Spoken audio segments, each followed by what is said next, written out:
weapon. You have 20 seconds to comply. You now have 15 seconds to comply. You now have 5 seconds to comply.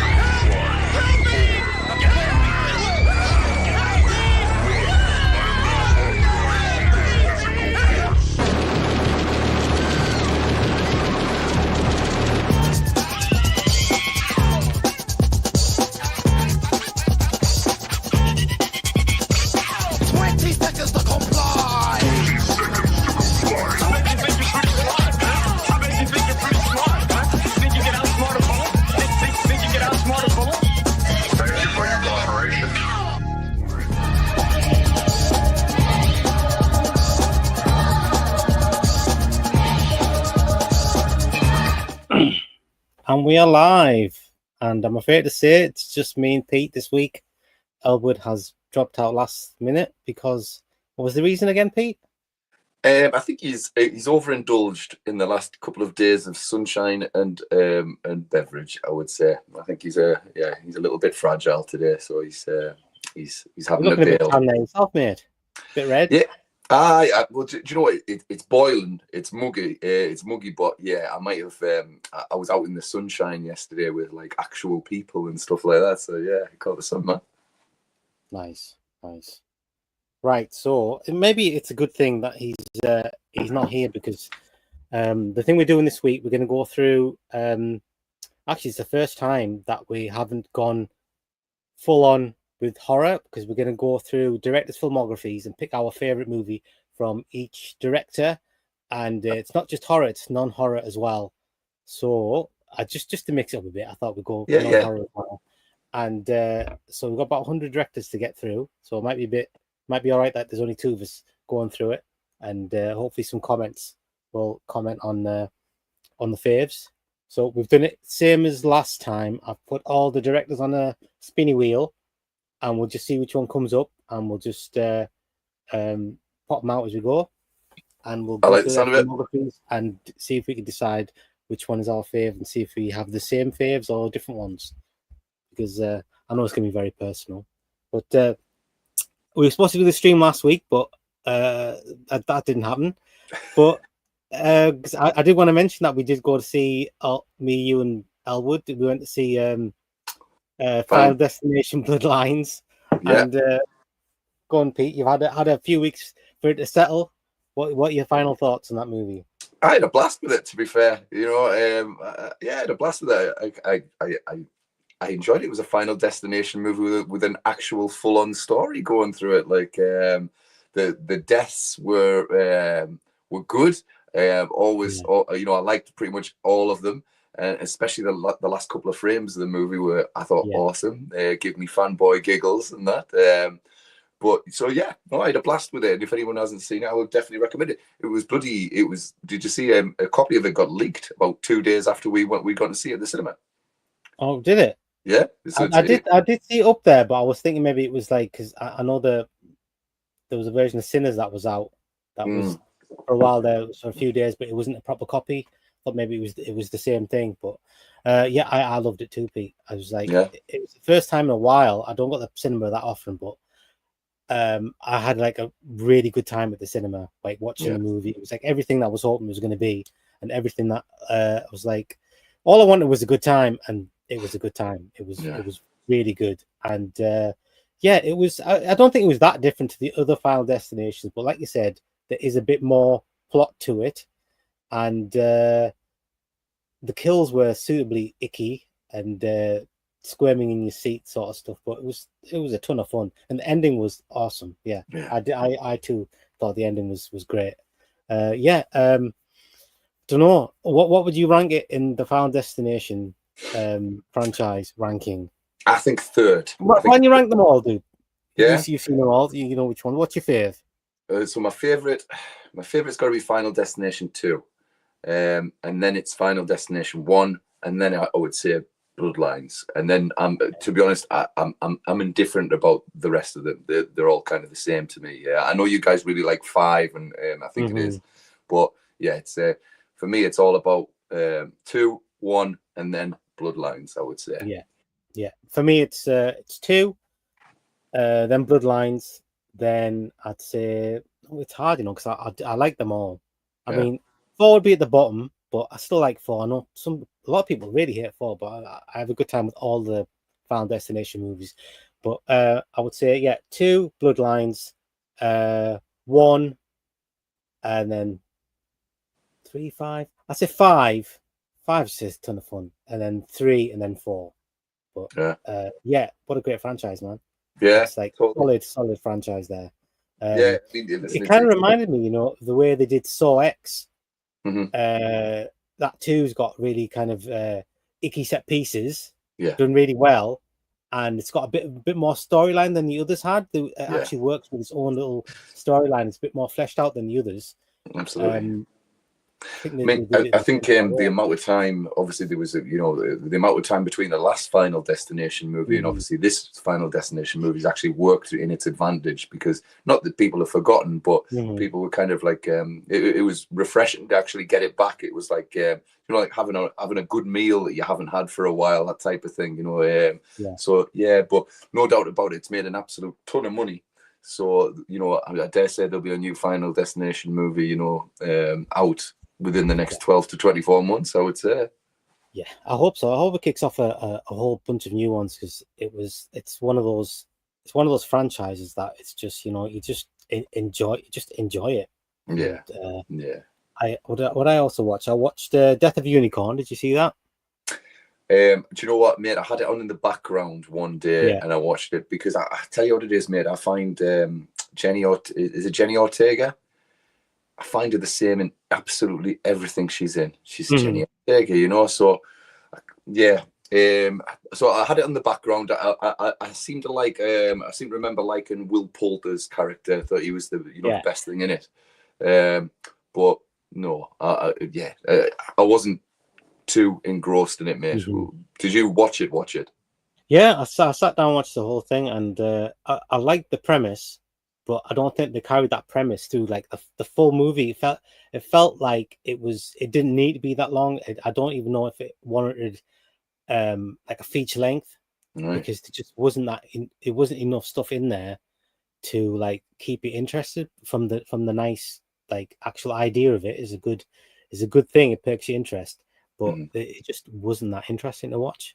But it was fine. It wasn't like not like a bad movie, but it's like it's not really. Second half's a bit of a monster movie, but like it's just it isn't much of anything, to be honest. So so I did finally watch Sinners. Watched it last night, and I liked it, man. I thought it was really good. I thought it was really good. It's overly long. It didn't need to be that long. I don't know what the fuss is about, to be honest. Like everyone was saying, it's like this incredible thing, and I thought the direction was fantastic. I thought it was like excellent direction. It was like really, really well made. But that first 40 minutes was, I don't know, man. I was like, I kept pausing it to check how long it's been through. I'm like, where's the vampires coming in? And when the vampires did come, there's like a little bit after like 40, 50 minutes, and then you have to wait again until like the second, like Dusk Till Dawn, that sort of thing. But at least you get a few little bits and pieces beforehand, like appetizers. But like all the vampire stuff was really cool, man. But I don't know all that other stuff. It was like they could have knocked half an hour off that.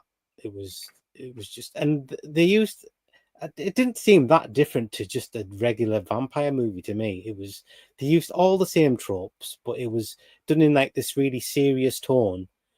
And then it was like, but I don't think vampire movies, when they use all the tropes like garlic and stuff like that, I don't know. It takes away from the seriousness when it was like, oh, I've just put garlic on the and the singing. What's up with the singing? The main vampire guy is quite like, intimidating and scary, and then he starts singing, and then he does a bit more singing, and I'm like, well, are you trying to make him less scary? I couldn't understand it, dude. It was like, I think I agree with you, mate, on everything.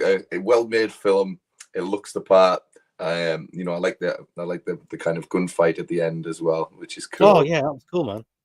Yeah. Well, it does take a long time to get to the feckin' vampires, doesn't it? Like a long time. And then, like you said, then they pop in then they go away again, and then they sing. The vampires singing, you know, all of them singing. Exactly, yeah.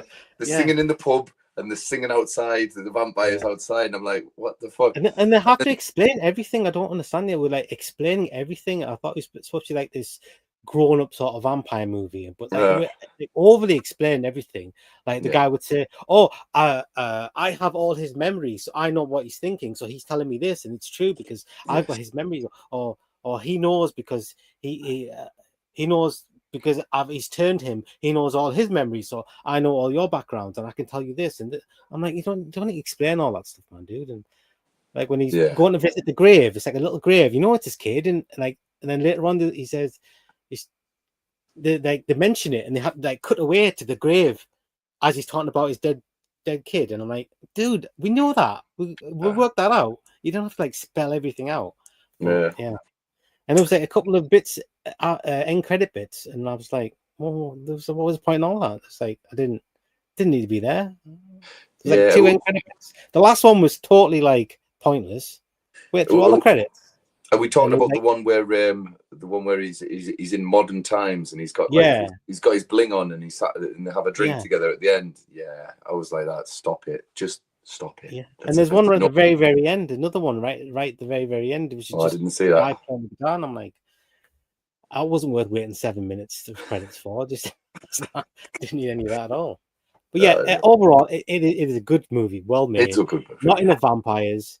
It could have been so much better if it was just focusing on the vampires. Nothing special, solid. I'm not quite sure why it's become this thing. Well, it's made over 300 million, I think, so far. Is it really? Yeah. So I'm surprised a vampire movie got the budget. Like, I mean, I think the budget was like 85 mil or something, and like they were talking about people putting down the movie when it was first released. And I'm like, well, the whatever studio it was, give him $85 million to make a vampire movie. Can you name a bloody vampire, a horror movie that was given $85 million to the filmmakers to make it? I mean, it just doesn't happen. I think with that particular director and star, you know, you're guaranteed to get every black man in America will go and see that movie, like, you know, it's with solid fan base for that director and that star, like, so it's probably why they got the budget, I would say. But you know, he's a man in demand, that director. He's everywhere I look at the moment. He's just about to release a TV show on Disney, I think, a superhero TV show on Disney. So yeah, he's doing good business. Good on him. I was happy to watch it. My kid liked it. Like, he liked it very much. Yeah. But I thought that first 40 minutes was just like... It was a long haul, that first 40 minutes. Don't get me wrong, there was good stuff in there. It wasn't like I wasn't bored, but I was like, I thought this was a vampire film. Yeah, exactly. They just did the Dusk Till Dawn thing. It's exactly, they've just copied that thing. And the weird thing is, if you're the type of person who prefers the first half of Dusk Till Dawn to the second half, you probably like Sinners more. Yeah. But I like the second half. Every time I watch Dusk Till Dawn, man, I skip through the first half of the movie until they get to the titty twister. I watch it from there. I just do. That's because that's the fun half. That's the fun half. They're all so unlikable in the movie, but that's just what I do. But did you watch Fear Street Prom Queen? Did you watch that? No. I didn't see one good review of the movie. All of them were like slating it to hell, and I watched it and I liked it. I thought it was good. It was all right. There was not wrong with it. Okay. Really, really good kills. Seriously, Mark. 90% of the slashers that came out in the 80s, this movie had better kills than all those movies, and people are still remembering those movies from the 80s. Happy Birthday to Me and all these ones. This movie had much better kills than that. And, really? Yeah, and had a good soundtrack, and the ending with the reason why it's happening, like the whodunit bit, that was awful. I didn't understand that at all. Didn't make any sense. I won't spoil it for you. But literally, it's better than like that first trilogy of Fear Street. I like the first one, 1994, and I didn't like the other two so much. Right. The 78 and 1660, whatever it was. I wasn't a fan of those. But this one, I think, is the second best Fear Street. I thought it was good. I had time with it. I enjoyed it. It was just like a fun movie, and the 80s aesthetic was good, and I liked it, man. I liked it a lot. I'll check it out. You might be the only person who's liked it. Like, seriously, I'm not seeing one good review for that movie. I've not. Well, that's why I haven't having watched no it, mate. expectations at all, and I watched it. And I thought, Yeah, it's good, man. At the end of it, I was like, wow. That's shame why about the ending. all the guys are saying it's. Well, yeah. Every review I've read have said not good things about it. So I will check it out now, Vas. Yeah, we'll check it out. Good kills. And what was the last movie I watched was I just binged a bunch of horror movies in the past few days. Like, because I think because we missed the stream. I had nothing to talk about last week. I thought I better watch some horror movies. I watched Until Dawn as well. Did you watch that? I started watching it, mate, but I wasn't liking what I saw, so I just turned it off. I just got sick. It's worth a watch. I mean, it made quite well, but it's just not a very good movie. See, nice. I've never heard. I've got to admit, I've never heard of the game. I didn't know it was from the game. I'm a fan of the game. I didn't know it was coming out. To be honest, I heard nothing about it. Right. And then I watched the movie, and it was like it was intriguing at the beginning, like the Groundhog Day thing where they keep repeating it. But that was like it's the downfall of the movie. It's like you stop caring about anything because there's no jeopardy. There's no jeopardy, and then they come back and then they die. So you don't care when they die. Yeah, and the characters weren't very likable or anything, and it was just. Well, it's a strange one. I mean, it's a difficult game to adapt. To be fair, because it's very stylish, the game, but it's obviously modelled off every horror movie that you've ever seen growing up. The game, but essentially the game is every decision you make in the game has an impact, a ripple effect. So you don't know until you've got to the end of the game if you've made a decision 10 hours ago that gets your friends killed. Okay. And you can only win the game if you save all your friends. And like I say, so it's a game about dodgy decisions. So the Groundhog Day thing is it's not in the game. It's a new plot in the movie. It just gets tedious. Seriously, it's not a long movie, but it felt really, really long. And I was just waiting for it to get to the end so I could say I watched it. And it was just going on and on and on and on. But it wasn't even that long. I don't know. It was just it was nice. I think it has got like a decent budget because it was quite polished. It's Sony Pictures. The director has made some decent movies. He made one of the Annabelle movies, and he might be on this list actually. Now I think about it.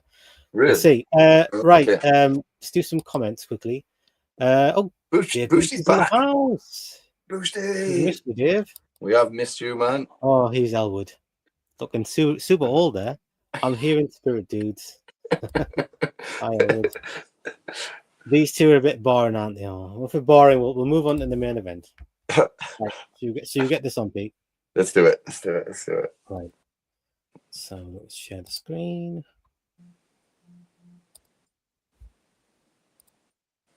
Can you see that? I can see it. Right. Okay. So there's a whole bunch of movies, directors there. Right. Okay. So we'll get straight into it. So we've got, I say 100. It's about 50-50. There might be a few more than 100, but we'll just walk through them and see who comes up. Okay. Right. Let's go with the first one.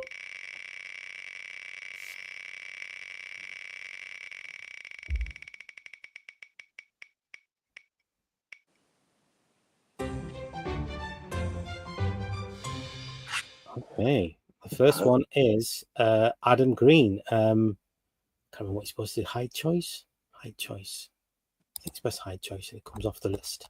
We'll just make sure it's come off the list. Yeah. I think it is. Oh, that's a big list here. Oh my god. Just bear with us 2 seconds. No problem, man. Yeah, it's off the list. Right, yeah, it's working. It's working fine. Right. So let's have a look at Adam Green's filmography. Right. I should have got this point. To be honest, with Adam Green, I'm going to go with mind you, I'm just looking at his filmography. So he's responsible for the Hatchet movies, which I don't think either of us are fans of. But he did do a movie called Frozen with the wolves, and that was good. And he also did a little movie called Digging Up the Marrow as well. I don't know if you've ever seen Digging Up the Marrow. It's got Ray Wise in it. And that sounds familiar. Yeah, that I don't remember think that I've being seen it. really good. To be fair. So for me, I'm going to go Digging Up the Marrow, mate. Digging Up the Marrow for me. Let's have a look here. Victor Crowley, awful movie. Hatchet. Don't like any of the Hatchet movies. Frozen. Frozen was good. Yeah. It's done a lot of TV work. It's Coffee and Donuts. I think I saw that back in the day, but I don't remember much about it, so I don't think it was very good. I will go with Frozen then, mate. Yeah. Yeah. Two not bad films, to be fair. He wants to be thankful I put one on the list, to be honest. Right, let's get back onto the picker wheel.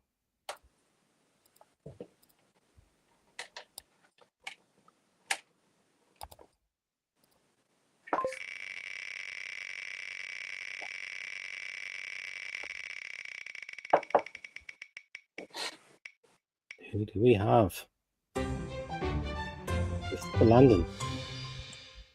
He's a busy man. Christopher Landon. Right, let me just type his name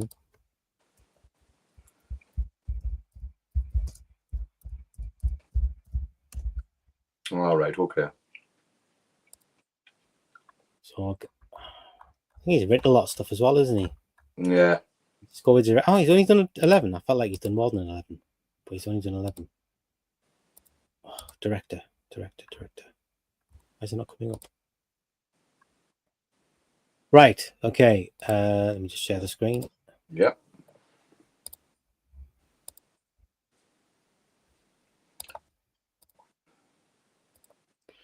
We have got Drop, which was it's fine. It was all right, worth a watch. Yeah. We have a Ghost. I don't know what that is. That's the next Netflix film, that. Oh, is it? Yeah. Never heard of it. Freaky, which I enjoyed. Freaky, you guys didn't like Freaky, did you? Nah. Happy Death Day, those two movies. I like the first one. I like the first one, yeah. Scout's Guide to the Zombie Apocalypse. Which movie is that? I have seen it, but I don't really remember much of it, to be fair. Yeah.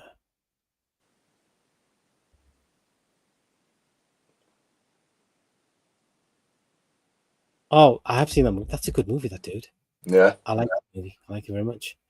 Right, let's go. Right. Paranormal Activity, the Mark ones. I have seen that, but it's another one of the movies I don't remember much about it. Yeah. I would have to go with Scout's Guide to the Zombie Apocalypse. I remember enjoying that movie. I don't remember much about it, mate, so I'll go Happy Death Day, the first one. Right. I'll do Happy Death Day. I could have sworn he did more than that, but that's all he's done. Yeah. Maybe he does more writing than directing. I don't know. Well, he wrote Heart Eyes. Oh yeah, that's what I thought. Yeah, Yeah, he wrote that one. Let's have a look here. Dave Bushy says Hatchet is his favorite. He loves Hatchet. Part 2, not as much. Part 3 was okay enough, and Part 4 was cartoony, silly, but he still liked it. He likes the franchise. Frozen was awesome. I remember Elwood has talked about Frozen before. Who's Christopher Landon? Don't recognize that name somehow. He's the son of Michael Landon, isn't he? Is he? Yeah. Oh, I have no idea. Right, let's get back onto the picker wheel.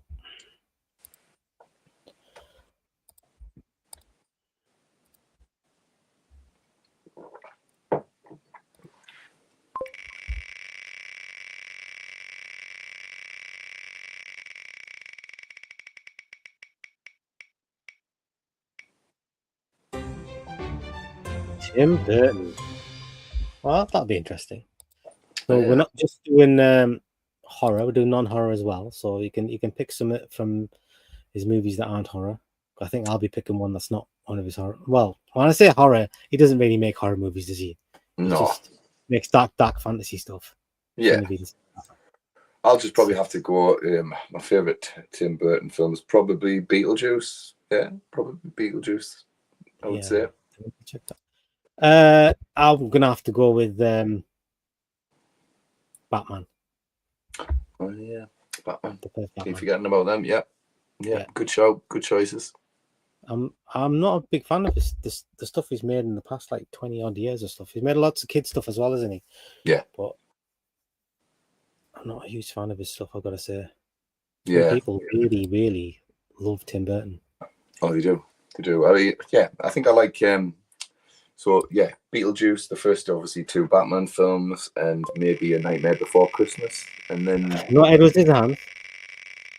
oh yeah, I keep forgetting about that one. Yeah, it's a good film. It's a good film there. It's a good film. Oh, Shane Shane Black Black as director. as director. Shane Black as director.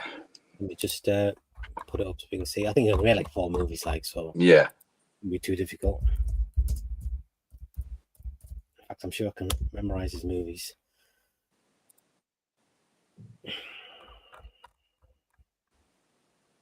Okay. Director 7, it says here. Yeah. Oh. Right. Yeah. Here we go. So for Shane Black, for me, mate, I'm going to go with The Nice Guys. I think that's my favourite. Shane. That's a fantastic movie. The Nice Love Guys. The Nice Guys. Yeah. I liked it even more the second time I watched it. You know, I thought it gets better and better, that film. It really does. Like, it's the closest thing we've got to the Last Boy Scout sequel. Yeah, it's awesome. It's one of the movies where it's like the plot doesn't really matter. It's just like the banter between the two, and like just the characters is everything. So like the plot is like you're not even really paying attention to the plot. Yeah, absolutely. Real good. Yeah, go on. I was just going to say real good chemistry in that. Absolutely, man. For sure, yeah. The Predator, which wasn't too good. The Nice Guys, which is amazing. Iron Man 3, which is, I've got to say, it's my favorite Iron Man. And Kiss Kiss Bang Bang, which is also a very good film. Yeah, it's very good. Yeah, definitely. Let's go with that. We'd like to see more movies from Shane Black, I think. Is that our first one where we've picked the same choice? That's the first. Yeah, absolutely. Nice. Pick a wheel.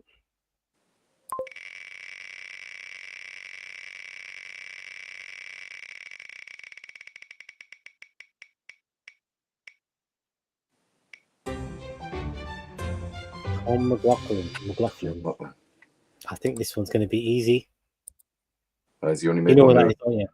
No, I'm looking him up. Who is it? Who is this guy? He directed Jason Lives. Oh, right. There you go. That's easy. Jason Lives. Yeah, Jason Lives. He's done a few other movies, and not bad movies, I've got to say. He's done a lot of TV work. Just I spelled that right. Okay, well, I'll just tell you them. I don't want to share the screen.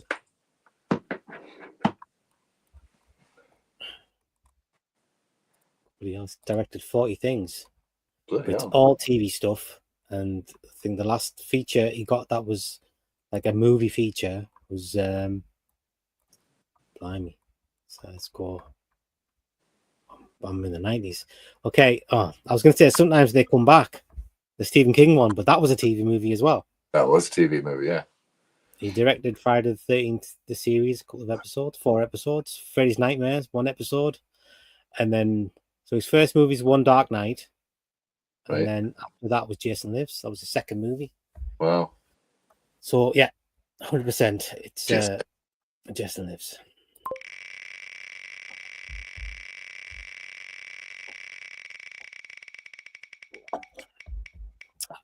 If I was Tom McLaughlin, I'd be pretty happy with that.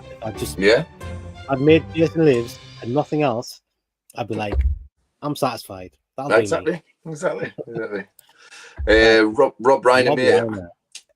It's misery. It's misery in it for me. Yeah. Is it though? Are you more of a When Harry Met Sally kind of man? That wasn't the one that was in my head. A Few Good Men, maybe. That's what I was thinking of actually. Was A Few Good Men, which I love. Let's have a look.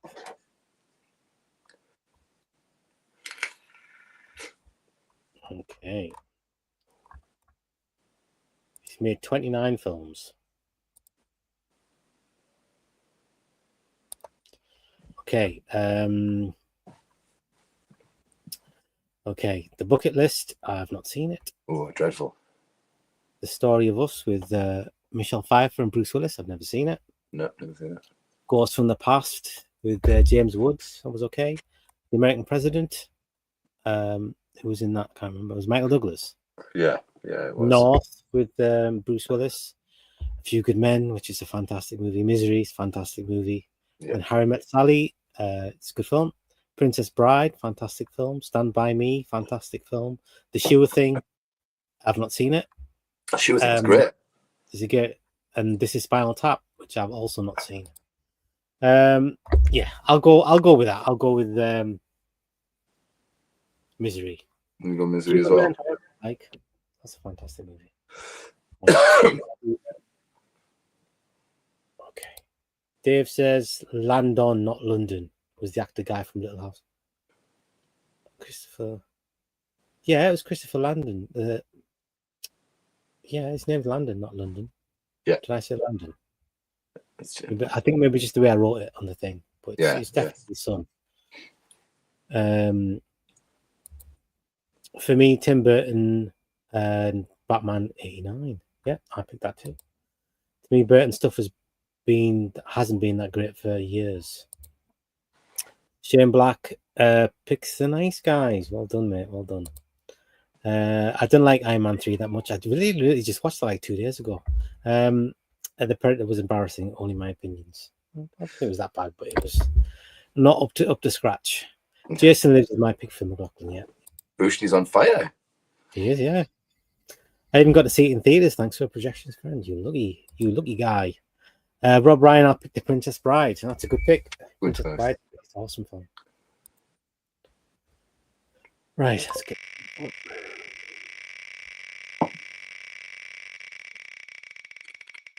Who's it gonna be? Kevin S. Tenney. Why did I put him on this? I have no idea. Kevin S. Tenney. I think he does like low budget stuff. Didn't he not do Night of the Demons? I'm thinking. S. Tenney. Let's have a look. Did like Witchboard, Night of the Demons, you're right. All right. Oh, should we do that, Pete? Should you go through the IMDb for us? Yeah, I'll do that. Read out the credits. So yeah, you're looking at Witchboard 2, Night of the Demons, something called Pinocchio's Revenge, Witch Trap, Night of the Demons 3, and The Cellar. Oh, I've seen The Cellar. Just a few of the movies popping up here. And Night of the Demons, a lot of people love that film, but I thought it was just fine. Yeah. As was Witchboard. I haven't seen Witchboard. Like, I haven't seen it, so I can't even count that. It's so quite stylish. It's a quite stylish director. Is it? Yeah. I'm probably going to have to go with. I'm pure. Yeah, I'm going to have to go with Night of the Demons, mate, purely because I don't think I've seen anything really else of interest there. Dave Bushy does not like Pinocchio's Revenge. He might be the only person who's seen it ever. I think it might be the person who's seen it. Yeah. Let's have a look here. Oh, let's get to the pick a wheel.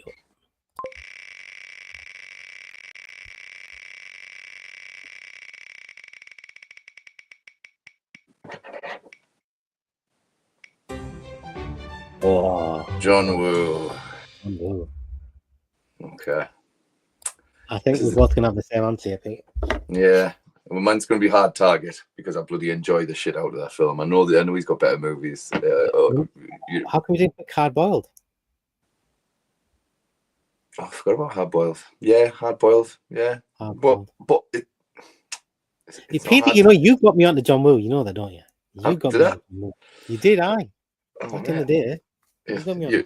You're welcome, man. You're welcome. Yeah, I'm going to go with Hard Target, man. I'm going to go with Hard Target because I enjoy the shit out of that movie, and it's so bad, it's great. It's beyond awesome. There's something about John Woo films, American speaking John Woo films, that don't really work.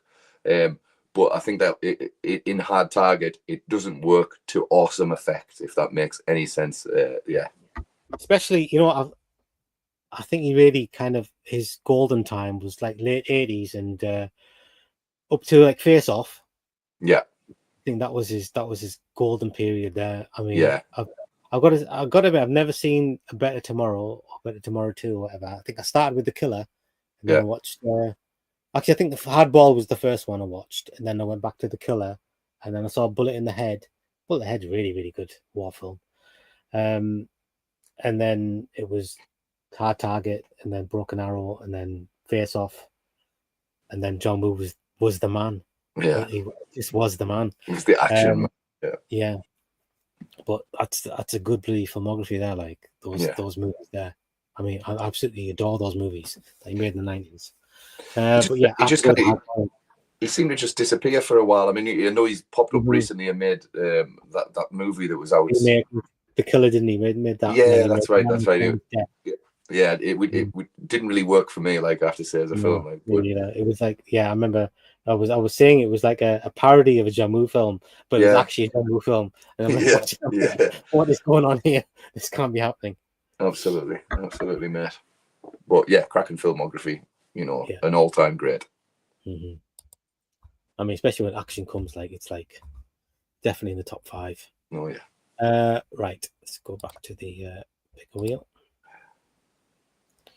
That's exactly why I wanted to have some non-horror ones in, so we could talk about some of these directors from these things that we grew up with. Totally. Okay. How do I get that back on again? There we go. Right. Pick a wheel.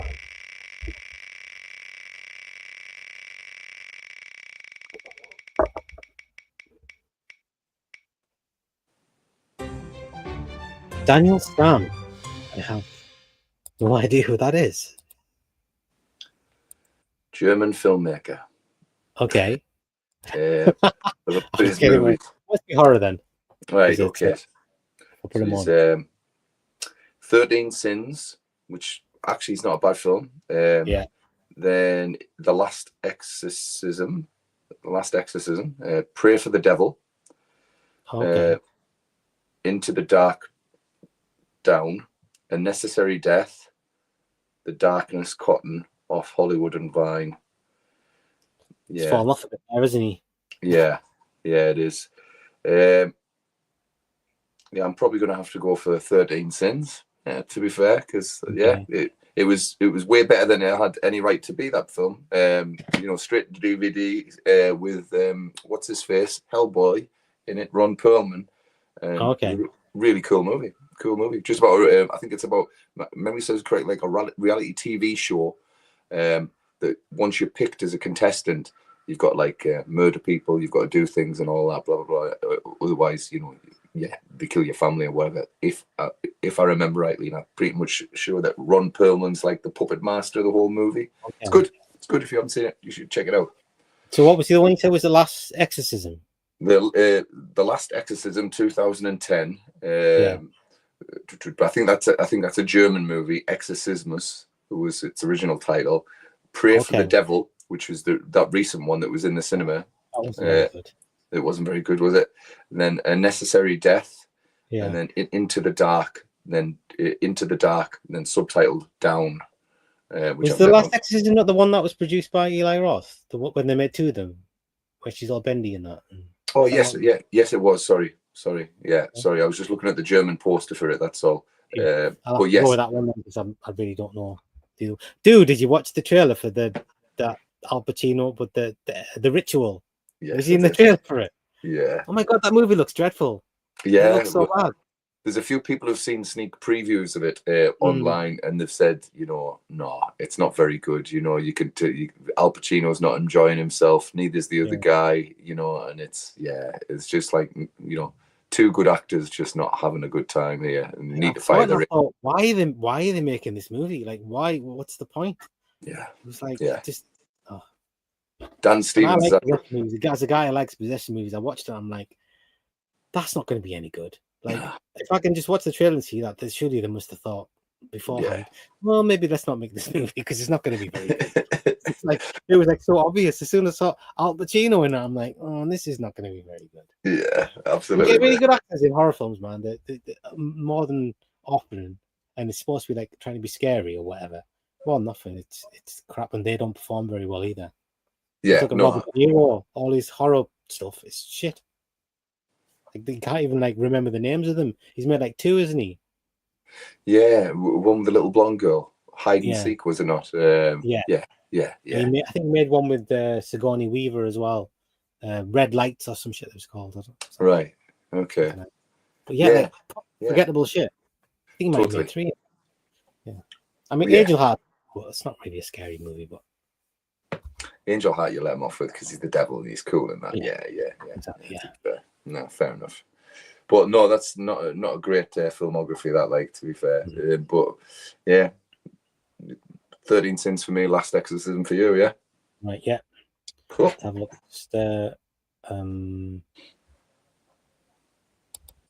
So Dave says he's going to pick Night of the Demons, besides not liking the wraparound story. Yeah, I think that's the only one to pick. Oh yeah, the wraparound story. Just remember that. Yeah. Hardball, well done, mate. From John Moon. Good choice. Mission Impossible. I saw it in theaters. I saw it in theaters as well. I did. Oh no, I saw the first one in theaters. The Brian De Palma one. I didn't see the second one. So Mission Impossible 2 you saw in theaters. Has a great start. I know I only ever watched that once. Mission Impossible 2. I remember liking the action bits, but I didn't really like the movie. Yeah, no, it doesn't work as a movie. That, like, I went to cinema to see part 2 because obviously all the trailers looked mint and it was John Woo. And it was John Woo. Yeah, Tom Cruise. totally. Thinking, you got there and it was can't miss. Yeah, wasn't very good. Like, Dave Bush says I love most of his other movies though, pretty much. Yeah, up to a point, absolutely. Check out The Hand of Death, co-starring a young Jackie Chan as a small villager type role in it. All right. By Woo. Strabby's in the house. Hi guys, hi Dave, hope you're doing well. Man. Dave's picking Last Exorcism as well. I think it might be the only one I've seen as well. Hi Robbie. Yeah. Right, let's go on to the next one. Is that just me on the screen there? That's freaky. That's cool. What's happening? Okay, there we go. There we go. Right, the next director is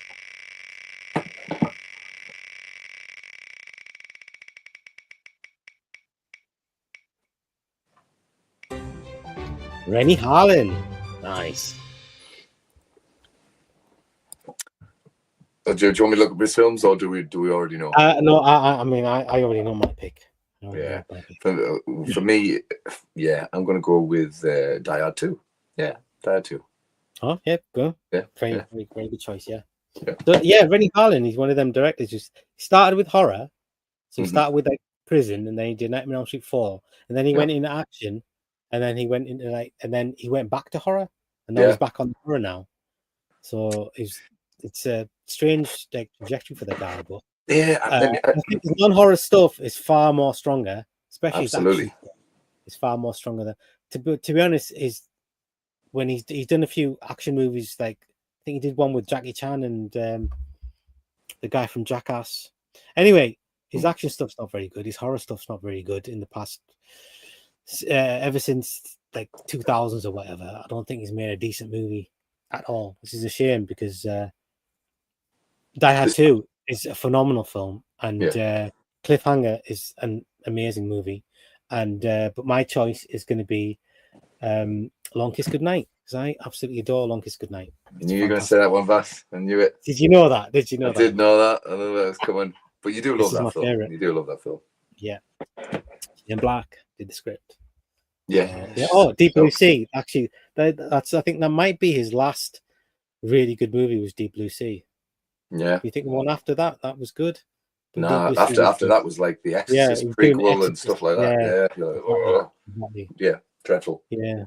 He seems to be one of those guys who tries his hand at like anything. Because I remember when the found footage stuff was going, he tried a found footage movie, and that wasn't very good. Oh, is that No, the Dilatov Pass? Is something that? like that? Yeah, Yeah, I think it was. Russian, Yeah. And then he started. Now he started doing someone else's movies, The Strangers. He's like, Oh yeah. not even his movies. And now he's got on board making 3 of those movies.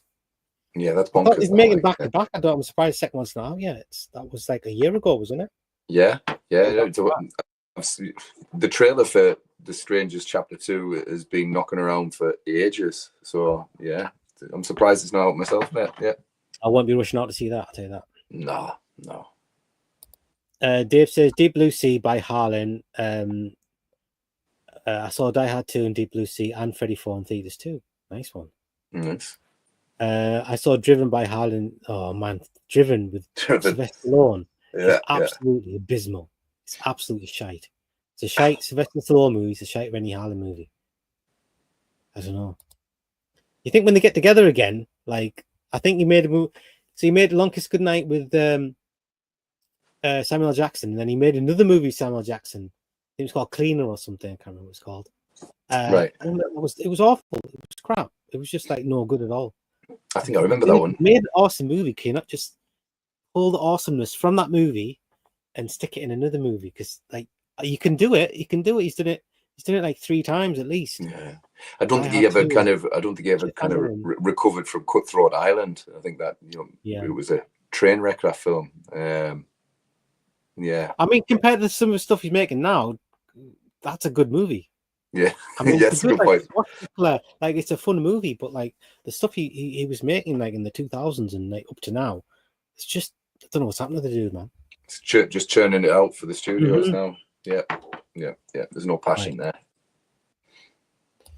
But he made Longest Goodnight, so like I'm not going to be too mean to that guy.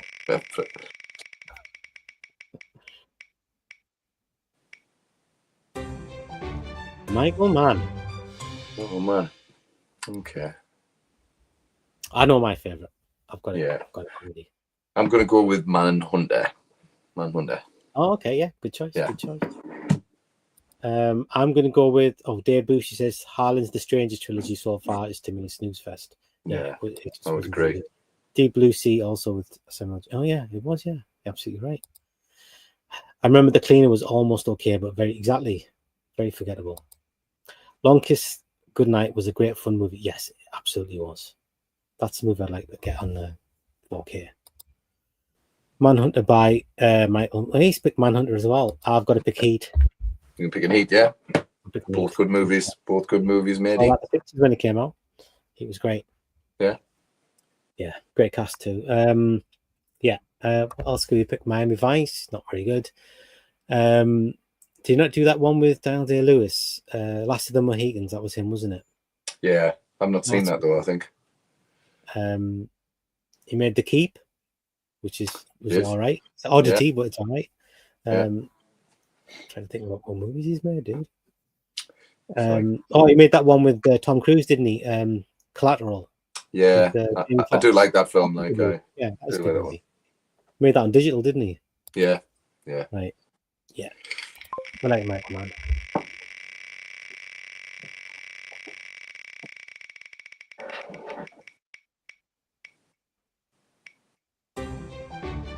Alexander Adja. Yeah, well, I know you're. Dead easy one. It's hot tension, high tension, switchblade romance, whatever you want to call it. It's that one. Yeah. Dave Lucy, Collateral was okay by man. I saw The Entity in theaters for free too, thanks to a projectionist friend. What brought that up, Dave? Lucy? That's like got nothing to do with anything, but that's awesome that you saw that in theaters. Dude, I was gonna pick Crawl. I beat you to it. Dave Lucy for Crawl. I was gonna pick Crawl. Crawl's an amazing film. It's an amazing film. I need to go back and watch it again. Like I've only seen it once. I've only seen it once. The thing is, if you're into creature features, like really top quality creature features, then that's because that's a really good one. There's not many. I mean, apart from Alligator, there's not really many good ones. Yeah. About crocs and that. But Killer Crocs, no? Yeah. Yeah. Good choice, mate. Good choice. Sorry, I meant The Keep. Oh, okay. Easy mistake. Make Entity The Keep. You haven't seen the last of the Mohicans? I haven't. I've seen it. You haven't seen it? No, I haven't seen it. It's good fun. The Hills of Eyes, yes, that's definitely a good one. Yeah, it's Both a good those movies are really good remakes. Yeah, Piranha's good as well. Mirrors is good. That one he made last year with Halle Berry. That was him, wasn't it? It was. I still haven't watched that. Like, I still need to watch that. It's definitely not like a must see or anything. So don't watch it. Right. It's not anything in your life. Piranha was can't be fun. Mirrors, Yeah. I like. Besides some of the ending, I like Mirrors very much. That was Kiefer Sutherland's. It's one of those actors where he makes a movie better. Yeah, and he made that movie better. Like, sometimes I just like seeing actors in like these types of movies. Right, let's get on with the next one.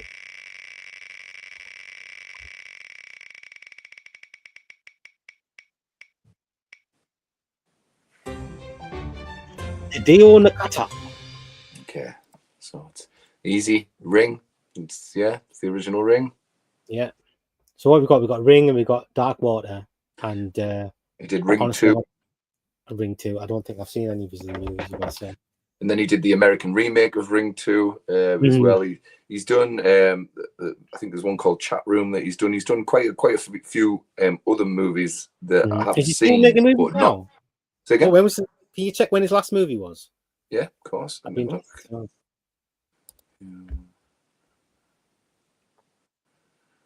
Dave says,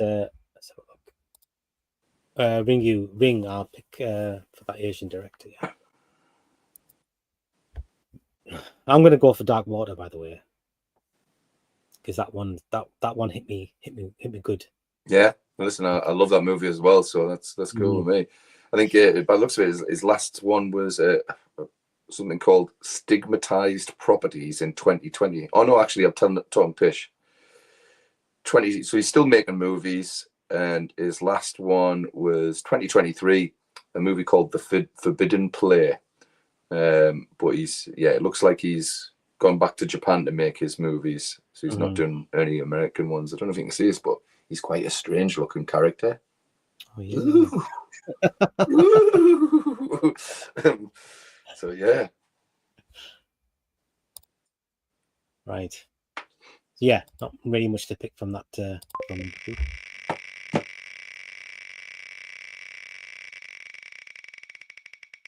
And we have Toby Hooper. Nice. Okay. So I know yours, Pete. Yeah, mine's I'm Texas. thinking on mine as well, don't you? Yours is Poltergeist. No, mine's not Poltergeist. Oh, it could be. Of course, it's Salem's Lot, isn't it? It's Salem's Lot. It's Salem's Lot. Well, if it wasn't Salem's Lot, if you hadn't made Salem's Lot, it would be Poltergeist. Fair play. Yeah, listen, as a filmography goes, there's more misses than there are hits. But dude, but that's that's the biggest understatement you might make tonight. But when they hit like yeah. He's another one like when we were talking about Rennie Harley, how he hits heights, and then for some reason he just can't do anything after that. Yeah. And Toby Hooper's another one who's like, he made such unbelievably good movies, Texas Chainsaw, Salem's Lot, Poltergeist. Yeah. And then I think something happened to him in the 80s, like in the mid 80s or something. Maybe working for Canon did it, where he was trying to get back to it, or I don't know. They were throwing money at him to make movies, and because he signed like a 3-picture deal with Canon, didn't he? Yeah. Texas Chainsaw 2 and Invaders from Mars, and then ever since then, and he was still getting good budgets. I mean that Spontaneous Combustions, that's got a decent budget. Mm-hmm. I mean the effects guy is the same guy that did Star Wars, did that, and then he's just been getting worse and worse and worse, and I don't think he's made a good movie since the 80s. No. I'm trying to think of a good movie. Like, he was still getting pretty Stephen King properties. He made The Mangler, and he had to make a bad bloody. I mean, he made Salem's Lot, one of the best Stephen King adaptations, and he goes ahead and makes The Mangler 20 years later. And I'm like, dude, do you not remember Salem's Lot? How good that was? Did you not make The Mangler that good? Just do that again, please. I know you can do it, but Yeah. obviously he hasn't. Anyway, God rest his soul. Yeah. He did make 3 absolutely fantastic movies. Yeah, absolutely. You get a pass.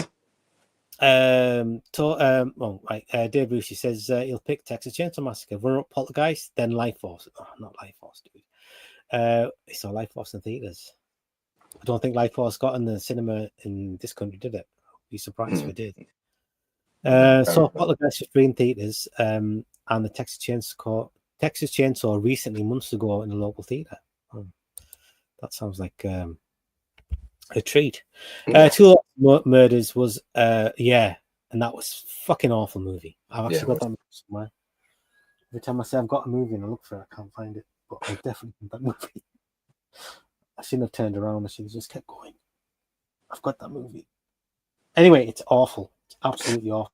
I just want to show you it just so I can tell you how awful it is, but I can't see it. But I've got it. Toolbox Murders is a fucking awful movie. Right. It is. Right. Let's have a look. Next director.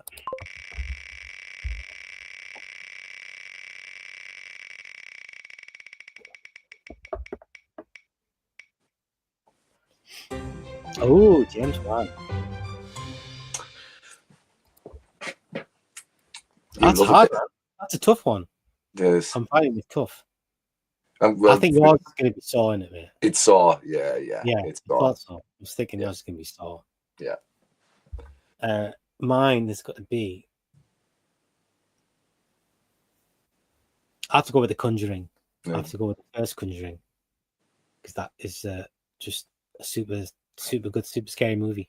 Yeah. And it's one of those movies, I remember watching it. I thought, wow, what a great movie. And then I watched it about 4 or 5 years later, and all the scares still work, man. They all worked on this. And, I should go back and revisit it. I think I should go back and revisit it. Same with the second one as well. I need to go and revisit that one too. Amazing. Yeah. I mean, between that one, between Saw and Death Sentence with Kevin Bacon, which is another fantastic movie, and the 2 Conjurings and the first 2 Insidiouses. I mean, he's the man. He is the man. To be fair, he is the man. Right. I have it on DVD. Toolbox Murders, bought it cheaply. My copy. It's actually a nice copy. It's 2-disc special edition, and I watched it and I thought, why does this movie have a 2-disc special edition? Because it's shit. Yeah. It's so badly made. But I can't see it. I can't see it. Right. Next. Oh, he says he's going to pick Saw as well, Dave Boosty. And then Fast and Furious. I don't like his movies much overall, except a few only. Oh yeah, did he do 7? Did he? Fast and Furious 7. Say again. James Wan. He directed. Was it Fast and Furious 7? He did. Oh yeah, he did the one where Paul Walker died. Yeah. That's the one he did. That's right. That's one of the good ones. Dave Busey, Death Sentence. I semi-recently refound out along the YouTube ways, was based on Death Wish, the book. How was it? I love revenge movies, man. I'm a big fan of revenge films.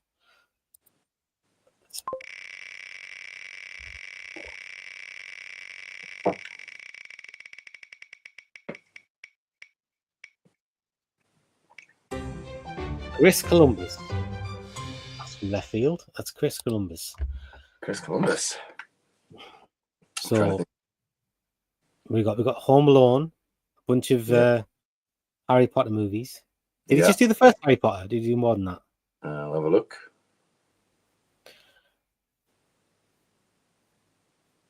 I think he made a couple of John Hughes movies that he wrote, but Chris Columbus directed them. Yeah, he did do a couple. So go on, say his names. The names. Yeah, so you got I've got Home Alone, Home Alone 2. We've got Harry Potter and the Philosopher's Stone, and then he did Mrs. Doubtfire. Oh, Mrs. Doubtfire, of course. And then a second on the Chamber of Secrets, Harry Potter. Apparently, he did Pixels. I didn't realize that. Percy Jackson, the Lightning Thief. Didn't realize he'd done that one either. Bicentennial Man. Let me see. There's actually bloody loads. He's done. But, let's have a look here. I want to make sure my list that I've got is the ones that he's actually directed and not like written. Yeah. Dave Boosty says he's going to pick Harry Potter 2. Harry Potter 2, eh? I have to admit, I've never actually seen a Harry Potter film all the way through. I've seen bits and pieces, and I couldn't, like, if you showed me a clip, I couldn't tell you which one it was from. But I've seen bits and pieces, but I've never actually seen a full Harry Potter. Yeah, I'll probably have to go Home Alone for this chat. Yeah. I'll go Home Alone 2. Yeah. You're not going to go Mrs. Doubtfire. Yeah. Did you say you're going Home Alone 2 or Yeah. Home Alone also? Yeah.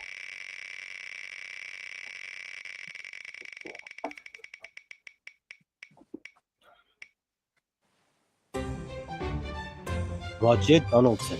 Oh, Roger. He's Australian, I believe. Home Alone 2, Electric Boogaloo. What has this man done? Right. I think he made Terror Train, didn't he? He made The World's Fastest Indian, No Way Out, The Bank Job, The November Man, Dante's Peak. Dante's Peak? Awesome. 13 Days, Species, apparently. Oh, Species, yes. Yeah. He made the remake of the Alec Baldwin movie. What's it called? Getaway. That's a good movie. Ah, right, okay. Yeah. The Getaway, that's here. Seeking Justice, Sleeping Dogs, White Sands, Cadillac Man. Oof, quite a lot of films, right enough. Nothing else really jumping out though. So for this guy, I think I'll probably go Species, mate. Just because I've seen that Species more than any of his other films, and I had a good time at the cinema seeing Species. I remember going to see that. I saw that at cinema as well. Yeah. I'm gonna have to go with Dante's Peak. I think it's really, really cool movie. Dante's Peak's good, especially when Grandma bloody melts as well. Yeah. Yeah. Elwood's picked Dante's Peak as well. Well done, man. Well done. He's still alive. I like it. He's still hanging in there. Yeah, I'm sure he did make Terror Train with Jamie Lee Curtis. I'm sure that was him. Yeah. I'm sure it was. All right, let's have a look. Dave Boosty says he picks Dante's Peak as well. Cadillac Man I saw in theaters. No, I don't think I've seen Cadillac Man. And Species was goodish. There's one shining bit about Species. Two yeah, shining bits. Yeah.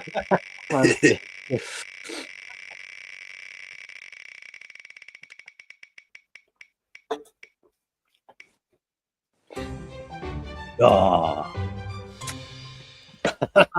This is an easy one. So we'll just say Event Horizon. Event Horizon, yeah, of course. Yeah. Event Horizon. Not Mortal Kombat. Nope. Event Horizon. Yeah, let's move on from that one. Yeah. No need to debate that one. Literally, for me is only standout S tier movie. Like, yeah. Not Aliens versus Predator. It's no. Although Soldier with Kurt Russell, really good film, man. Yeah, I've never seen Soldier, mate. I've seen bits of it, but I've never seen the whole movie. Russell's really good in it, man. Yeah. Really. Oh, this is gonna be hard, dude. De Palma. This is gonna be so hard. Do you know what? Right, for De Palma, for me, I'm probably gonna have to go with Casualties of War. Nice. Yeah, it was a good film, and I'm going with Casualties of War for De Palma. I mean, that is a hard one, isn't it? Mm. Dave Boosty, Resident Evil 1, Event Horizon, then Mortal Kombat, then AVP, maybe. De Palma, pick Scarface. That's fair. So you got Carrie. Yes, we've got Body Double.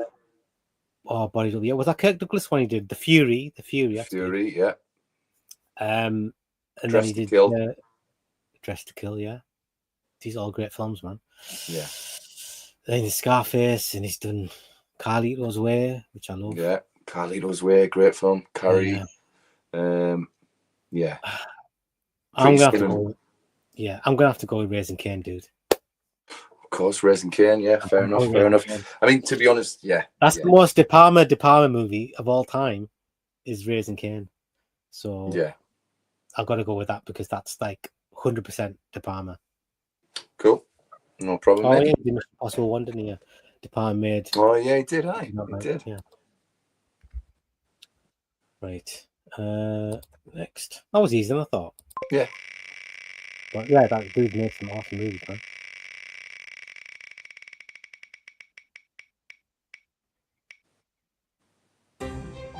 Eddie Alvarez.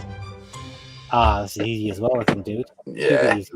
Evil Dead 2013. Evil Dead 2013. Yeah. Gotta be. Yeah. Should we move on? Let's move on. That was a doddle, that one. Yeah, because I think Alien is that new Alien he did.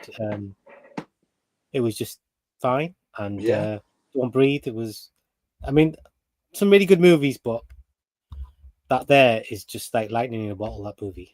Yeah, you got the balance just right. Like, to be fair. Yeah. Gold.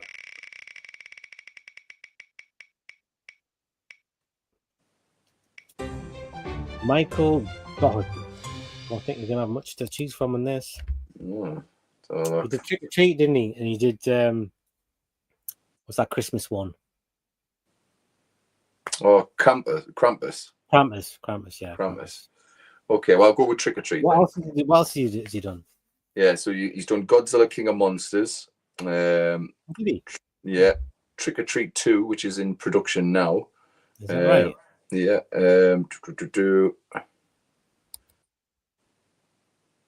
Oh, okay. Yeah, but nothing much else as far as director goes. Yeah.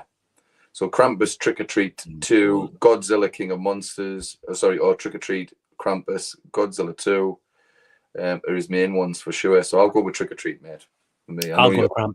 I'm going to go with Krampus, yeah? Yeah. I can't get into Trick or Treat for some reason. Fair play. Trick or Treat, Dave Brewster picks Trick or Treat, and pick from the next director, Godzilla King of Monsters, second place. Next.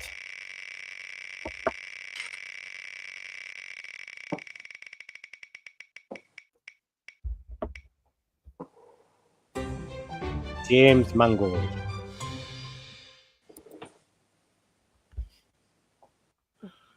What do you think?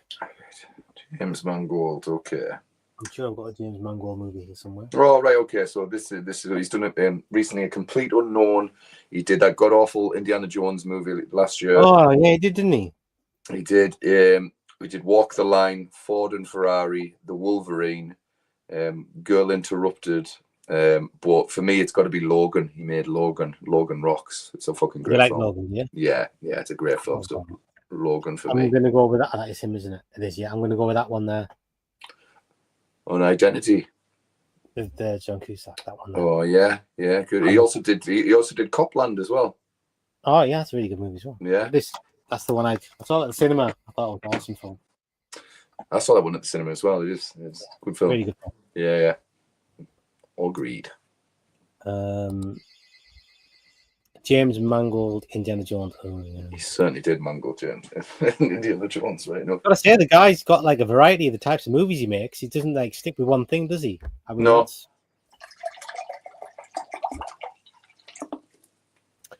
Dave says he's going to pick Logan as well. Oh, I'd like to pick Logan, but it was too dreary. I like Wolverine, the one in Japan from him instead. What? That's crazy. Right. So, I keep picking on the.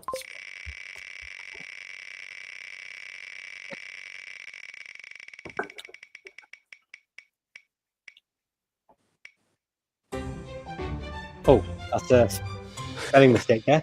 Catherine Bungalow. How did I do that? I don't know. I think you meant Catherine Bigelow. Yeah. So that's Catherine Bigelow. That's predictive texted. Yeah. She made The Hurt Locker. She made Strange Days. She made Point Break. Was it Blue Steel? Yeah. I'm going to go with. I've got a bit of a soft spot for. Nah, do you know what? It's Point Break, innit? Point Break's the best film for sure. Yeah, I love Strange all by Days. Strange Days. Yeah, Yeah. Point Break and Strange Days. I think she made those two like I know it's a few years apart, but she made those two movies one after the other, didn't she? Yeah. Yeah. Yeah, definitely. Catherine Ticky Hood. Right, let's move on from Catherine Bungalow. I'm gonna call that from now on.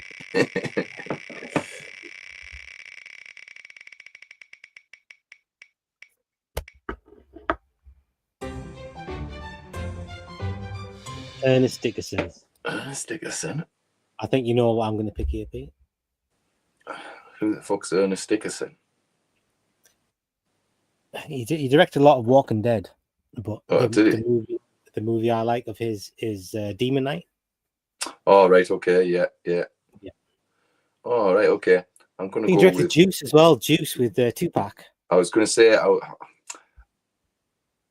like Juice, but he also did Surviving the Game. Do you remember Surviving the Game? Yeah. Cool. I'll, to be different, I'll go with Surviving the Game because I enjoy it, and it's got Gary Busey in, and he does that awesome monologue speech in the middle of it about the hunting bit, which is awesome. So yeah. Yeah, I don't think he makes like feature films anymore, does he? There's nothing here since. No, nothing here recent anyway. He made something called Last Man Standing in 2011. Yeah. Dave Busey says, Near Dark. Catherine Bigelow made Near Dark, didn't she? Bigelow, yeah, Near Dark, absolutely. Yeah. Yeah, I'm not a huge fan of that one, I've got to say. I like it. I like it. Followed by Zero Dark 30. I've never seen it, but I don't like those types. I haven't seen that film. Nope, he's picking Demon Knight as well. Well done. He got her. Yes. Well, you didn't, but you got her. Oh, I haven't got the thing up. Hold on. Jonathan Demme. Okay. Well, this one's obvious choice. Yeah, this one's easy for me. It's got to be Silence of the Lambs with Jonathan Demme, I think. Yeah, I think so as well. Not Philadelphia. Oh, say it again. Philadelphia. No, it's too sad, that film. Too sad. But yes, it's all about Silence of the Lambs for me. Yeah, me too.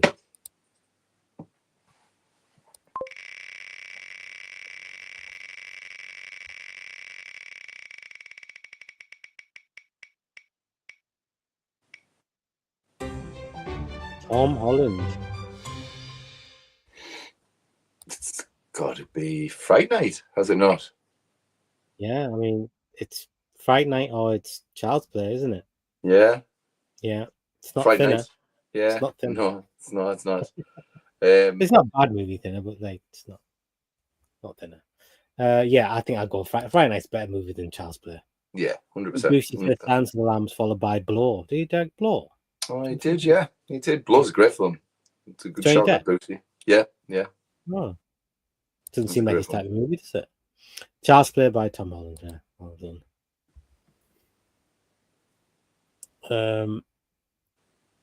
Tom Holland, he wrote am I getting this? No, I'm thinking of someone else. I was watching, what was I watching?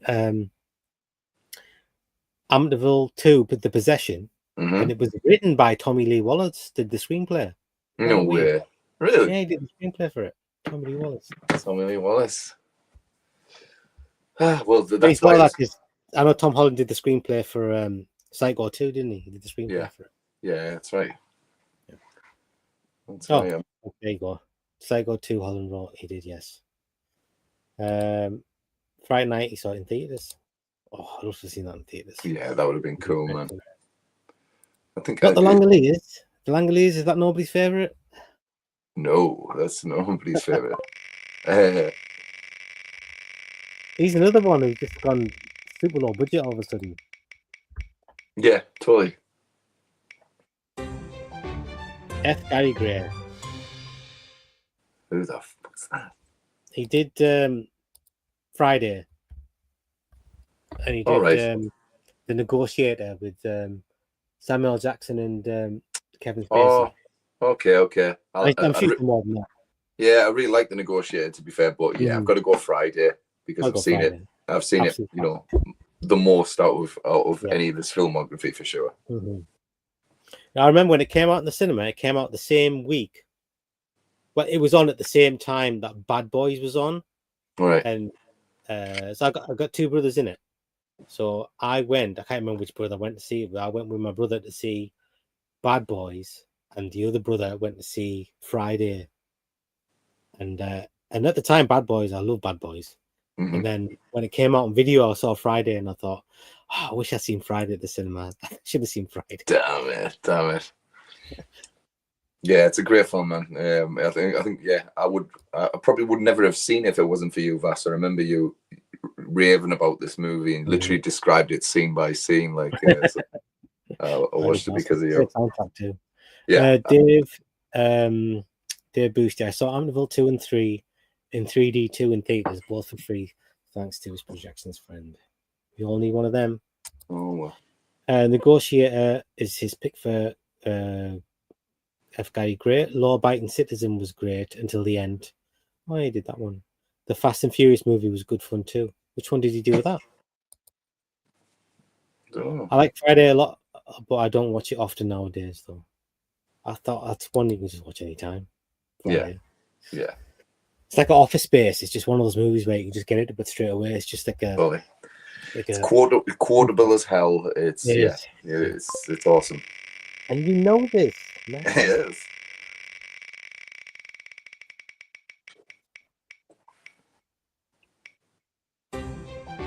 Darren Lynn Boozman. I'm not a fan of Darren Lynn Bousman's films. Like, to be fair, right? Let's get his filmography up. Right. So he's did a couple of Saws, isn't he? A couple of Saws movies. He did that 11-11 movie as well, didn't he? 11, yeah, 11? He did. That was awful. That was awful, yeah. And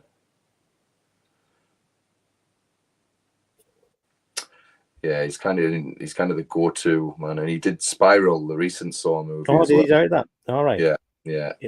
And And Repo, the opera. I've never seen it. Yeah. Have you seen it? No, I've never seen it. I think it's got Paris Hilton in. He did. So, right, okay, I'll go with, for me, I'm going to go with the remake of Mother's Day with Rebecca De Mornay that he did. Okay.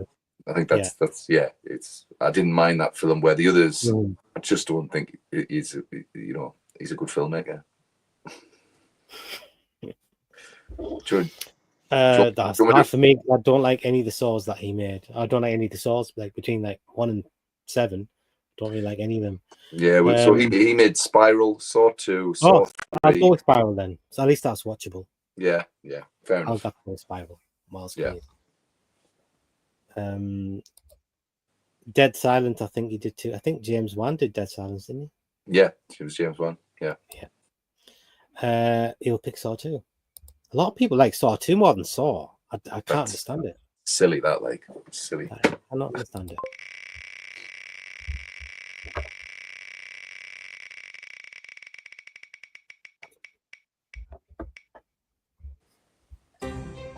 Oh, Clive Barker. All the horror guys are coming up. Yeah. Clive Barker. So basically, you got 3 movies there, haven't you? You Yeah. got Hellraiser, Lord of Illusions, and you got Nightbreed. Yeah. I'll look at Nightbreed. Easy peasy. Yeah. Listen, I think Nightbreed's got its shortcomings, but I think it's the movie that I enjoy out of his the most. Yeah. So Nightbreed for me. Yeah. Not wrong with Nightbreed, dude. I keep telling you that. You just won't listen to me. Oh, look, Elwood. Every time Nightbreed comes up, we got to talk about the game. Look, Elwood's putting one thing on. Exactly. Hellraiser after pick for Clive Barker. I like Rawhead Rex by Barker. Nightbreed too. Yeah. He just wrote the story, didn't he? But yeah. Yeah. I like Wyatt Rex as well. I think it's underrated. Right, next one.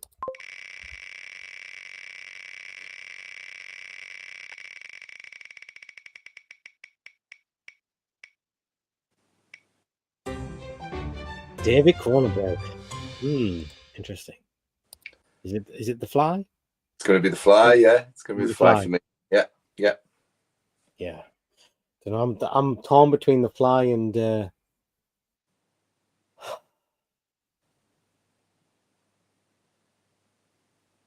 just blanked on the name. Videodrome. The Stephen King one he did. With The what? The Stephen King one he did with Christopher Walken. Oh, The Dead Zone. The Dead Zone.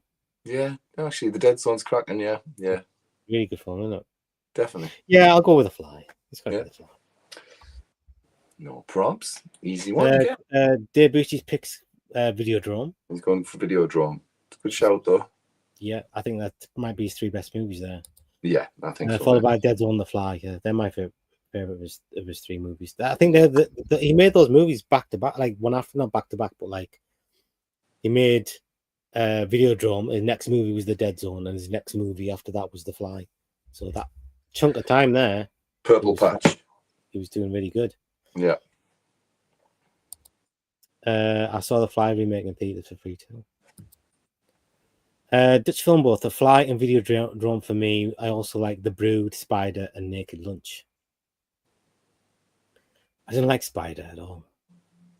I don't like the movie. I don't think I've seen it, but Naked Lunch, there's something about that movie that freaks me out, man. It's just like it's just too freaky for me. Like, yeah. Very talky, isn't it? That movie. It's very talky, but there's the scene where this guy gets blooming attacked. I'm just going to say attacked by this bloody spider thing in a cage, and it's got his tentacles into him, and it's doing nasty things to him, and horrible. I was like, yeah, I wasn't over the moon when I saw that. I was like, thank you, David Cronenberg. My fragile mind is broken now because of that. Like, yeah, I've got to say, of all of David Cronenberg's movies, the only ones I've seen more than once are those 3 movies. Like The Dead Zone, I've seen a few times, and Videodrome, and The Fly. But all is like Shivers and The Brood, and what was that one with that girl who's got the thing under her armpit? What was that one? What was that called? Existence? Is that Existence? No, that was in the 70s. Oh, what was that called? Is that not The Brood? No, The Brood's. It's the one with a mad. That's the one with Oliver Reed in, isn't it? The Brood. Oh, right, okay. Anyway, okay. All his movies. Existence. I saw it at the cinema. I never saw it again. Right. And like, the one with Jeremy Irons in. What's that called? Dead Ringers. Dead Ringers. I actually haven't seen that movie, so I can't comment. And the Crash. I didn't even watch the full movie. I walked out of the cinema. Yeah. History of Violence. I think I've seen it once, and I've never thought, I feel like watching History of Violence today. I'll go watch it. It's never happened with any Cronenberg movie apart from those 3 movies. Yeah. Videodrome, The Fly, and Dead Zone. Rabid. That's it. Rabid. Yeah. Obviously, Scanners as well. Yeah. Oh shit! Yeah. Okay, I stand corrected. Scanners as well. I've seen a few times. Yeah. But apart from them 4, none of the others. Well, yeah. That's a good shout, that Pete. I even read the book of Videodrome too. Mm-hmm. Hey guys, hey Dutch film buff. Dutch. Rabid, I like by Cronenberg too. I read the book of The Dead Zone too. Nice. Yes, Rabid. I'm thinking of Rabid. Yes, Rabid. Think it's Rabid. Yeah, it's Rabid. I'm blank on the name for some reason. I had a crashed VHS store-bought tape and didn't like it that much. Like I said, it's the only movie I've ever walked out of the cinema in my whole life. Was that movie? I think it's because I was watching it with, and my brother was with us, and I was like, dude, he was like, I knew he didn't want to watch the movie, so and I wasn't enjoying it, so we just got it. Just bailed. No, fair enough. You know what it was on that day when he used to do that thing where he used to be able to get, there was pick one day, it was like called Cinema Day or something, and you can buy tickets for £1. Yeah. So we went to the Metro Centre first thing in the morning, and we just spent the whole day at the cinema. And I think I saw Shadow Conspiracy with Charlie Sheen and a couple of other movies. and but Crash was the one who was like, nah, let's go have some food or something, man. Let's skip this. Watch this. No, fair play, man. Right, let's go with the next one. I don't think I've seen the last like 2 or 3 Cronenberg movies. I've not even watched them. No interest. Nah, the last one was just the same old. David Fincher. David Fincher for me is dead easy, mate. It's going to be 7. Alien 3? No, listen, I've got a lot of love for Alien 3, but no, it's. I know you do. I know you 7. do. It's 7. 7. Yeah, for me it's 7 as well. I've got to say it's. I don't think he's ever done a movie as good as 7. Nah, there's something about, I was watching. Like I say, I got the 4K for my birthday, so I was watching it just the other night, and there's something about that film. There's something kind of the music score. It's not. Yeah, the music score just kind of throbs in the background that gives the movie tension. It's just always going. It's like dun, dun, like that. It's stunning. Like it's like so gritty, so grimy, and so wet. You know, it never stops raining in that movie. It looks amazing. Like the cinematography in that movie is absolutely amazing. It's weird because it's like a lot of it's really dark, but like it's just amazingly done. And it's one of those movies that's got like good jump scares in it as well. Like sometimes just like a gun blast and you'll jump, or like that bit where he wakes up, you think he's dead, he's all eaten. And, like, that's absolutely. Yeah, it's a stunning film. I mean, listen, I like his other work as well. I've got I've got a lot of time for the one Zodiac. It's a great film that, but yeah, there's no beating 7. I like that movie he did with. I saw it at the cinema. The one he did with Michael Douglas. The one he did after 7. What was that called? Michael Douglas. Oh, The Game. The Game. Yeah, The Game's a great film. Man. Yeah. That was another one that's got some good jump scares in that one. It's not a horror film, but like for some reason, if he wanted to do like a horror film, I think he'd do a really good one because he knows how to like catch you off guard. Because like, I remember jumping on that a few times as well. But I always liked that movie. Let's have a look here. Dave Boosty says 7, Alien 3 almost. Don't know if he's joking. Fight Club. I'm never a huge fan of Fight Club. Yeah, listen, I like it. I like it, but nothing. Yeah. That's another one I've only ever watched once. So I never thought about going back to it. I mean, Zodiac I've seen a couple of times, even though it's like a super long film. Zodiac was good, but also it is tiring. 7, The Game. Yeah. Fight Club, Fincher's best. Yeah, there you go, Dutch film buff. That's exactly right. Yeah. 90s David Fincher is like his primo, man. Flying. I had like high hopes. The thing is, he's done really well, like very popular. Everyone thinks a lot of him, but I don't think he's done anything as good as the stuff he did in the 90s. 100% Dutch film buff. No. Well, I mean, I think the closest thing for me was the Mindhunters series, but they obviously cancelled it, which is a travesty. Like, it's that high quality. Mate, you got to check it out. There's 2 seasons of it on Netflix. Check it out. It's brilliant.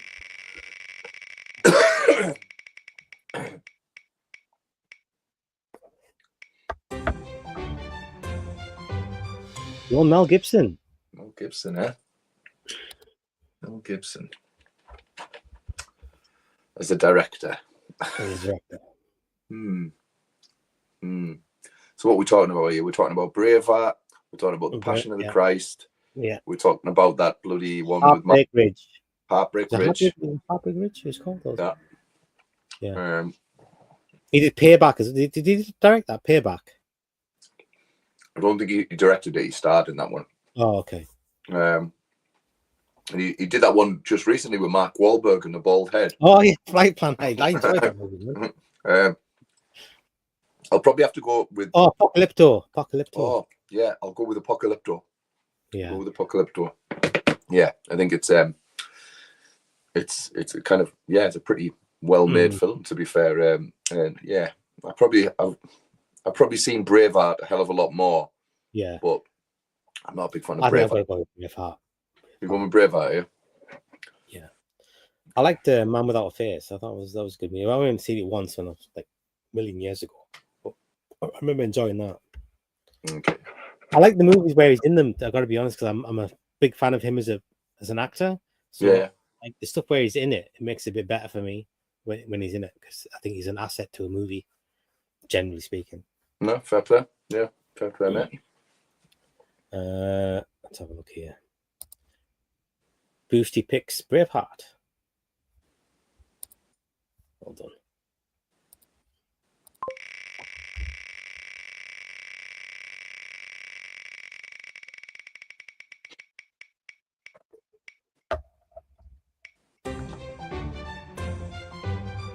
High West. I think we're both going to pick the same movie, aren't we?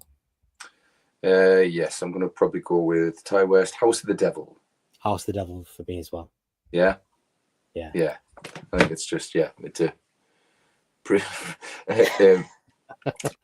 it's a pretty awesome film. It's House of the Devil. Yeah, I think that guy's got a problem with pacing in his movies, but that on that one there it worked. Yeah. It's a strange one, but I didn't really get House of the Devil the first time I saw it. No, me neither. I didn't like it the first time I watched it. Yeah, I was like, that's really boring. That movie. That movie it took way too long. Blah blah blah blah blah. But the second time I watched it, it worked. Weird. Right. Next is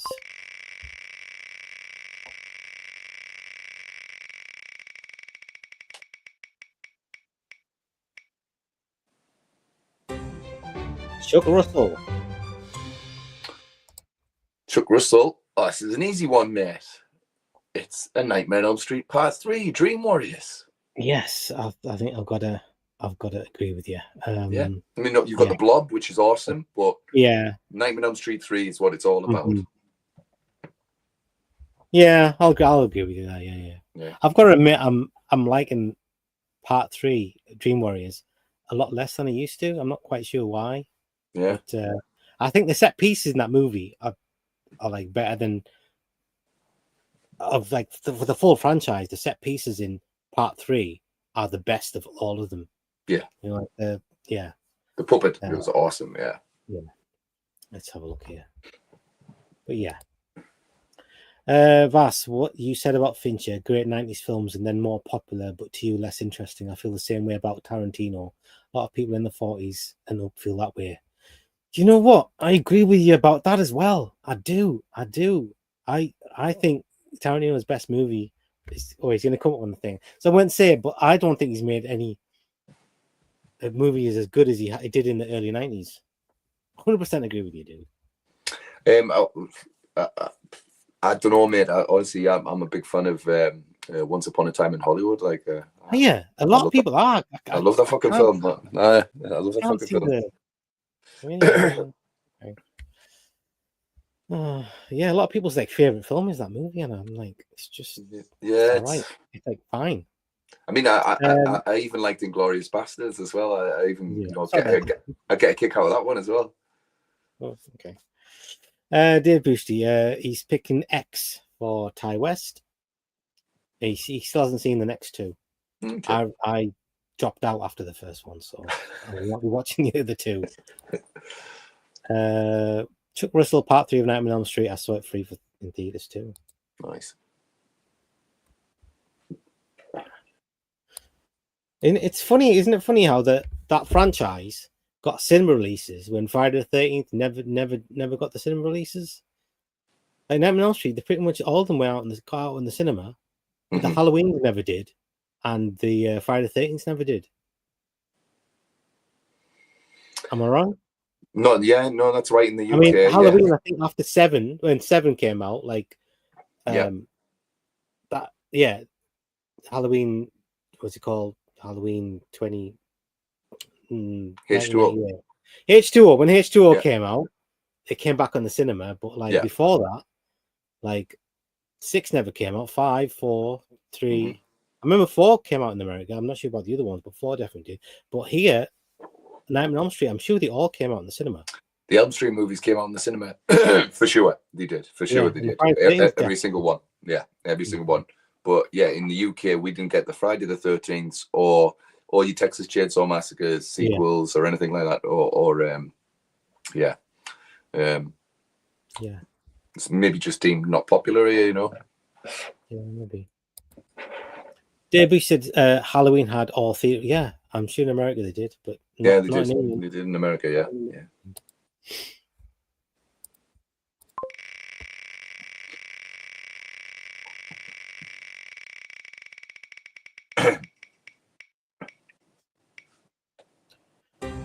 Francis Ford Coppola. Mm. I don't know. I've not even seen many of his movies. I'm not even sure why he's on the list. Go on. Well, for me, listen, there's obviously The Godfather. There's The Godfather 2, which are the obvious ones, but I'm not a big fan of gangster movies as such. So I'll probably go with him, Dracula, because I've seen it a few times. Yeah. Okay, yeah. I'll go with Dracula. Trying to think what else he made. He made Apocalypse Now. Mm-hmm. And he made Jack the Bear, didn't he, with the Rob Williams? I'll just get his exact. What else did he made? He must have made some movies. So The Godfather, Apocalypse Now, Megalopolis, The Godfather 2 and 3, Dracula, The Outsiders. I've never seen Outsiders. No, not me. Let's have a look here. Something called Rumblefish, The Conversation. The Conversation. Lost in Translation was his daughter, I believe. Was it not? Yeah, it was, yeah. Yeah. Let's have a look here.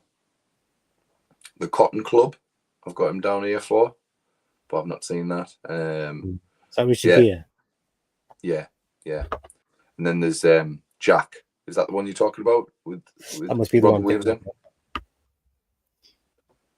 Yeah. Yeah, a bunch of them I've never seen, I've got to say.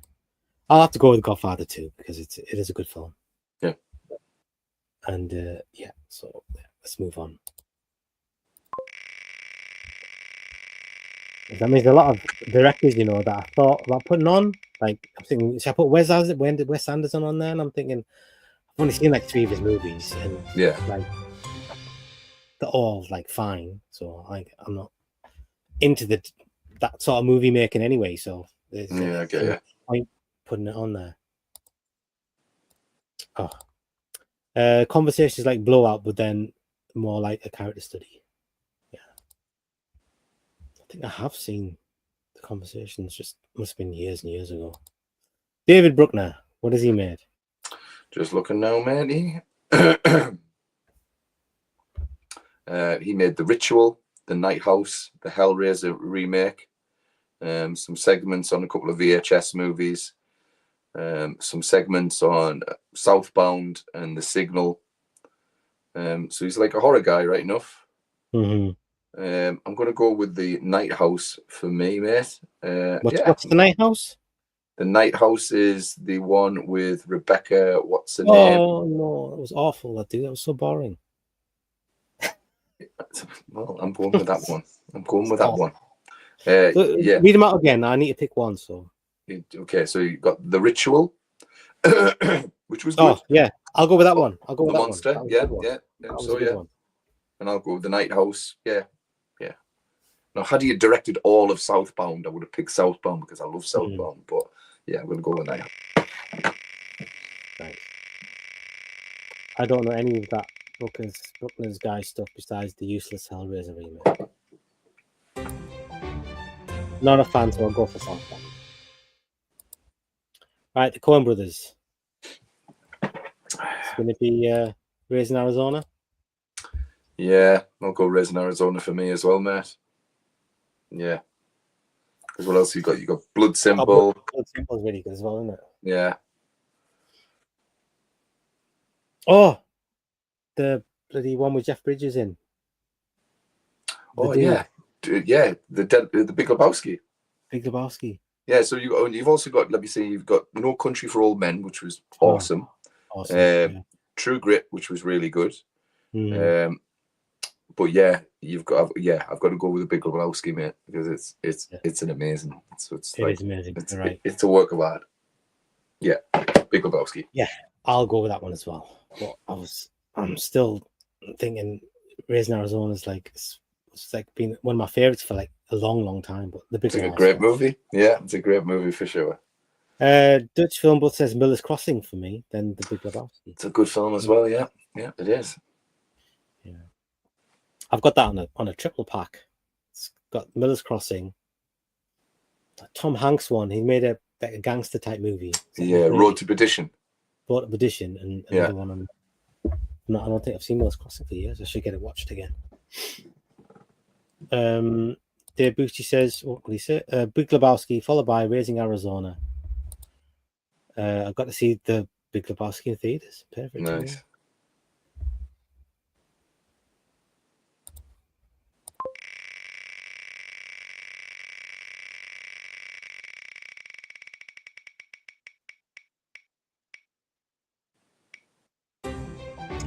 Guy Ritchie.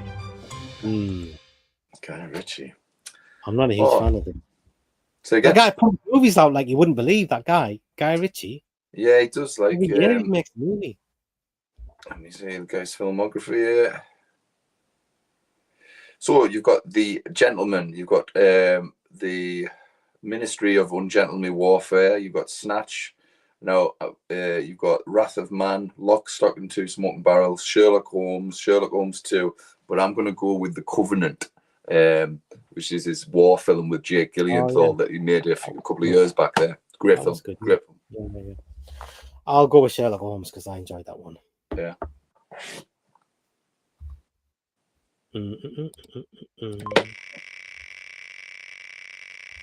Which film says he loves the dialogue in Miller's Crossing? So take you, flunky, and dangle.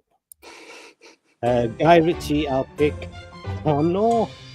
Lock, Stock, and Two Smoking Barrels, followed by Snatch, Rock and Roller, and The Gentleman. Rock and Roller. This one should be an easy one. Oh yeah, that's right. It's Mobland tonight. See you later, dudes. He's off. such a faithful man is always. Neil Marshall. Oh, it's got to be. Neil Marshall's The Descent in it. It's just it's The Descent. Yeah. The weird thing is, The Descent 2 is probably better than any of the movies made after The Descent. Even though he didn't make it, but like it's better than all his other movies. Yeah. It's just he's not come, unfortunately, anywhere close. At least recently, has he? Dutch film picks Snatch and Lock, Stock. Neil Marshall picks The Descent. I've got to pick The Descent. I mean, it's his finest work. It's a movie, and it's like so good. I know he must know it's his best movie as well. Yeah, definitely. Lewis Teague. Dutch film buff says Doc Soldiers. Oh, surprised. The Descent had a better lighting than Descent 2. You can see Part 2 has Hollywood type lighting in the caves. So Lewis T, you got Alligator. You got what's it called? It's called Cat's Eye. He did Cat's Eye. Yeah. He did the sequel to what's it called? Jewel in the Nile. He did Jewel in the Nile. That's right, yeah, Jewel in the Nile. I've got him down for Navy SEALs, Wedlock with Rutger Hauer. Oh, Wedlock. That's an awesome film, man. Yeah, it's good. I like Wedlock. Collision Course with... Was that with Pat Morita? It is. Yeah. That in the video shop, dude. I know. A Dukes of Hazzard movie, The Triangle. Wow. Yeah. So I'm going to go with... I'm going to go with Alligator as well. Yeah, Alligator. Yeah, can't go wrong with Alligator. Yeah, you're right. He did well. That tie is really good as well, but I'll go with Alligator.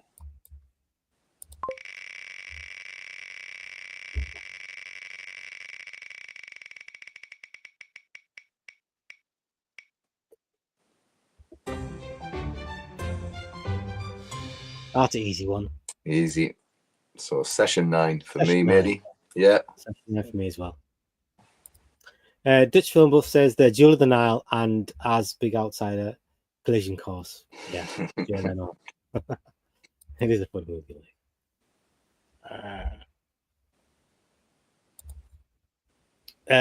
Yeah, Session 9. That's got to pick that one. Yeah. I did like the one he did with what's his name? The one where he lost all the weight. What was that called? The Machinist. The Machinist. Yeah. Great film. Jordan Peele, Get Out for me.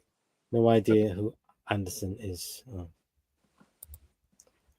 Director wise, there's a lot of TV as well. Just was Thingy Anderson, Jordan Peele. Only 3 movies to choose from. Mm-hmm. Yeah, Get Out for me. Yeah, Get Out for me. It's his best work. Yeah. Yeah, I don't really rate the other 2 anyway. No, I think he's getting. I like them less and less. I so far don't like Peele's movies much so far. I do like Get Out a lot. yeah, Get Out's a good movie.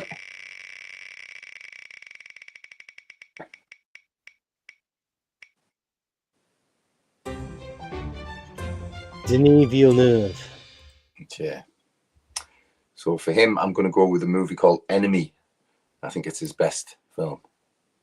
Is that the one with the big spider at the end? That's the one with the big spider at the end. Yeah. I don't like it. I think it's his best film. Bitch Film Buff says Get Out is his least bad one. Fair enough. That's a good way of explaining that, to be fair. Keanu, I'll pick of Peele's movies. Did he? Oh, okay, yeah. That's a fun movie.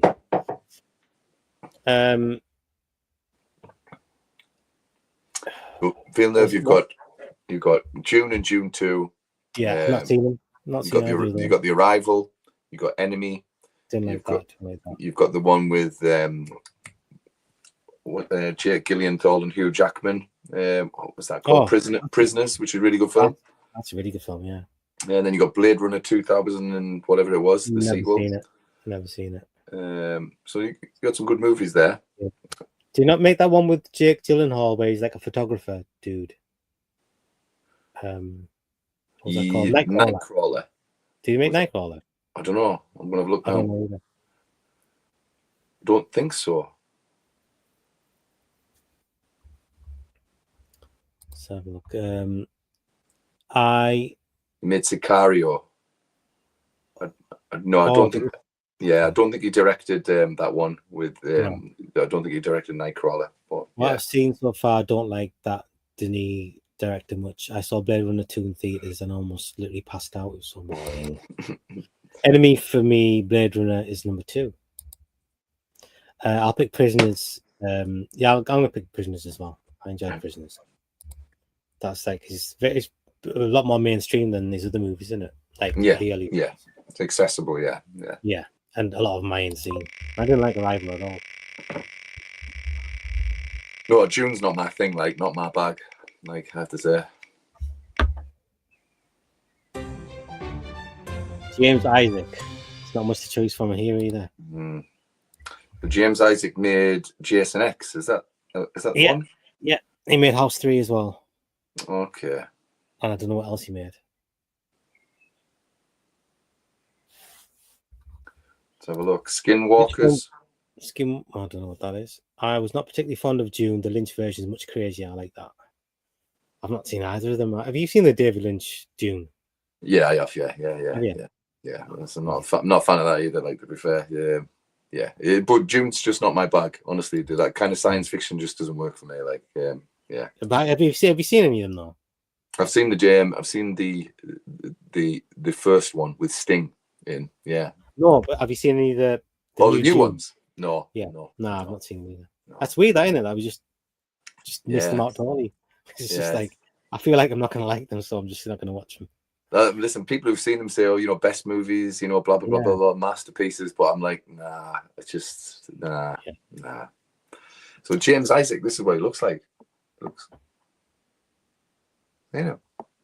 Okie doke. Right, his movies, but yeah, I think to be honest, mate, you're gonna have. I think it's pretty much between Jason X and House 3. Yeah, I'll go with House 3. Yeah, I'll go with House 3 to be fair. Dave Bruce says, I have no interest in the newest Doom movies. Who's watching these movies then? Yeah. Like 4 of us here, and there's like 2 of us have not even interest in watching them.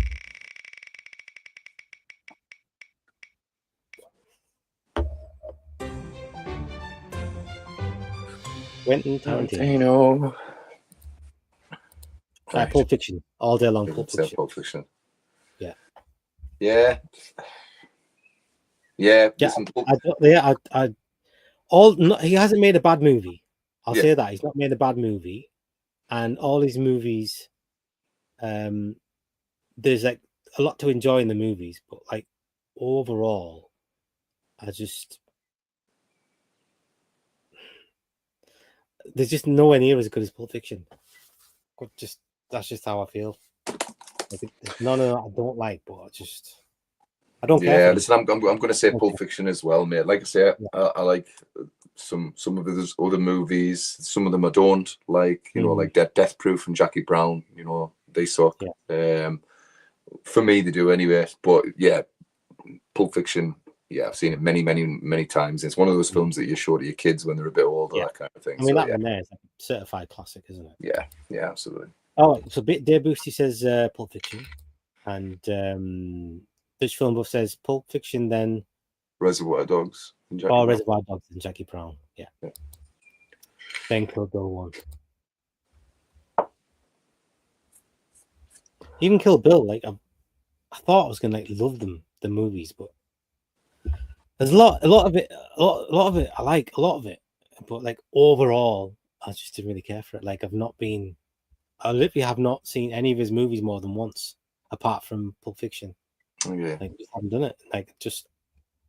And Reservoir Dogs, they're the only ones I've seen multiple times. Just don't really have any interest in watching them again. Yeah, Reservoir Dogs kind of blew me away when I was a kid. I remember that. It was some debut.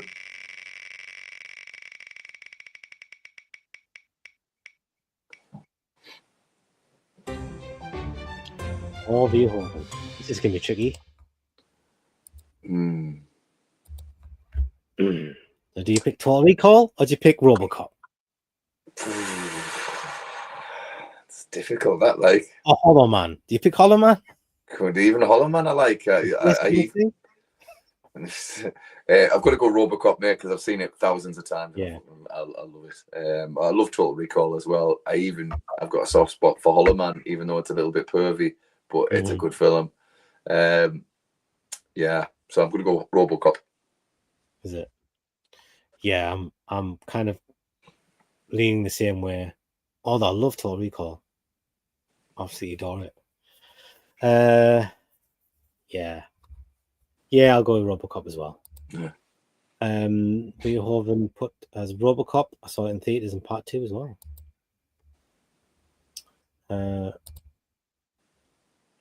Okay, Paul Verhoeven's from Dutchland. Nice. Total Recall, RoboCop, Basic Instinct, then Starship Troopers. Starship Troopers is another good one. Good list. Yeah, good list. I mean, all the movies I've seen lots of times. I mean, Total Recall I've seen, and RoboCop like loads and loads. Basic Instinct I've seen a few times. Starship Troopers I've seen a few times.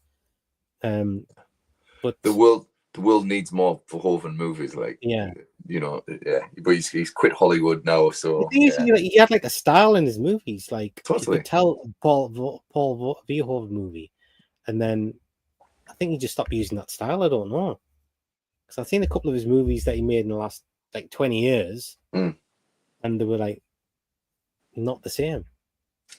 Yeah, I think it was probably one of the last. He doesn't make fantasy stuff anymore, does he? Yeah, that's right. Sci-fi fantasy stuff. Yeah, it is a shame because I think he was kind of one of the last renegade directors. You know what I mean? He was kind of wild. Yeah.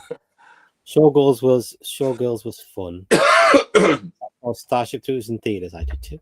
Its first week, and actually did not like it. Still don't. I almost walked out. Really? I like Starship Troopers 2 better overall. I've got that on DVD. Not watched it yet. His best Dutch film is Soldier of Orange, which is basically Starship Troopers, but then set in World War II. No way. That sounds cool. The monsters in Starship Troopers were good. I just didn't like the story.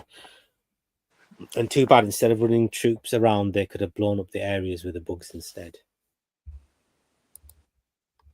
I suppose they could, but that would have been less fun. Yeah.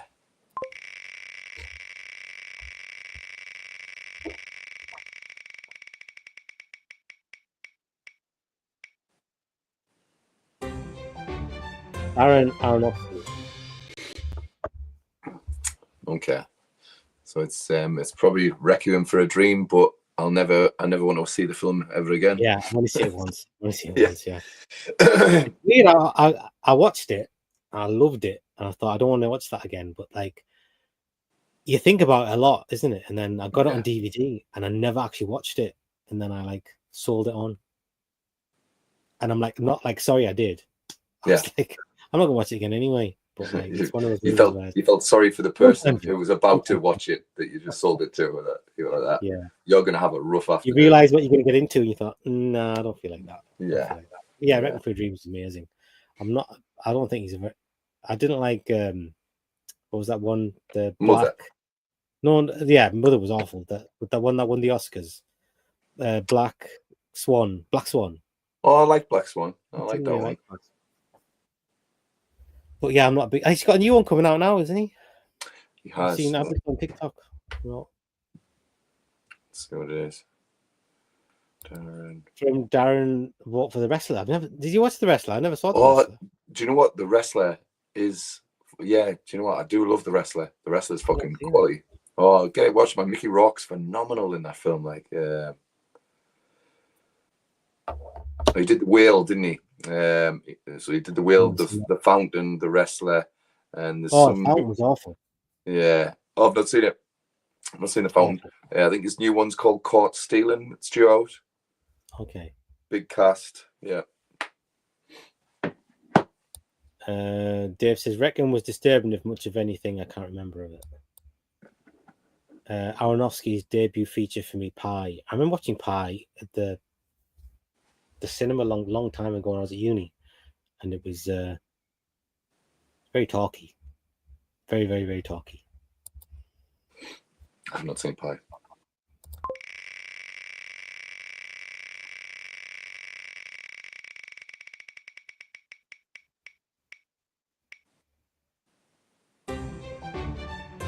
Sean S. Cunningham. All right, okay. Sean S. Cunningham. Yeah, I might have to look this up because he has made a few films. But yeah. With him. I think he made The New Kids with James Spader, which is a good film. Right. He made Deep Star 6. Yeah. It's like Leviathan, but different. Like underwater thing, like The Abyss, which is decent. Yeah. He did Friday the 13th, which is decent. Yeah. What else has he done? Just have a look here. As director.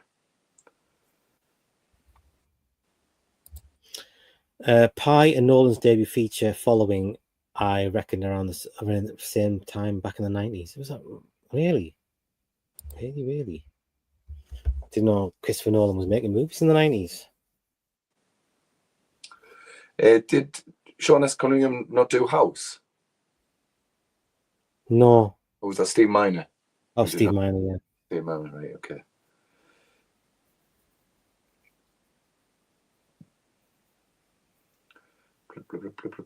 Right, as director.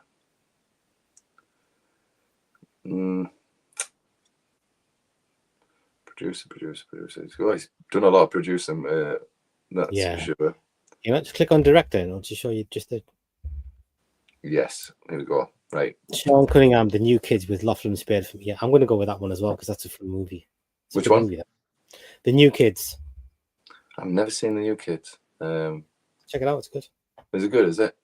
Mm-hmm. I'm just looking through. Yeah, there's quite a lot. So 17 movies he's done.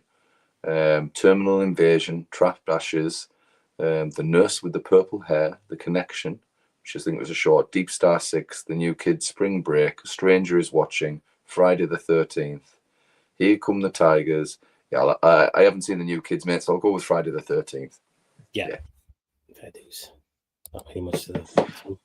But Friday the 13th, yeah.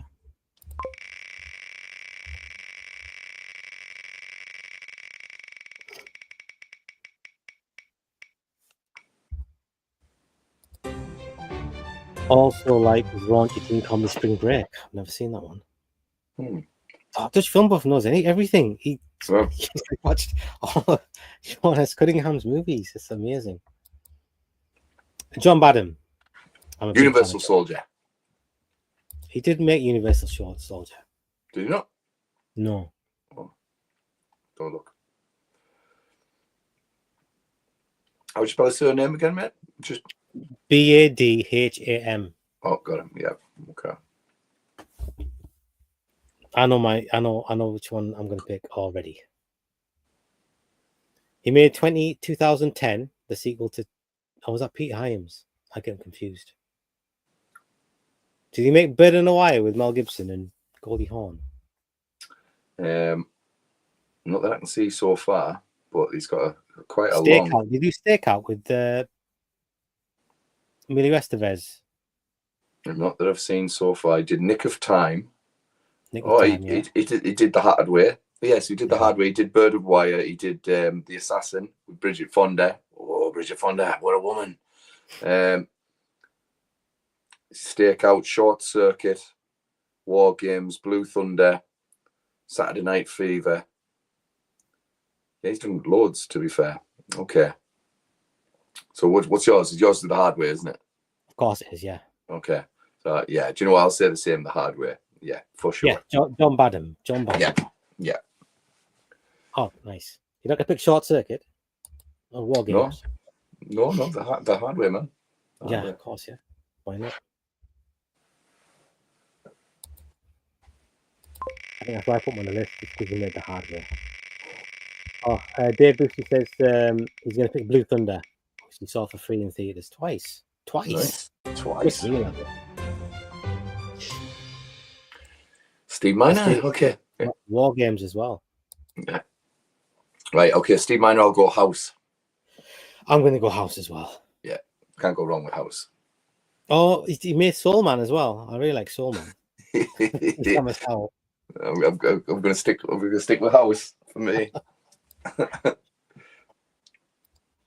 Dutch Film Book said The Hard Way for me, underrated, one of the best buddy cop flicks ever. Yeah. It is, mate. It is.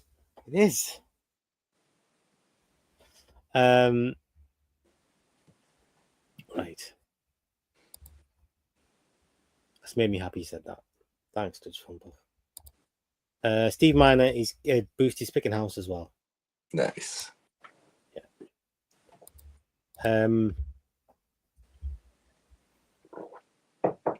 Didn't Steve Miner make that one with oh god, the crocodile one? Oh god, what's it called? They've made like 4 of them now. Crocodile one. Yeah. So look. Dutch Film Book said Friday the 13th Part 3 is his pick. Oh, he made 2 and 3, didn't he? Steve Miner. Yeah, he did. Part 2 rocks, like, to be fair. Part 2 is amazing. But House is better. Yeah, House is better. I'm sticking with House. Lake Placid, that's the one I'm thinking of. Did he not direct Lake Placid? Just looking at the moment, mate. I'm not. Oh, yes, he did. Yeah, in 1999. And he did Halloween H2O as well, mate. You love that film. But I like House more. Yeah. Dave Bush saw Lake Placid in theaters for free too. Right. Next. He did Warlock as well. Oh, you Warlock. Warlock guy. Warlock's cool, man.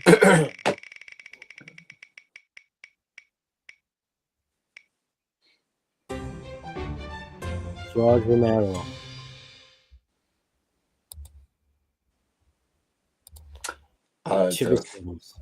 Yeah, I'll just. I mean, yeah. Listen, some days I prefer dawn, some days I prefer night. So I'll go with Night of the Living Dead, mate. Is it the first one? Yeah. Dutch Film Buff also likes House and Warlock. Yeah, Warlock's cool, man. Warlock's really good. Like, it holds up really well. Like, Warlock's awesome. I think I had a good budget behind that movie. Yeah. It's hokey, but it's good hokey, man. Yeah.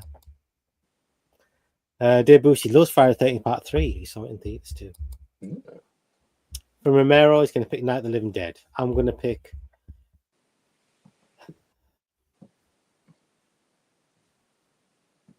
I'm going to pick Creepshow. Of course, yeah. It's a good show. That's a good show, man.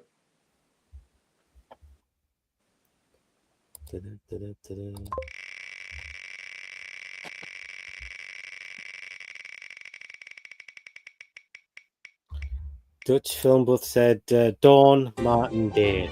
I knew he was going to say Martin. Dutch Film Buff, have you seen Sinners yet? Did you like it? Have you seen it? Do you like it? I'd like to know. I didn't like Martin at all. I saw Creepshow in theaters too.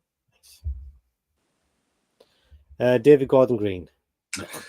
How do I not pick one of his films? How can I? Let's have a look here. Wait, it could be non-horror as well. He's done lots of non-horror stuff. Why don't you tell us what? I'm just having a look now. Sinners is way overrated. Yeah, that's what we were saying. We were saying it's overrated. Not bad, but it could have been so much better. Right. Let me see. Nutcrackers. The Exorcist Believer. Halloween Ends. Halloween Kills. Mythic Quest. Oh no, it's a TV series. Halloween. Stronger. Until Zero. Done a lot of TV movies. Something called Manglehorn. I think that's Manglehorn. Have you ever heard of Manglehorn, mate? I've never heard of that. Let's have a look here. Joe with what you call him in Nicolas Cage. Yeah. The Sitter. Your Highness. Pineapple Express. Oh, Pineapple Express. There you go. That's I'll go with Pineapple Express. I like that one. Dave says, I don't like any Gordon Green movies I've seen and haven't seen many. But yeah, Pineapple Express is a good movie. Dutch Film Buff says, I like Joe the most. I don't think I've actually seen Joe. Have you seen Joe? I don't think so.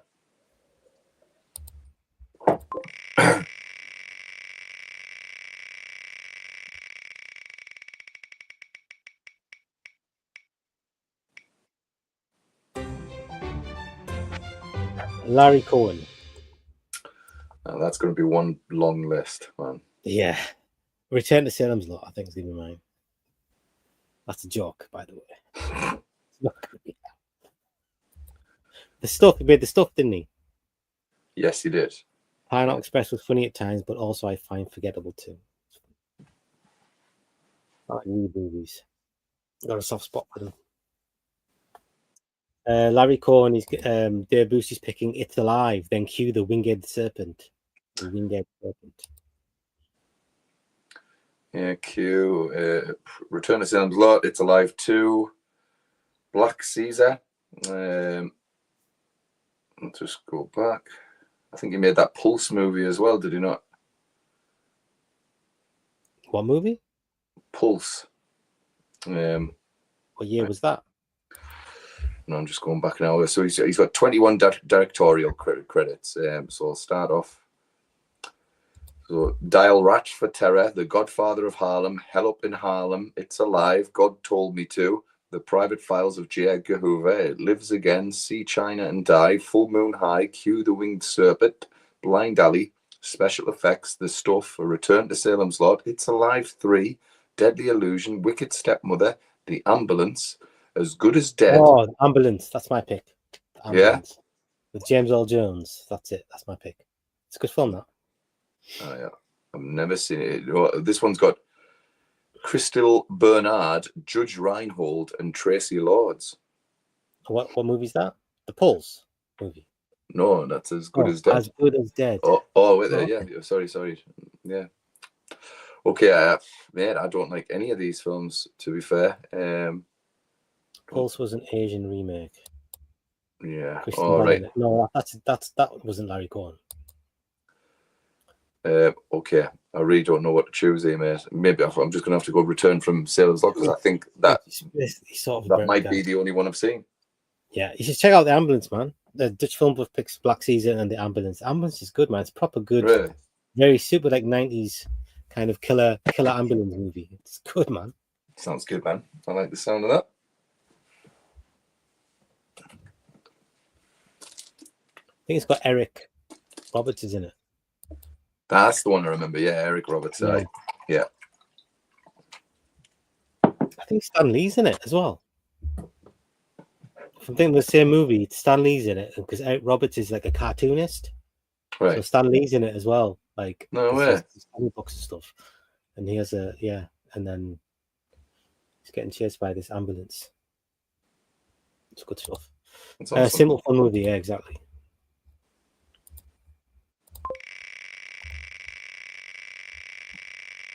Oh, get back on the screen.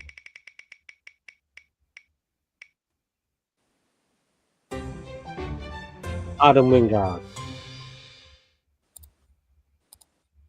Right, let's speed this up now. Okay, I'm going to go. You're next for this chap. Yeah. Did he not make Oh, he made The Guest. Actually, I take it back. He made The Guest. I'll go The Guest. Yeah, I'll go The Guest as well. Oh, it's the Guest. Yeah, I'm picking The Guest as well. Yeah. Dave Bush says I haven't seen The Ambulance in a while. That was played a year ago on movie cable channel of mine. I rewatched it then. It was on Screenflix channel, a series of movies channels on Xfinity cable. Awesome. Yeah, definitely The Guest. 100%.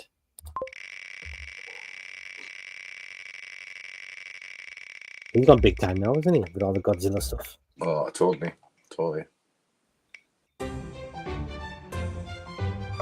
Anthony Hickox. I think he made Waxwork and Waxwork 2, Lost in Time. All right, okay. Then And he made Sundown, Vampire and Retreat as well with Bruce Campbell. right, I'm going to go Waxwork. Yeah. And he made that vampire one with Mario Van Peebles. What was that called? Full Moon. Was it Full Moon? It's called something like that. Probably, yeah. Oh, he's dead. Total Eclipse. It's called. Something Right. like that. Well, the Full Eclipse. Oh, can't remember. Hellraiser 3. Yes, he made Hellraiser 3. Oh, there's the 3. Yeah, absolutely. Yeah, let's go with Waxwork. Yeah, Waxwork for me, for sure. It's easy when there's a clear winner.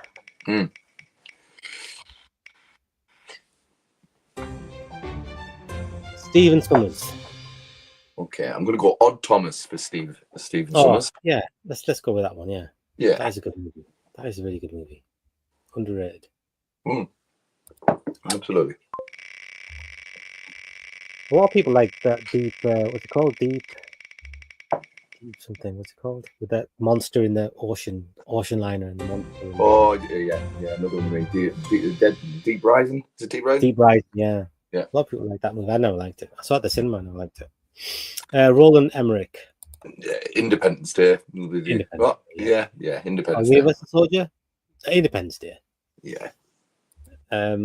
Dutch Film Buff says Godzilla vs. Kong for me. I also own an early movie from him on DVD, Pop Skull. Someone offered me $150 for it. Should have sold it. Pretty lame film. You should have sold it. $150. Too right. Summers, Dave Bush is Deep Rising. Fair enough.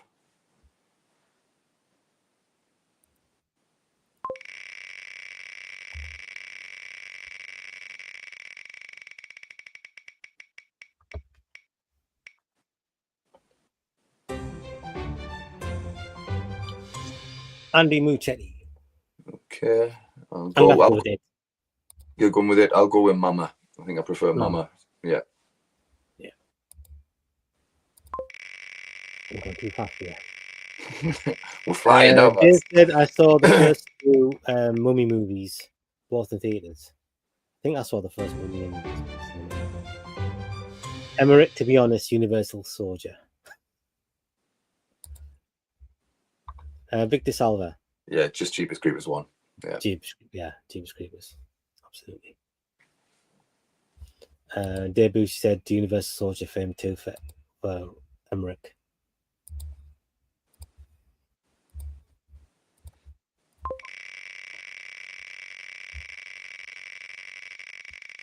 Dave Bush said Jeepers Creepers 2 for Victor Salva. Jack Folder. The Hidden. It's The Hidden for me all day long. Yeah. I'll go with The Hidden as well. Love The Hidden. Yeah. So it's only that or Nightmare on Elm Street 2 and Alone in the Dark, I think it was called. That one he made.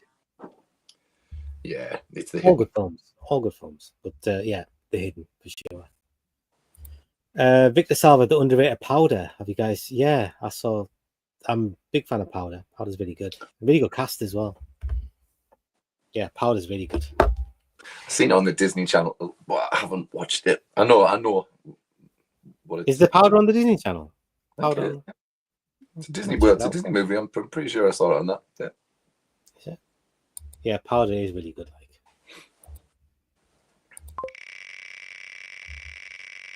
he's got a decent film with Eric Roberts again. Eric Roberts and Lance Henriksen, and it's called. In this country, it was released as Hatchet Man, and I think it was called. What's it called? Something of the Beast or something. I can't remember what it's called. The American title. Anyway, it's a really good film. It's like he's a traveling salesman. Lance Henriksen's got this big pot belly, and he picks up a hitchhiker, and there's this serial killer going around the country killing people, and everywhere they stop, the serial killer strikes. No And way. Lance Henriksen thinks it's Eric Roberts is the killer. Yeah. Nature of the Beast, that's the one, Dutch film guy. And there's a twist at the end. I'll probably Okay. It's a decent film. A bit talky in that, but like it's a good movie. What's it called? It's called Nature of the Beast is the American title. So if you watch it on like a streaming service, it'll be called Nature of the Beast. But when it came out in this country, it was called Hatchet Man. That's what they called the killer, Hatchet Man. Okay, cool, man. Cool. Nature of the Beast, yeah. Eric Roberts is, and Lance Henriksen, yeah, exactly. It's a good film. Peter Jackson. What have you got? Lord of the Rings: The Two Towers. Still own the VHS of that. Oh wow, nice. Is it called Nature of the Beast then? Is it your version? I wonder why they changed the title. I kind of prefer Hatchet Man. It makes you want to watch the movie, doesn't it? Yeah, totally, man. Totally. Right, Peter Jackson. I'm going to go with The Frighteners. Peter Jackson. Frighteners, dude. I'll go with the original Lord of the Rings. I think it's pretty amazing. After the first half an hour, when they get out the village, that's an awesome movie. Dutch film buff came out as Bad Company over here. That blimey, how many titles? Jesus, Bad Company.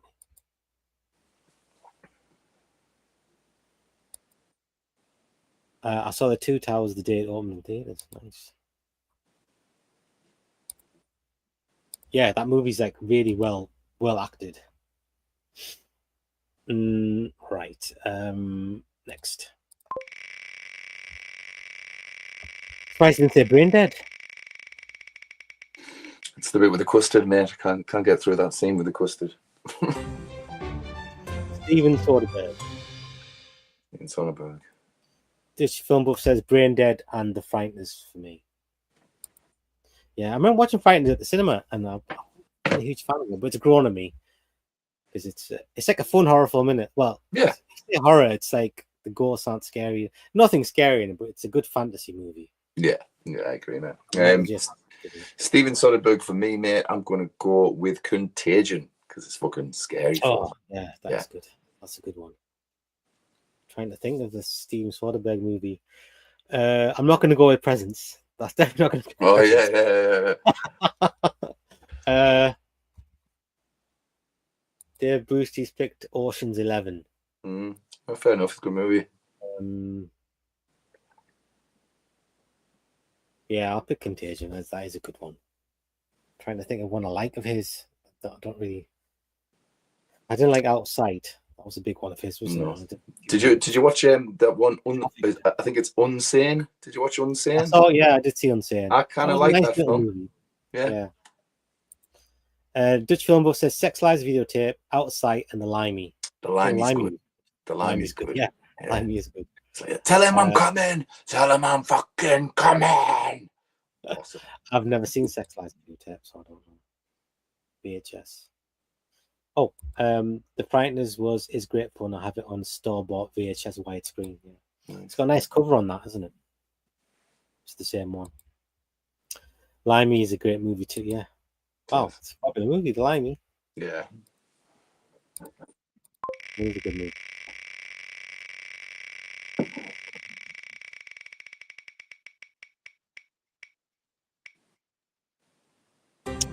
Clint Eastwood. That's a hard one. Do you want to tell us a few of his movies? Yeah. There's so many. Let me just grab them. So you've got like A Perfect World. You've got The Unforgiven. Pink Cadillac. I'm pretty sure he directed Deadpool, the one with Jim Carrey. No, I didn't. He did. I think he did. Did he? I think so. Right, let's have a look at Clint Eastwood directed. Dave Bruce says Sudden Impact from Clint. I think Sudden Impact, he directed that one. Did he? Right, okay. That is a good Dirty Harry film. Sudden Impact rocks, aye. Right, actor. You know what I'm going to pick, dude, just for the crack? I'm going to pick The Rookie with Charlie Sheen because it's a good 90s action movie. It's got some good stunts. It is like... For the fuck of it, I'm going to pick that. I'm going to probably pick Unforgiven. Yeah, as a director, I think it's a pretty good, strong movie. I've seen many of Clint's movies in theaters too. Okay, Dutch film buff picks High Plains, Drifter, and The Gauntlet. Grew up on those. My dad watched anything with Eastwood, Bronson, and Burt Reynolds in it. His birthday was yesterday. Clint's birthday is 100. Must be 100. 95. The Rookie I liked a lot too. 95. Blimey. Jesus. Yeah. So you picked Unforgiven, yeah? Unforgiven for me, yeah. Nice.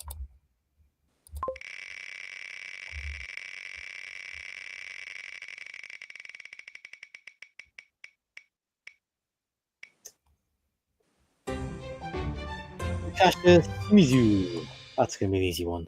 Yeah, The Grudge. The Grudge. Yeah, The Grudge. Let's move on. Speed it a little bit.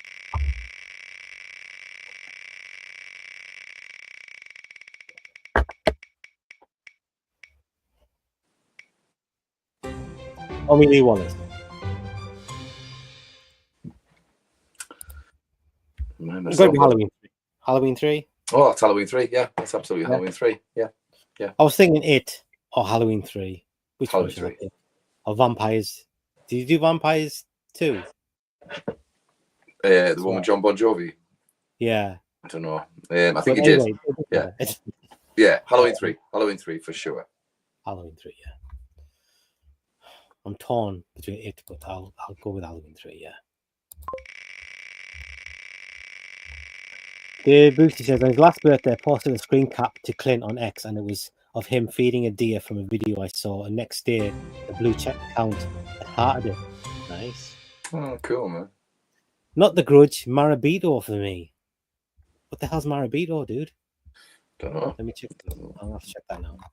Marabito. Is there a movie better than The Grudge? I don't think there is, you know.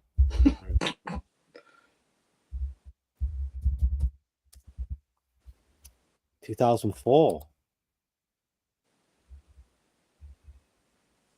A fear-obsessed freelance cameraman investigates an urban legend involving mysterious spirits that haunt the subways of Tokyo.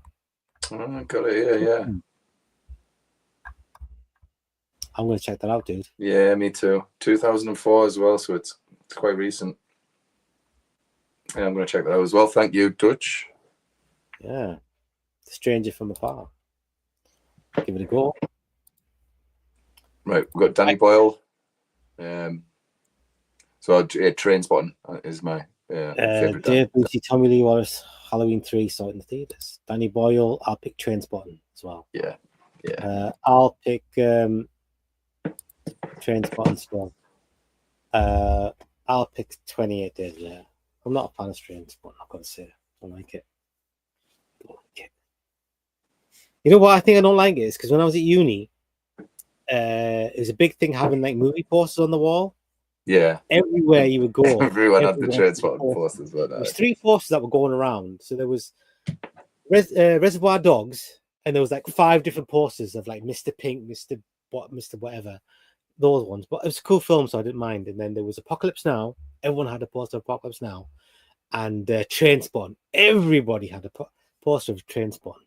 Yeah. And then I saw Trainspotting, and I was like, don't like it very much. Yeah, 20. I'll pick 20 Days Later.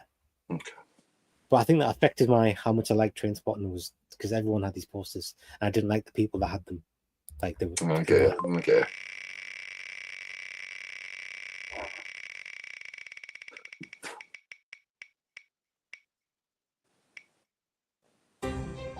Oh, I'd come sooner or later. Is there a best movie?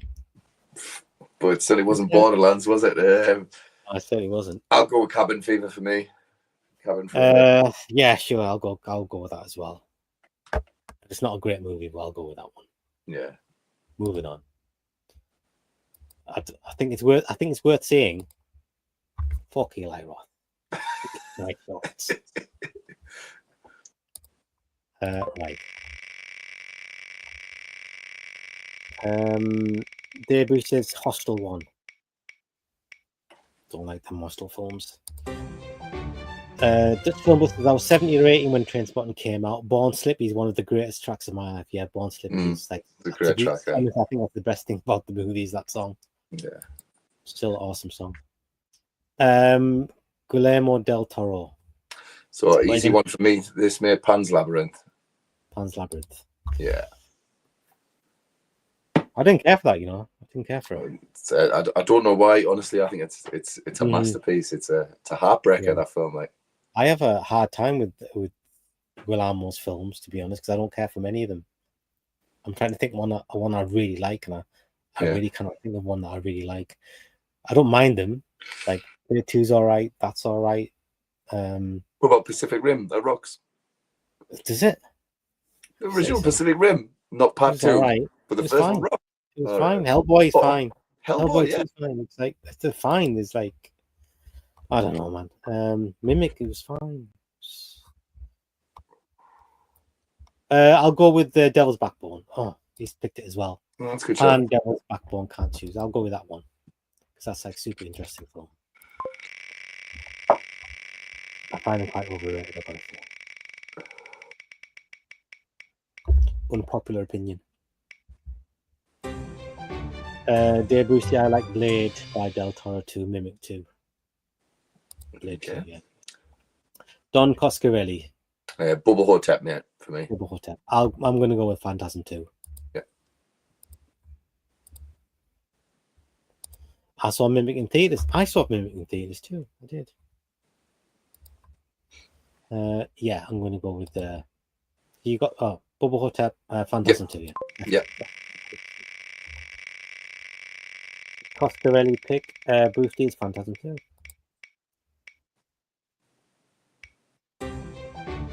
Peter Weir. Peter up. That's all okay, yeah. This film will go with Beastmaster is a cool movie. Yeah, that's a good one. Of course. Beastmaster, yeah. Love a bit of Mark Singer.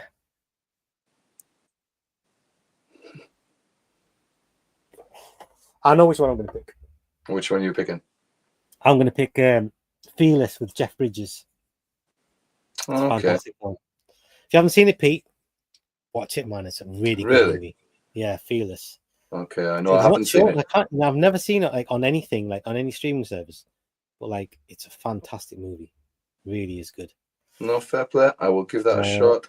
Did he not make Mosquito Coast as well with Harrison Ford? He did, yeah. Witness. He did Witness. That's another awesome one. The Year 11 Dangerously, Dead Poet Society, Green Card. Master and Commander. Did you do that one as well? He did, yeah.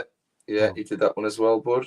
And Gallipoli, The Plumber, The Last Wave, Luke's Kingdom. I think I'll probably have to choose Witness. Yeah, Witness. That's a good one, man. Yeah. Which film, both Fearless, one of the great forgotten dramas. Yeah, there you go, mate. Fearless is amazing, man. Absolutely amazing. Jeff Bridges in that is fucking awesome. Yeah, I will check it out. The film is so good, Pete. Rosie Perez is in it, yeah? You know Rosie Perez? Yeah. And she's not even, I don't even mind her in the movie. No, she's got one of the most annoying voices of any. But I don't mind her in that movie because the movie is so bloody good. Okay. Is it okay? Yeah. I'm going to check it out. Dave Boosty says the year 11 Dangerously I'll pick for Weir. I saw it in the theaters for free. I can't watch the ending of Fearless without tearing. I know exactly what you mean, mate. Yeah. There's a bit when you realise that Jeff Bridges, he wants to be saved. It's the movie where he's in a plane crash and he's the only person that survives the plane crash, not scratch on him. Right. And then he thinks he's invincible. So he does all these daring things. And like he's like allergic to strawberries, and he's like just like he eats a strawberry and he's absolutely fine. But like he's just not dealing with like the trauma of what's happened. Yeah. Survivor's guilt and all that. He like takes a strawberry and like he wants someone to save him just so he can get back to normal again. Anyway, it's really, really good movie, dude. Okay, that sounds good. Yeah, it is like a tearjerker. And I'm the guy, yeah. I like a movie that can make me cry. Most amazing plane crash ever filmed without CGI. Agreed. Okay.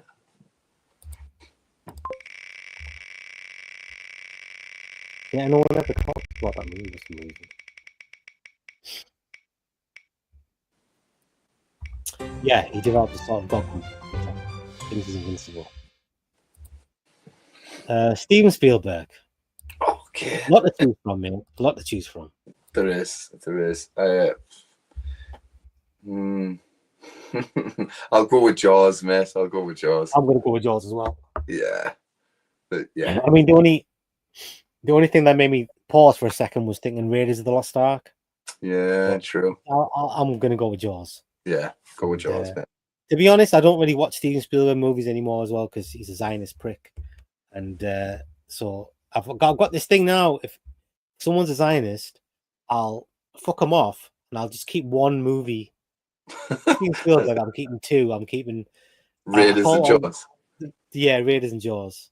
Although, to be honest, when I say Raiders, I kind of mean Raiders and Temple of Doom and Last Crusade. When I say the Raiders. Original trilogy, yeah. Okay. Like, yeah, and I've got loads of his movies, but I won't watch them. I won't. Yeah. Like Dutch Film Buff says, Raiders, Jaws, Minority Report. I like Minority Report, and I've got like the 2 special edition. I ain't gonna watch it because it's Steven Spielberg. It's a Zionist dickhead. So I ain't gonna watch it.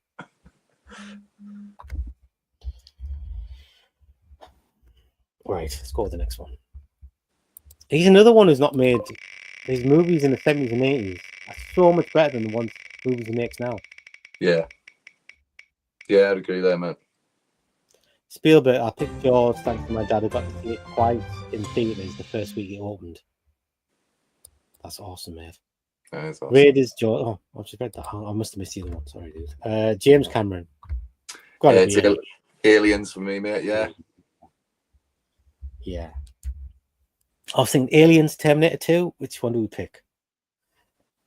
But Aliens. I'll go with Aliens, yeah. Aliens, yeah. I mean, listen, they're both great films, but yeah. Yeah, I think Terminator 2 is a better movie. I've got to say it. And it's a more iconic movie, but I'll go with more Aliens. Iconic, yeah. It's more iconic.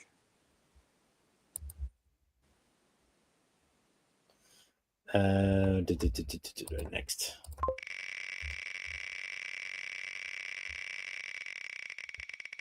That's funny they came one after each other, Steven Spielberg and James Cameron. Yeah. Yeah. Which film was same? Aliens, Terminator 2, can't really pick them. Yeah. Yeah, it's difficult, man. Terry Gilliam. I'll go Time Bandits for Terry Gilliam. Oh, Time Bandits, man. That's a classic. Yeah, I like Time Bandits. That's tough, man. Terry Gilliam. What's that Johnny Depp one he made? Where he plays that writer who gets stoned on drugs all the time. Oh, Fear and Loathing in Las Vegas. He made that, didn't he? He did. That's a great film. Yeah. Dutch Film Buff picks Brazil. Okay. Yeah, Bushy Time Bandits on the theater, so that one in the theater too. Fear and Loathing, yeah. Fear and Loathing, yeah. I'm rubbish for names, me. I don't know why I can't remember names.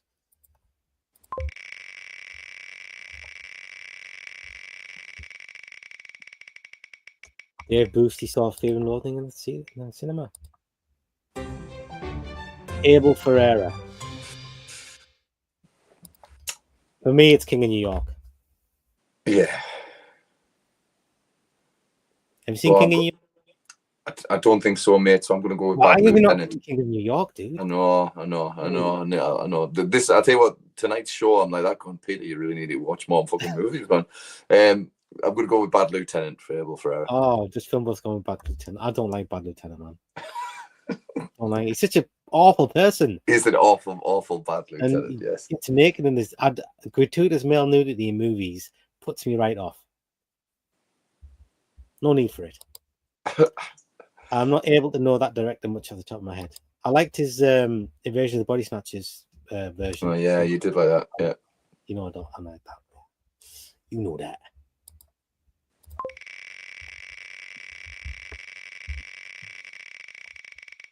Keitel's performance is one of the best of the 90s, Vass. Okay. I want to see someone wanking off in the movie, dude. I want to see it. I want to see it. I'm going to go with... Yeah, Ricochet. I'm going with Ricochet as well. Yeah. Highlander or Ricochet? What are you going to think? I'm going to Ricochet. Ricochet all day long. Yeah. What else did he make? He made The Shadow. Shadow's good. Yeah. Yeah. He made a... It's weird. He made a bunch of movies. He made a movie with... Razorback as well. Oh, Razorback. There you go. Yeah. Just Film Buff's going to pick Razorback. I'm gonna just say it right now. I'm just gonna pick Razorback. He's gonna pick Just Razorback. Film Buff. You're gonna pick Razorback, aren't you? Oh, he's not gonna pick it now. Part 2 of Bad Lieutenant was great fun. I think it was all right. Highlander for Russell. Okay. I agree with Ricochet, but number 2 for me is Razorback. Okay. There we go. I'm glad, yeah. I'm super happy you like Ricochet. I love Ricochet, but you probably know that. Yeah, Russell Mulcahy, man. I thought he was going to be like a massive big director because he's so good. I agree with Ricochet. Okay, I've got that one. Haha. Mulcahy also made Resident Evil 2. Yeah, he did, yeah, and that's the best Resident Evil movie of them all, in my opinion. Right.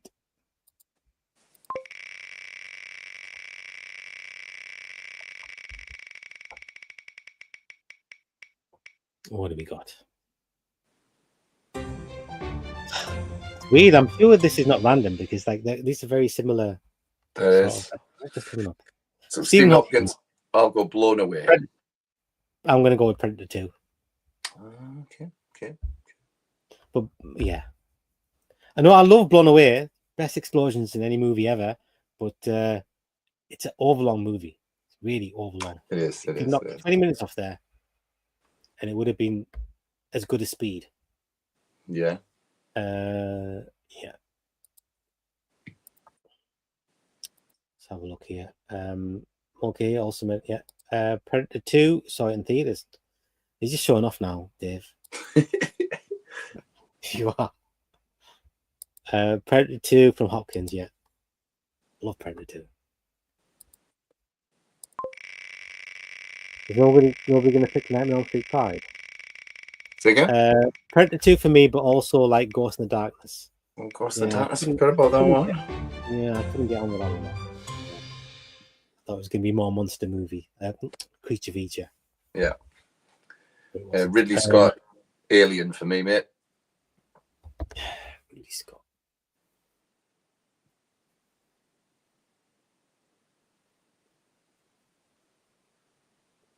Yeah, I agree. Yeah. Blade Runner for Dutch Film Buff. I was going to say that, but he got that first. From Ridley, Alien. Okay, I think we should try and work out what Dutch Film Buff is going to pick before he does. Before he says it. Okay. See Blade Runner in theaters for free too. Spike Lee. Hey. Gotta be Do the Right Thing. Gotta be Do the Right Thing. Have you seen Do the Right Thing? Of course you've seen that. Yeah. No, I think you showed me Do the Right Thing the first time I ever saw it. Also like Alien and Gladiator, of course. Yeah, Hmm. like Gladiator is pretty phenomenal. Yeah. I am just going to check out Spike Lee's films. I like his that movie he made, Clockers. Clockers was a good one. I like Yeah. that movie. What's the one with Edward Norton where he's about to go to prison? Is it the 25th hour or something like that? 25th Hour, yeah. Yeah, I'm going to go with the 25th hour. That sounds like Do the Right Thing. Well, I liked it a little bit. Just film both. Do the Right Thing 1, Clockers 2, 25th Hour 3. Nice. There we go. Do the Right Thing. Inside Man. Inside Man's good. Yeah, I think that's his most commercial movie, Spike Lee.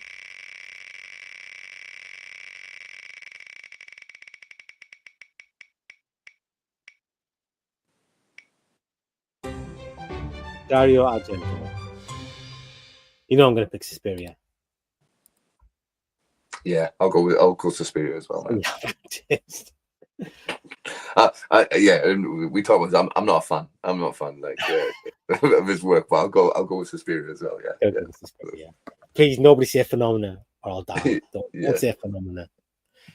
You know, I've got to say he's done his first 3 movies. I can't remember which one it's called because they all got Cat of Nine Tails or the Crystal Plumage. I don't, but one of them is really, really good. That one, what's it called? Deep Red. I actually saw Deep Red very recently. It's really good. Deep Red. It's really, really good. Okay. Just check out Deep Red. That's actually really good. It's a bit different to the others. I say a bit different. It's very Dario Argento, but it's like it's a good movie. No problem. Opera 5th, Tenebrae 4th, Deep Red. No, that was a joke. Yeah, very funny, very funny. I don't believe you. He's phenomenal. That's not real. That's not real. I'm not a big Giallo fan. Is it Giallo or Giallo? Giallo. Yeah, Giallo. Yeah. Giallo. Okay.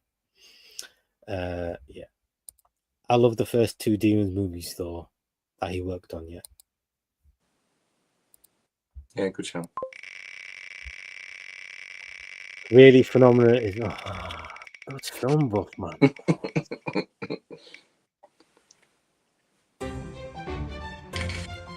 Jean Colette Serra.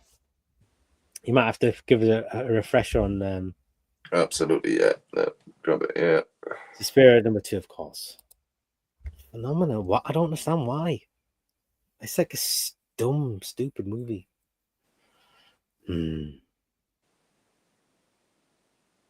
So this chap's made. She made some Liam Neeson movies. Yeah, Retribution. He made Black Adam. He made Carry On movie, apparently. What? Oh, Carry On, right. Yeah. I never watched that. You said it wasn't very good, didn't you? Jungle Cruise, The Commuter. He made The Shallows. I'm going to go with The Shallows for this chap. Oh, yes. I'll go with Shallows as well. Yeah. For sure, The Shallows.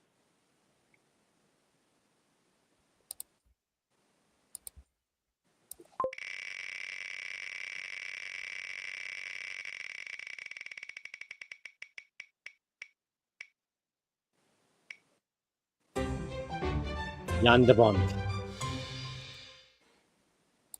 Easy. Speed. Yeah. That was easy. Yeah. No contest. Oh, wait a minute. I'm going to change. I'm going to put Twister. Do you like Twister? You like Twister more than you like Speed? Come on. You know, Twister is just. Is it better than Speed? Isn't. You know what it is? It's Twister's like I don't know. It's got everything. It's like it's got action and it's got disaster and it's got amazing special effects, and I'm just a sucker for those things. I'll go with Twister. I love Twister. Fair enough. Dutch film buff pick Speed as well. Also, he's Dutch. The Shallows, then that semi-useless House of Wax. How do you do House of Wax? Nice. Guy's been making movies for ages then, I guess. Yeah. Quite new.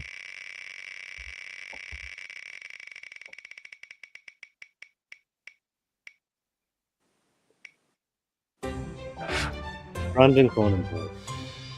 Okay. I'm going to say none. Can we just move on? Yeah, I'm just going to say Infinity Pool because I think that's pretty much the only Brandon Cronenberg movie I've seen. Start Possessor, and Possessor. I didn't like Possessor. I didn't like Possessor. Well, I liked its craft, but it was a bit mean. Yeah. Martin Brest. I think I spelled that wrong. Who the fuck is Martin Brest? So you got Beverly Hills Cop, Scent of a Woman. That one with Robert De Niro in. Midnight Run. Midnight Run. I'll have to go with Beverly Hills Cop though. Yeah, I'll go with Beverly Hills Cop. Yep. I'm surprised that Sean Buff didn't say Midnight Run. It's close. That like Midnight Run's excellent. Nice. The Bond I didn't like much as a director. His Tomb Raider 2 was funny enough. I saw it in theaters too. Midnight Run also awesome. It is also awesome.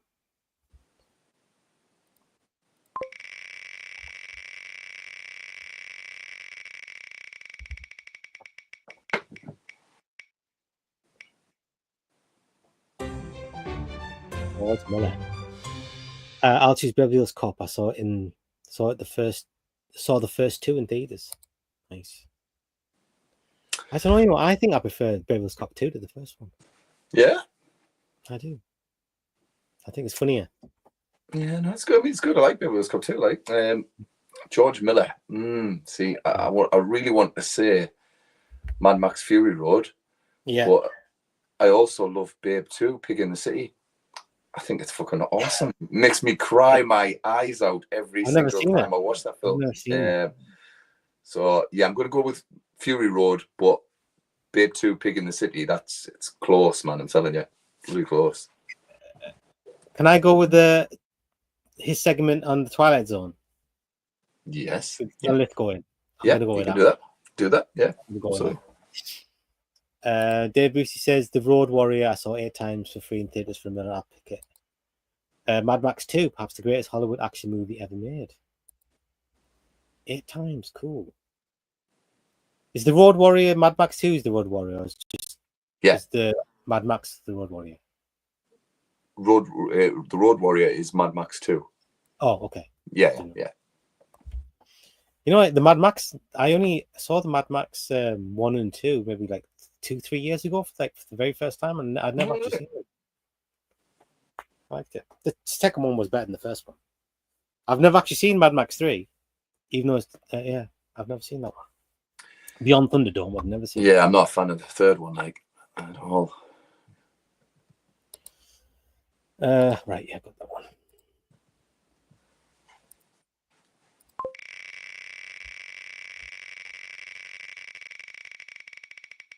I didn't like the new Mad Max film. I didn't like it at all. What was it called? Which one? Furiosa. Didn't like that movie one bit. I liked it. Like I enjoyed it at the cinema, but I've not seen it since. I've only seen it once. Go Verbinski. I'm going to go with Verbinski. I'll probably go with Pirates of the Caribbean, the first one. When I went to see it at the cinema, I had a good time with it. Yeah. I've never seen any of the Pirates of the Caribbean. No. I saw Mad Max 3 times for free in the theaters. Mad Max feels more like a sort of Peter Pan movie. Totally. There's a lot of swinging. Gore Verbinski, I'll choose Pirates of the Caribbean. I'm going to choose... what's that mouse one he did? Mouse Hunt. I'm going to go with Mouse. I like that movie. I was thinking about The Ring, but I'll go with Mouse Hunt. No, fair enough. Yeah.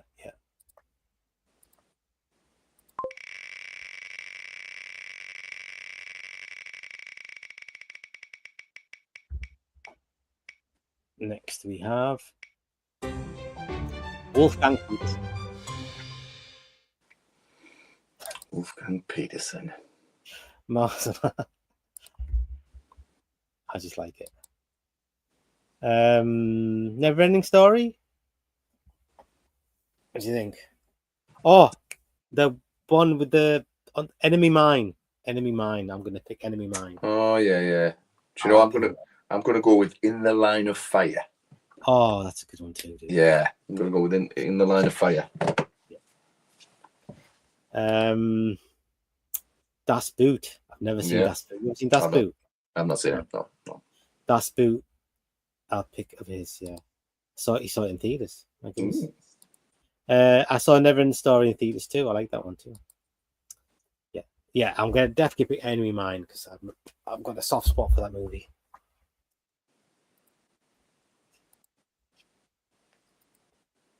Let's have a go.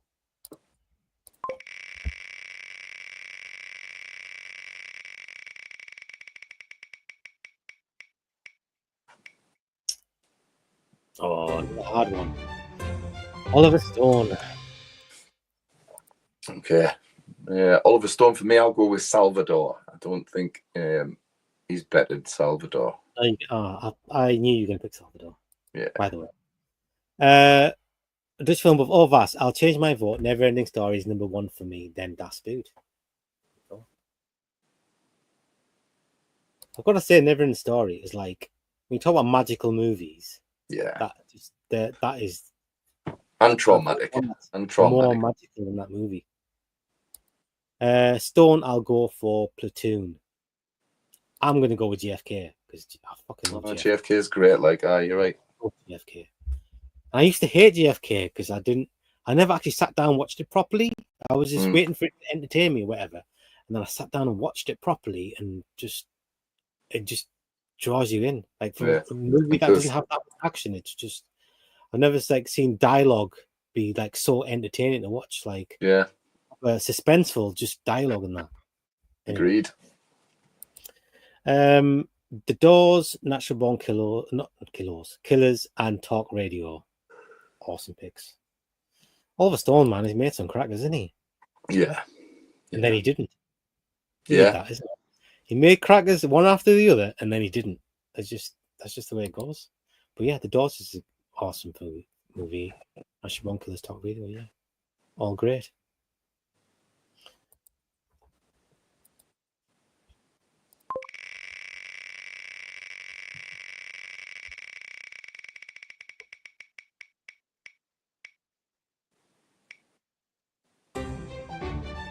Robert Rodriguez.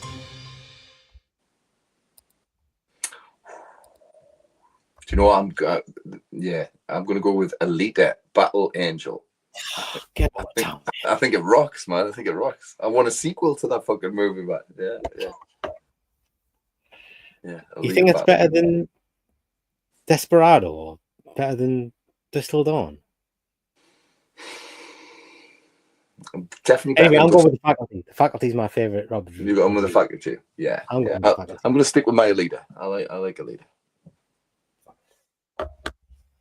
And Dave Boosty has picked Desperado. He's another one who made awesome movies and then just didn't. Yeah. Well, for me, anyway. Dutch film, both Planet Terror, Desperado from Dusk Till Dawn. I didn't like Planet Terror at all. I like Planet Terror. I prefer it to Death Proof. Desperado. So, Dutch film buff, the question is, do you prefer the first half of From Dusk Till Dawn or the second? If you had to pick, what's the best part of it, the first half or the second half? Just out of curiosity.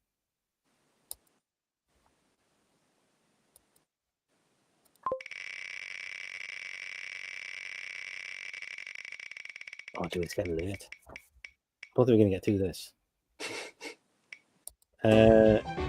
No Alita for me. Hate that one group with the anime from 1993. Oh, I see. I missed the anime. I'm sure my daughter would probably say exactly the same thing. I had no idea it was anime. Right, Richard Donner. It's hard on this man, dude. Guys made some awesome movies. Second pass. Oh, nice. It wouldn't have mattered. You guys already saw it. Yeah. We just saw. I saw it yesterday, and Pete saw it like last week. What do you think?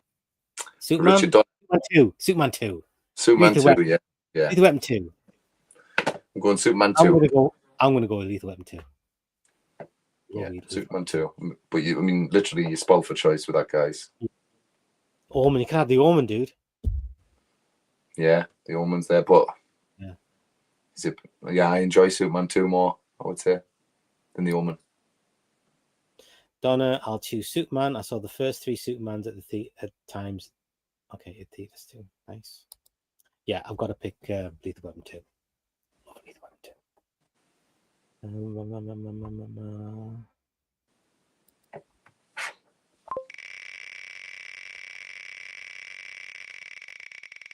Bruce says he saw it twice at the theaters. Superman 2. That's awesome. Kneel before Zod. Curtis Hanson. Hanson. So I'll go LA Confidential for Curtis Hanson. Oh, yeah, me too. Easy. Fantastic. Yeah. Fantastic film. I was thinking Hand That Rocks the Cradle. It's good. River Wild, good. But yeah, I think I'll go with that one. Yeah. Dutch film buff. He did make many great ones. Superman 2, Omen, Lethal Weapon 2, and the one with that was from 80s, wasn't it? Rutger Hauer and Michelle Pfeiffer. What was that called? I can't remember what it was called. Is that Lady Hawk? No. Yeah, Lady Hawk, yeah. It was a Lady Hawk. Mm-hmm. The To Catch a Predator guy. Not that Curtis Hanson. Lady Hawk, yeah.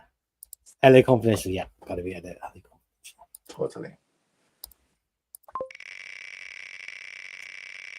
I saw Lady Hawk in theaters 2 for 3. Watched everything. Joel Schumacher. What you gonna pick?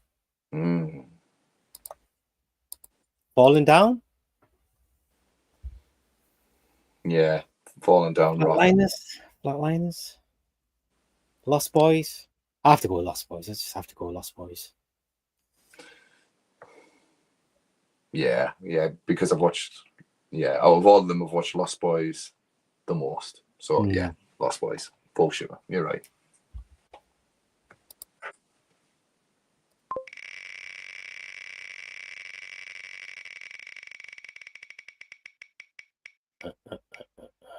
We have got Patrick Lussier. You might have to give us a refresher on that one, dude. Is this the transporter guy? I don't know. I think it is. I think he made... Did he make the remake of... what's it called? My Bloody Valentine? He might have done, yeah. Let's have a look. Canadian guy. Dracula 2000, Drive Angry, Dracula 2 Ascension, My Bloody Valentine 3D, something called Play Dead. So he's not the transporter guy whatsoever. I think he's like an editor. He edits a lot of like horror films. He directed Trick. I know you love that movie. Oh no! He worked on the Scream TV show, so he's a bit of a hack. I think this chap. So Joel Schumacher, Dave Booty says, I'll pick DC Cab, which I saw in theaters. Never heard of that, dude. No, never heard of that. Lost Boys 2 in theaters and Batman and Robin the day it opened too. Rush to see that. Lost Boys for me too, says Dutch Film Buff. Can watch it over and over and over again. Absolutely. The Incredible Hulk 2008. No, it's not him. No, it's not him. I'll go with Drive Angry for this guy. The Transporter was Luc Besson. I think he produced it. Yeah. I don't think he directed. Editor for Scream. Don't like his films as a director. Yeah, I agree. So what do we get with his movies? The famous ones. I've gone for Drive Angry. There's My Bloody Valentine, the remake. He did White Noise, The Light, Dracula 2000, Dracula 2001. I'll go with White Noise, The Light, because it's got some good jump scares in that movie. White Noise, The Light. Okay, no but. Cracking through this now.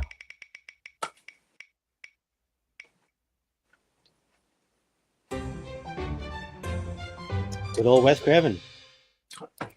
Yeah, Nightmare on Elm Street. Nightmare on Elm Street. Yeah. I'm gonna pick. Are you gonna go with Scream? That's what I'm thinking. I'm gonna pick Scream. I'm gonna pick Nightmare on Elm Street.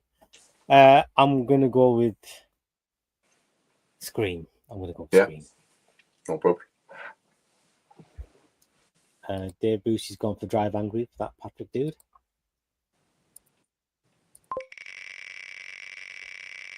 Is that really the only two to choose from? Wes Craven? I think it is. Like, but when you talk about the cream of the crop, I think that it is just two, isn't it? Yeah. Oh, Tony Scott. Tony Scott. Just remind myself what Tony Scott did. True Romance. Yeah. Is that your choice? True Romance? No, my choice is Last Boy Scout, of course. Oh, it's the Last Boy Scout. Yeah, absolutely. It's the Last Boy Scout. Yeah. But if it wasn't Last Boy Scout, it would be True Romance. Yeah. Yeah, Last Boy Scout. Okay, for Wes Craven, Dave Busey's going to pick Nightmare on Elm Street. Dutch Film Buff, 1, Scream, 2, Nightmare on Elm Street, 3, People Under the Stairs. You know what, Dutch Film Buff, I would exactly pick the exact same order on those exact movies. Very good. Tony Scott directed Beverly Hills Cop 2. Yeah, he did. He totally did. He also did he not direct The Hunger as well? Which I don't like. Yeah, he did actually, yeah. I saw the first 2 Beverly Hills Cop in theaters too. Right. Yeah, so that's as you're gonna pick Last Boy Scout as well? Yeah. Awesome. Man on Fire is a good one as well, I've got to say. Great film, yeah.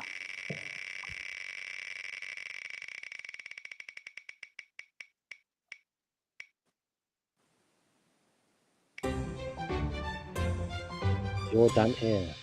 Right, you know what I'm going to pick there, Pete? I think you know. Yeah, I know you're going to pick as well. Last Boy Scout and True Romance, 2 favorite movies. 2 of my favorite movies too. Tony Scott is he was the man. Joe Dante, I've got to pick The Burbs. Oh yeah. So Gremlins for me, Burbs for you. Gremlins for you, yeah. Yeah. I totally understand.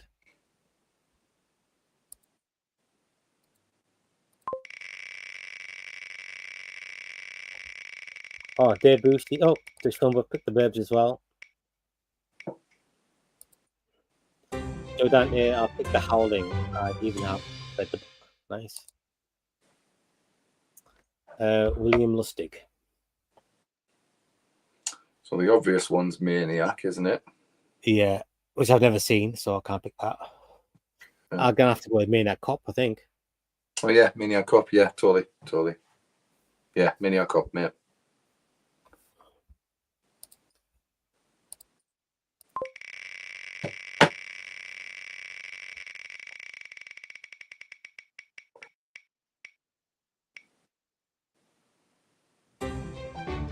The Russo brothers. Russo brothers, I'll go with Infinity Wars. I will also go with Infinity Wars. Yeah. I was thinking Winter Soldier, but Infinity Wars is that movie. It's a better action movie is Winter Soldier, but overall movie, Infinity Wars, just amazing. Dave Bush says from Lustig, I'm going to say Maniac. I even have it on store-bought VHS. I bet that's worth a bit. Yeah, totally. Burbs is a go-to movie for me, just hanging out with the guys. Exactly. It's a comfort movie of mine. Takes me to my happy place. With a cardboard front flap of the poster on it. Wow, that's amazing. Vigilante is my favourite Lustig, I guess. Oh, Vigilante. That sounds so familiar. I remember seeing the video box of Vigilante when I was growing up, not being old enough to rent it, but I've never seen the film.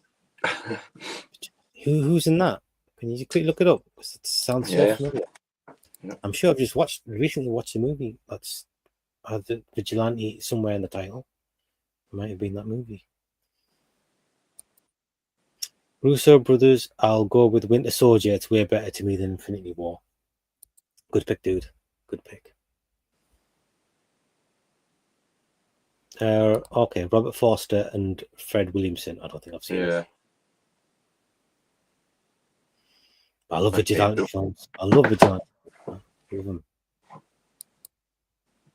Infinity War was ruined the story by telling us all the actors that were coming back after Endgame for their own separate movies, etc. I never thought about that deeply, to be honest. No.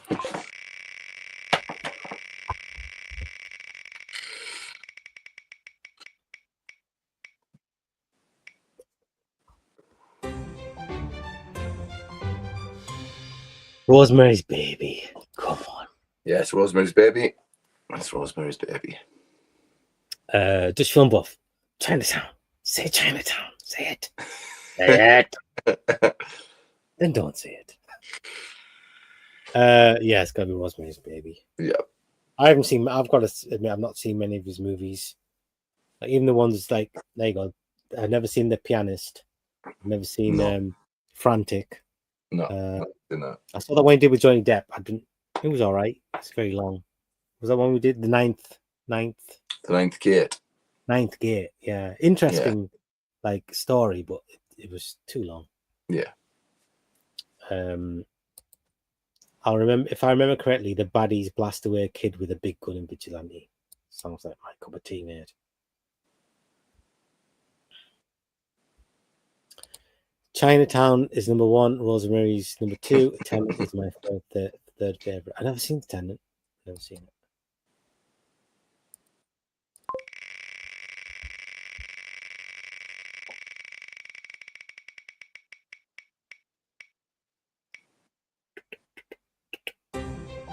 Stanley Kubrick. The big hit is coming out now. Yeah. I've got to say The Shining. Yeah. I'll say The Shining. The Shining, mate. Yeah. Again, I've not seen that many of his movies, dude. Have you ever seen 2001? Yes. Have you? Have seen it? Yeah, it's good. Is it good? It's a slow burn, but it's beautiful. Yeah. And I have to say, the special effects are unbelievable considering when it was made. Like, God knows how they did it. But yeah. It's not.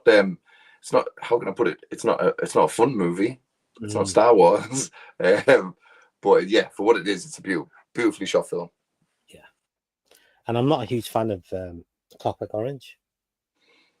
I like A Clockwork Orange. I've got it just I can appreciate how iconic it all is, and you can see it when you watch it, but actually didn't enjoy it that much.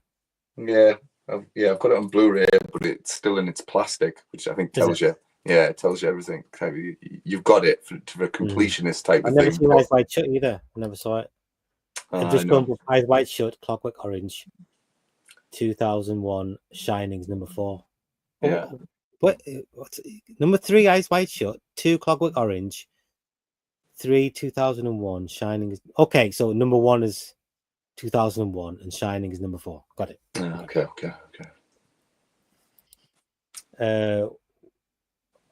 He saw Dave Bucci saw 2001 on a library screen in my local library when he was a kid. Nice. He saw 2010 later on in theaters. Now I actually like 2010. It's when John Lithgow's in it. It's actually good. I enjoyed the story in that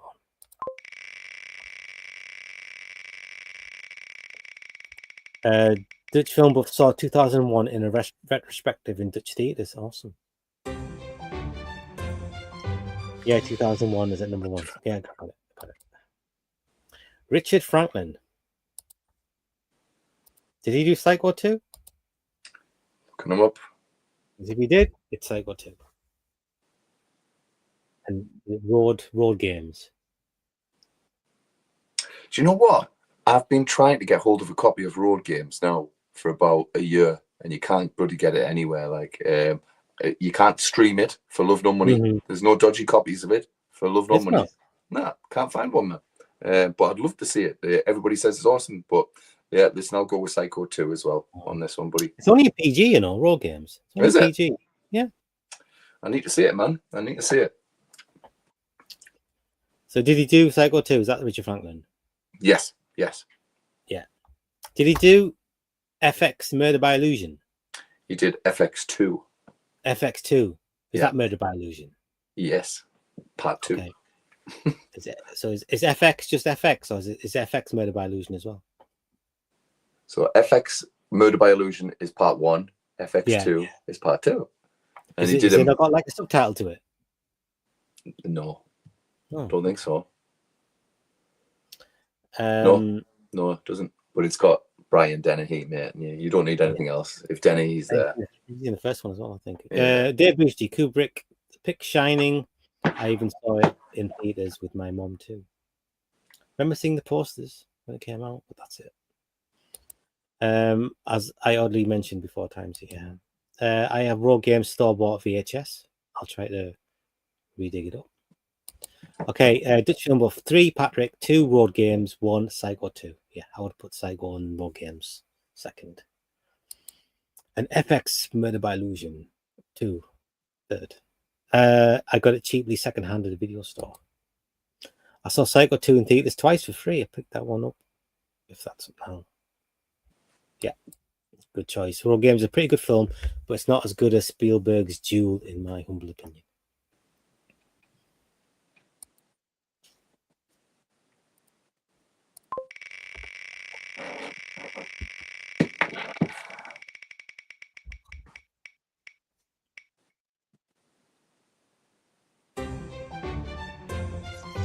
Martin Scorsese. That's a big hitter. I've got to go good fellas for me, mate. I've got to go with Goodfellas as well. Yeah. Which Film Buff? Say it After Hours. Say it. I do like After Hours. Say it. I love After Hours. I absolutely adore that film. Yeah, I've got to say Goodfellas. Totally Goodfellas, man. Road Games. Okay. From Scorsese, Goodfellas, I'll pick 2. Yeah. Yeah.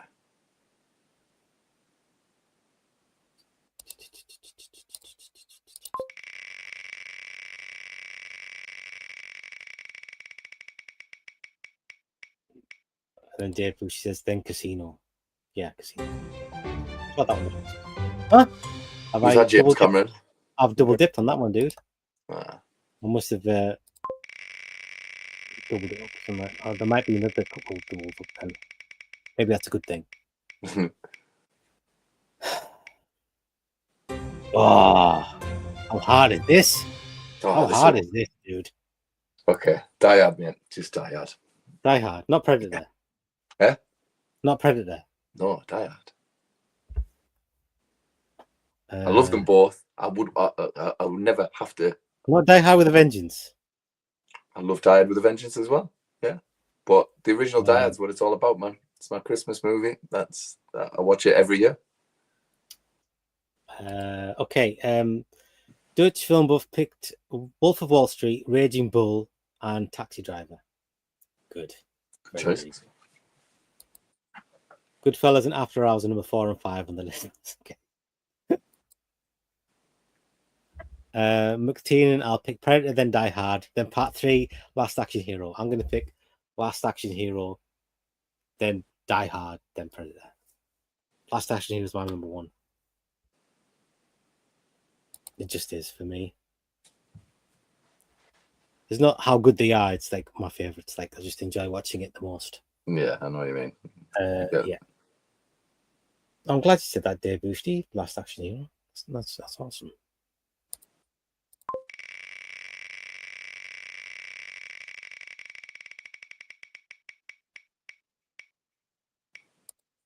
I saw Last Action Hero in theaters and actually liked it.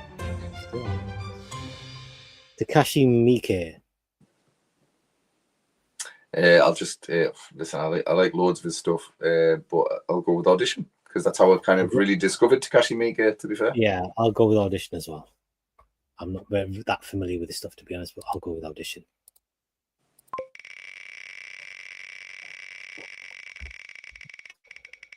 Okay, Dutch Film of Die Hard, then Predator. They're both good. Underrated one he did 13th one. It's very underrated. Yeah, great movie. Christopher Nolan. I'll have to go for The Dark Knight, but Memento would be a close second. But I'll go for The Dark Knight. Yeah, same here. Dark Knight. I don't think I've seen his last. What was it? His last movie was Oppenheimer. I've never seen it. And then, did you watch it? Yeah, I went to the cinema to see that shit. How was it? It was fucking boring. Listen, loads of people like it, and I get it. Technically, it's very good and all that. Yeah, I get it. But I was bored shitless. 3 hours, man. And it's very, very talky. Mm-hmm. And yeah, the trailer promised me explosions, and I didn't get them. It didn't get me explosions. Because I didn't like. I'm not really like fussed to see it at all, and I didn't think much of that one he did. That World War II one he did. What was it called? Dunkirk. Dunkirk. I wasn't a big fan of Yeah, I that. kind of like Dunkirk. I liked Interstellar. I wasn't a big fan of that I like one. Interstellar. Yeah, I wasn't a big fan of the one we did with that Washington chap, and Yeah, no, I didn't like that one very much. I didn't like that. Like, It was fun. Like, yeah, yeah. Maybe. Dave Busey didn't enjoy Audition very much. It's not really a movie to enjoy, to be honest. Yeah. No, he picks The Dark Knight as well. I picked The Dark Knight too. Gozu is number one for me. Saw at least 25 to 30 Miike movies in my life. That's 25 to 30. That must be 2 years of his movie making there. Yes. All right, Pete? Yeah. Yeah. Also on those on DVD. His output is nuts. Nice. Interstellar. He's picked as his best. I did not like much of The Dark Knight Rises. No. Indeed, yeah. Cranking them out.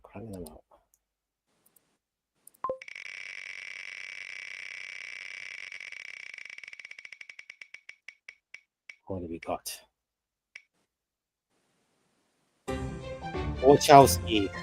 I don't know whether to say brothers or sisters or what now, so I just put Wachowskis. Matrix, I guess. The original Matrix. Bound is awesome. I saw that at the cinema. Bound was pretty fantastic. But Matrix, yeah. By a country mile. Matrix. Which film buff? Say Bound. Cloud Atlas. What if he's going to say Cloud Atlas? I hope not. Oh, look. Said that. We've done Tim Burton. Thank goodness for that. Let's move on. I'm just waiting for Mick Garris to show up. Zack Snyder. Dawn of the Dead. Dawn of the Dead. Yeah. Dawn of the Dead. Yeah. Dawn of the Dead. Dawn of the Absolutely. Dead. Debussy Matrix 2. I'll pick from those. The Matrix 2. Reloaded. Yeah. Pauses. I like the highway scene. Like what I say. Dutch film. Yeah. Matrix 1. Bound 2. Agree. Yeah. Is that Dawn of the Dead? Got to be Dawn of the Dead. Dave agrees. I'm sure the film will agree. Agree on Snyder, yeah. Got to be in it. Got to be. Marcus Nispel. Who the fuck's Marcus Nispel? He does a lot of the remakes, doesn't he? He did Friday the 13th remake. He did Texas Chainsaw remake. And did he also do the Hitcher one as well? The No, he German didn't. No, I don't think he did Hitcher, did he? I don't know. Because if he did, I'll pick Hitcher. No, so Conan the Barbarian, the Texas Chainsaw Massacre, Friday the 13th, Pathfinder. Sheesh. Yeah. Mate, I'll go with Texas Chainsaw. Yeah, I'll go with the Texas Chainsaw remake as well. Yeah. Yep. Boosty says, Nispel, I'll pick Texas Chainsaw remake, then Friday remake. Oh, yeah, I'll go with them too as well.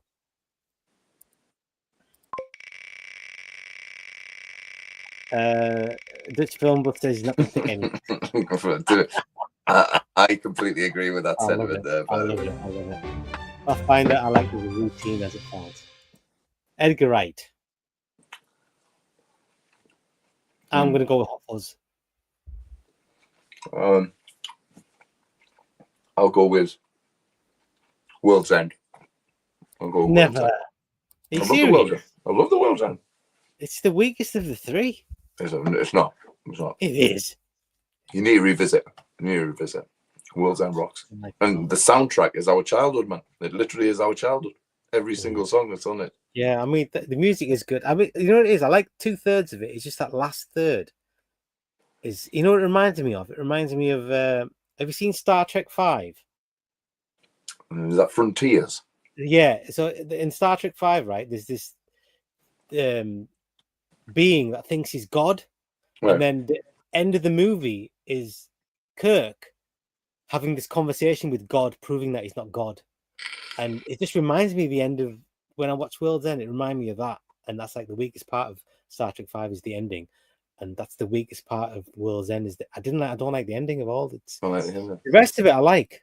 It's just the ending is just awful. It's just crap. Anyway, and I don't like what's his face what's the main guy? What's his name? Simon Pegg. I don't like his character in that. I liked it in the second one and in Hot Fuzz. I like his character in the first one. I like it least in that one. He's a bit of a dick. He is supposed to be a dick, though. He's supposed to be a dick. Yeah, but I don't. It's just it rubs me the wrong way a bit. Anyway, Edgar Wright, Shaun of the Dead. Me Too, Shaun. Yeah. Star Trek 5. They go to see God. Yeah, exactly. Yeah. I saw that this too. I really like Star Trek 5. I've got to say, I think it's a cool film, but the ending is just sucks.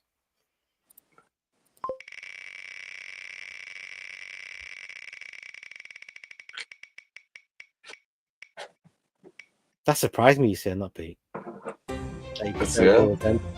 Just been rewatching, and I kind of always go back to the third one now.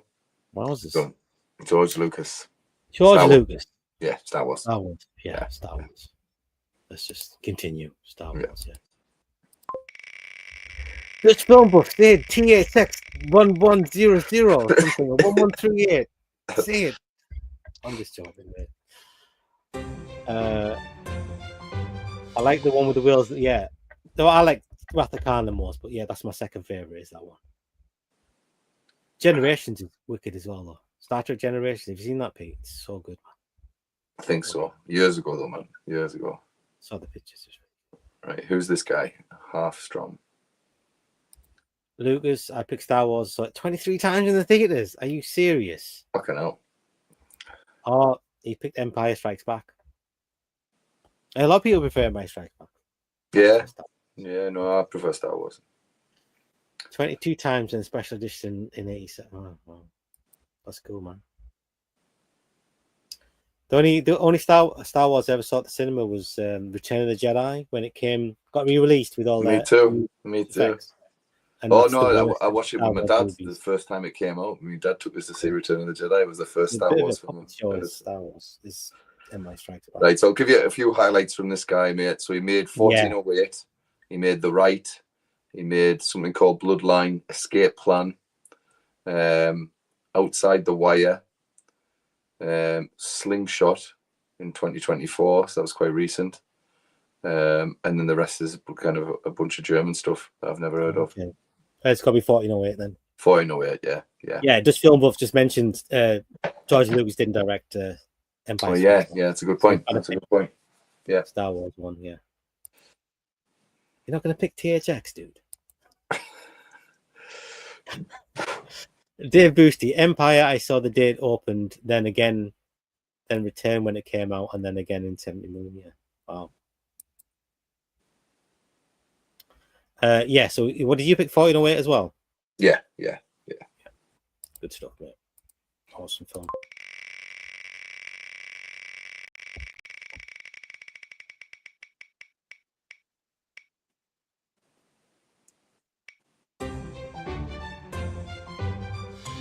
Peter Hyams.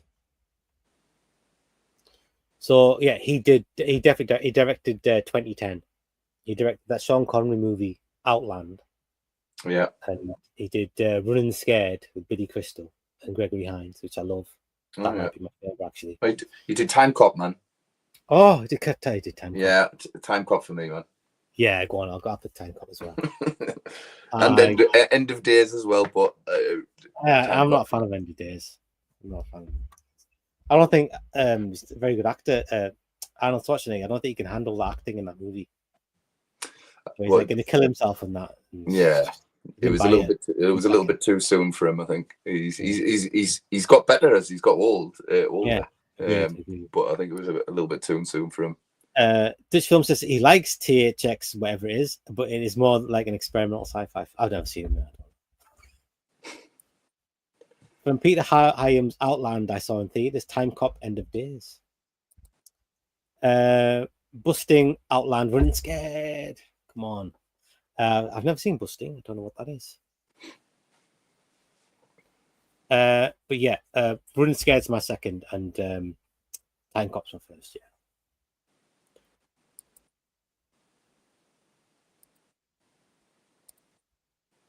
I reckon Running Scared is like the first like modern buddy cop movie.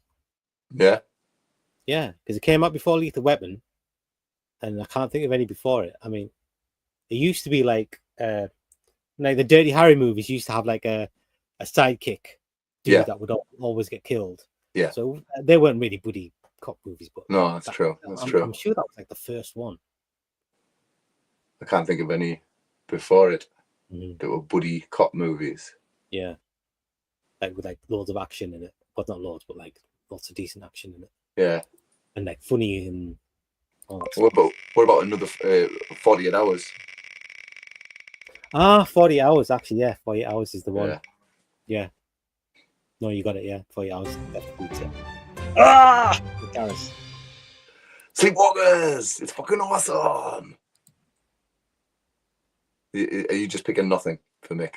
No, I'll pick something. Dave Bush says there was a Paul Walker movie also using the Running Scared title. Yeah, every time I see Running Scared come on streaming, I think, oh, Running Scared, and then it ends up being the Paul Walker one. I'm like, I like that Paul Walker movie. It's a good film. I like it as well, but it's not Running Scared, like the one I want to watch. Sure. Bustin, he was already trying out buddy cop stuff. I strike that then when I was talking shit when I said that about the buddy cops. Running Scared was good fun. It's amazing. Well, technically, the Clint and Bridges movie was buddy like. Yeah. All right. Okay, I've been proved completely wrong here. Right, Mick Garris, choose one. Can you ring off his movies? Hocus Pocus, Sleepwalkers. Hocus Pocus? Yeah, didn't Mick Garris do that? No. Are you sure? Why do I think he did? I don't know. Right, Sleepwalkers, Critters 2. They're all a lot of TV movies like The Stand and stuff like that, mate. There's a lot of TV movies. Hocus Pocus 2. He directed Hocus Pocus 2? Yeah, right. One that came out like a couple of years ago. I'm just going back. Busting his own actually buddy cop. Thunderbolt and Lightfoot. Oh, yeah. What's that when I was a kid, man? A really good early buddy cop flick is Freebie and the Bean. You guys seen it? I've heard of it, but I've never seen it.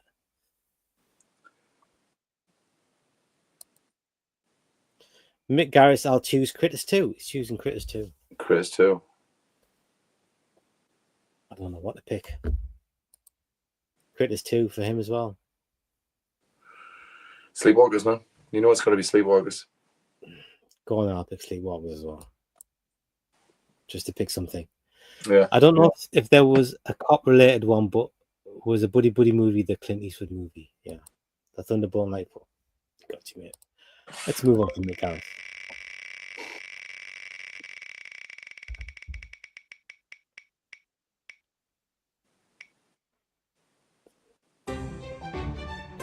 Robert Eggers.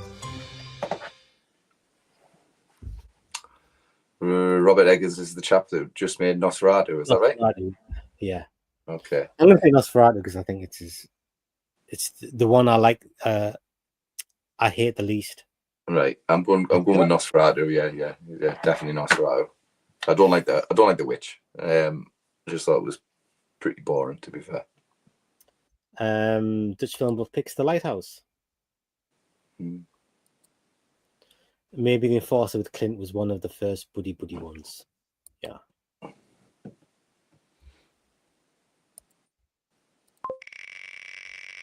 need to go back and watch the Dirty Harry movies. I haven't seen them ages. Dave Busey, I almost loved The Lighthouse. That was David R. Ellis. Is that the Final Destination 2 guy? I think it is. Did he? Did he not make snakes on it? Snakes on a plane as well. Yeah. I'll just go with Final Destination 2, maybe. I'll go with Final Destination 2 as well. Let's move on.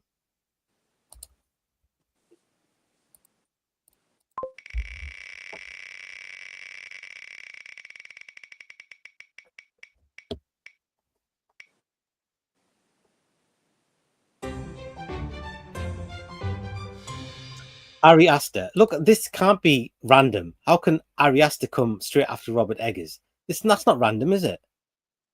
Well, It's no, called random. Yeah. we had the Final Destination guy last. Oh, right. Yeah. Okay. I'll go Hereditary, mate. Hereditary. Yeah, I'll go with Hereditary as well.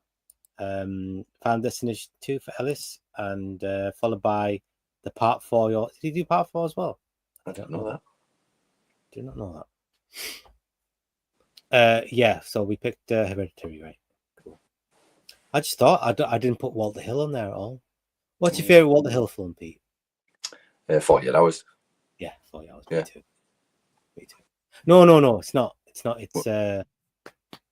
It's what's it called? It's that one he made a couple of years beforehand, where they have to. There's the gangs, two gangs. You have to The Warriors. across.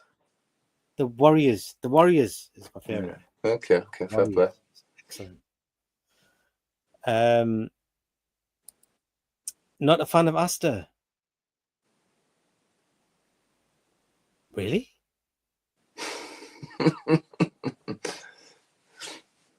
I like you more and more every minute, Dutch Film Buff. I like you more and more. I rate ya.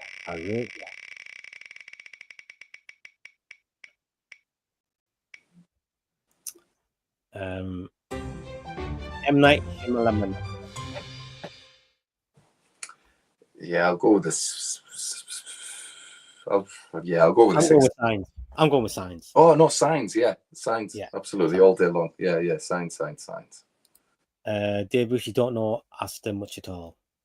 He's only made like 5 movies or something, isn't he? Yeah. Yeah, Signs. Easy peasy. Shyamalan, I'll pick Signs. Well done, Dave Bush.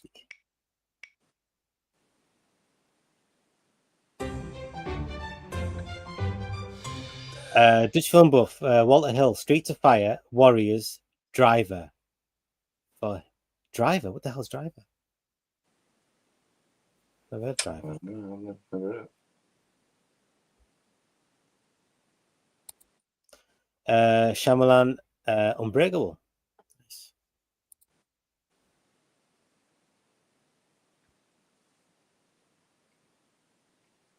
Right, Barry Levinson, mate. What do you reckon? You have to tell me a few of his movies. Okay, so you've got Rain Man. Oh, Rain Man. Bug. Oh no, it wasn't. He did Sleepers, didn't he? Sleepers. He did Sleepers. Yeah, he did Sleepers. So I'm going to probably say Sleepers for me. You name fewer movies. Yeah, 2 seconds. I'm just getting them now. Right. Did he do that found footage one? Was that him? He did the found footage one? He did. What was it called? The Bear. The Bear. He did The Bear. Yeah. So The Last Ark, something called Rock the Casbah, Shades of Blue, You Don't Know Jack, 30 for 30, Pollywood, What Just Happened, Man of the Year, The Jury, Envy, Hindsight is 2020, Bandits, A Uniform Used to... Bandits was awful. Yeah. Bruce Willis. Liberty Heights, Sphere, Wag the Dog, Homicide. Oh, Sphere. Bad as well. Yeah. Disclosure, Toys, Rain Man, Good Morning Vietnam, Tin Man, Young Sherlock Holmes, Diner. Yeah, that's your lot. I'll go with Good Morning Vietnam. Good Morning Vietnam. Cool. I'm going to go with Sleepers. Driver with Ryan O'Neal, guys. Inspired Drive. Oh, that right. Okay. Cool. One game. Wow. Didn't know that. I remember that game. I remember that game as well. I used to love that game. We used to have a director's mode on that. You ever used to play it? No. Where you do a race and then you can go back and you can change the camera angles for the race. No way. Yeah. So I used to do it to do cool things just so I can go back and use the camera angles and get the jumps and get the cars coming around the corners and skidding. That's awesome. And all that does ring a bell, actually. I just remember being stuck in the fucking car park at the start of the game that you couldn't get out of the car park until you get it just right. Yeah. Levinson, he's got Disclosure and Rain Man and Diner. All good picks. Yep. The Driver game was great fun, even on the train track scene and the French Connection recreation too. Yeah. Don't make games like that anymore. Mm-mm.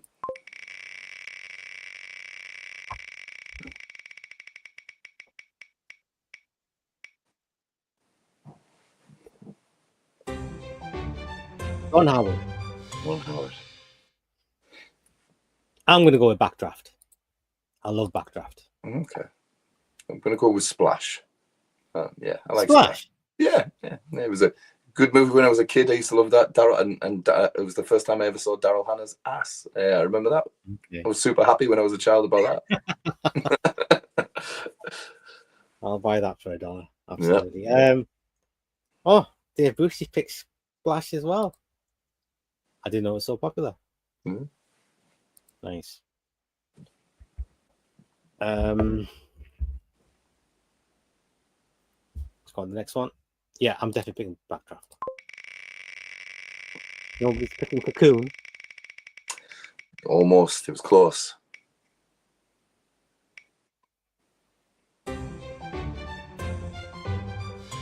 Richard Linklater. I'm going to go with Boyhood. I'm going to go with... Oh... I've forgotten the name of the movie.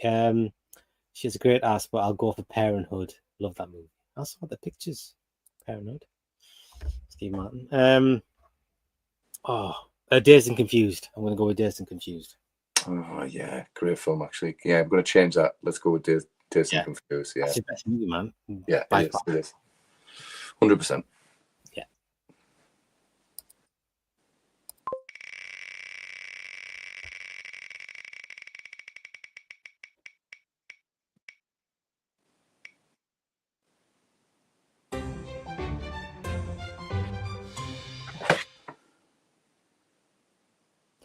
Christopher Smith.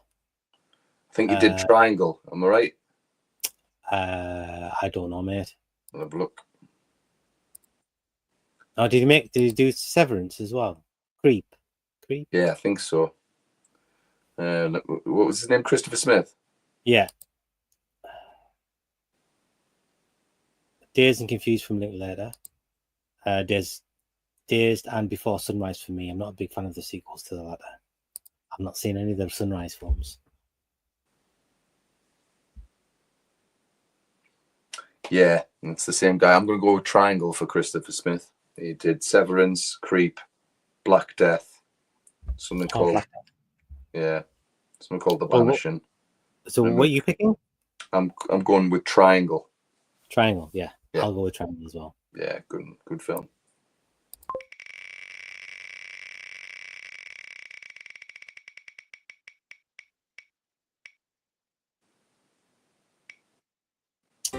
Brucey has no idea.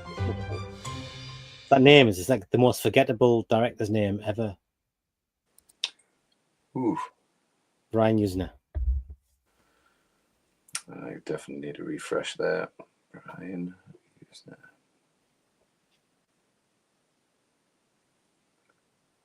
Usner. So Society. All right, yeah. Bride of the Reanimator. I'll just go Reanimator. Yeah. You didn't know that was Stu Gordon made Reanimator. Oh, was it? He made the second one. Oh, right. Okay. Just grab his details here.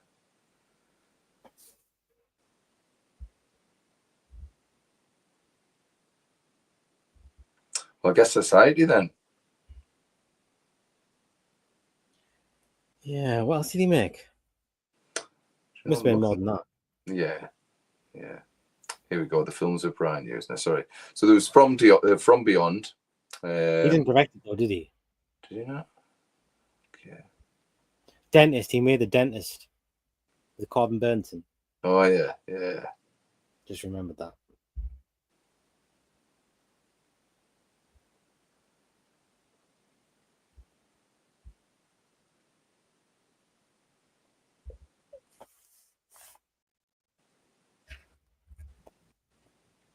But for some reason, it's just not giving me his directorial. It's just spraffing loads of movies up, but not letting me. Let's just pick one then, from them two, I guess, and them three. Let's have a look. Using is going to pick Bride of Reanimator and Society.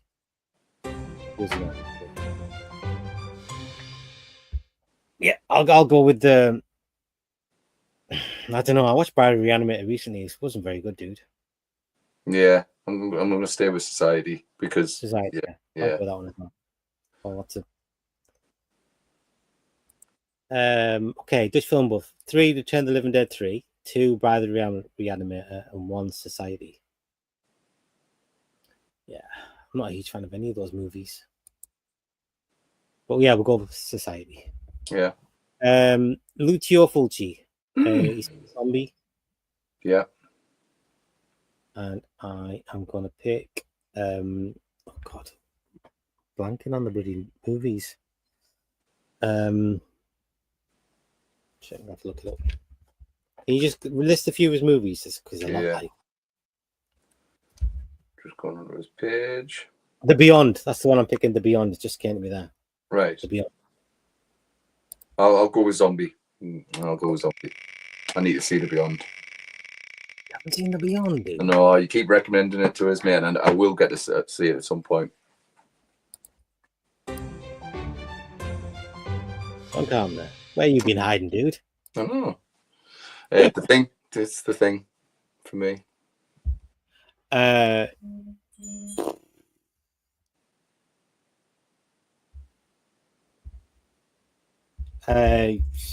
God, it's a hard one, dude.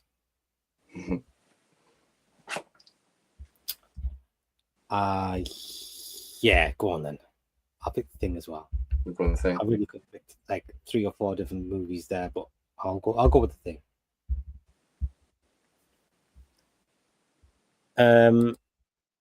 Dave Bushy says Gates of Hell was fun too. I have The Beyond on VHS, clamshell widescreen VHS. Dude, I'm sure that's worth loads. Absolutely. Number 1, Zombie. 2, The Beyond. 3, Contraband, cool Euro crime film. Did you do non-horror movies? Oh. I'm trying to figure out what movie is Zombie. Can somebody tell me what movie Zombie is? I'll show you right now. Is that Zombie Flesh Eaters? Is that Zombie? Yes. Oh, okay. Where she gets the wood thing in her eye. The wood thing in their eyes, yeah. The shark. In the shark. Yeah. Okay, yeah. Got it. Yeah, it's a good film. Debussy just got The Thing on Blu-ray for $5. And the other day at my local, that's awesome, man.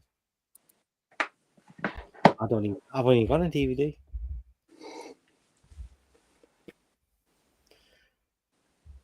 Right, next one.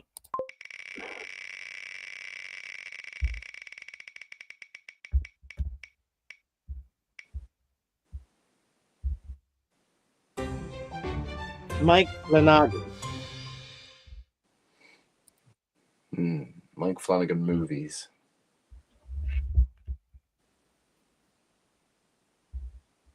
You can pick TV as well if you want. Still a few TV things. Yeah.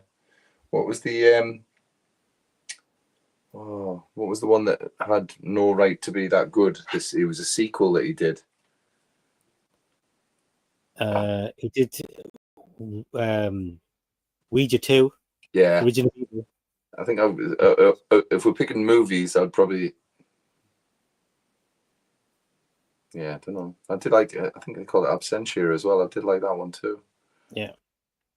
What are you choosing? Can you not give us a list of the movies? I don't want to. Yeah. Our Dutch Film Buff straight in with Hush. Hush is a good one. Oh yeah, good shout. Yeah. I'm gonna go. I agree with Dutch there. Yeah, it's Hush for me too. So you've got Gerald's Game. You've got Ouija 2.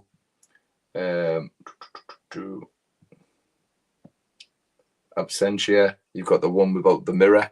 What was it? Yeah, I'm going to go with that. Oculus. I'm going to go with Oculus. Oculus, yeah, that was a really good film. Yeah, so you're Oculus. I'm Hush. Yeah. No idea who Flanagan is. Oculus he also did. Yeah, I'm going to go with Oculus. I love Oculus.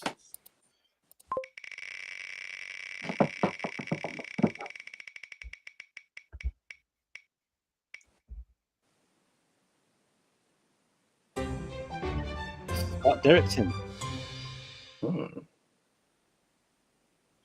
I think I'll be going with what's it called? The Exorcism of Emily Rose. I think I'll be going with that one. That's him in it. That's him. Yeah. Yeah, I'll go with that one. Yeah, it's a good film that as well, isn't it? I'll go with Sinister. Oh, no, nice. Yeah.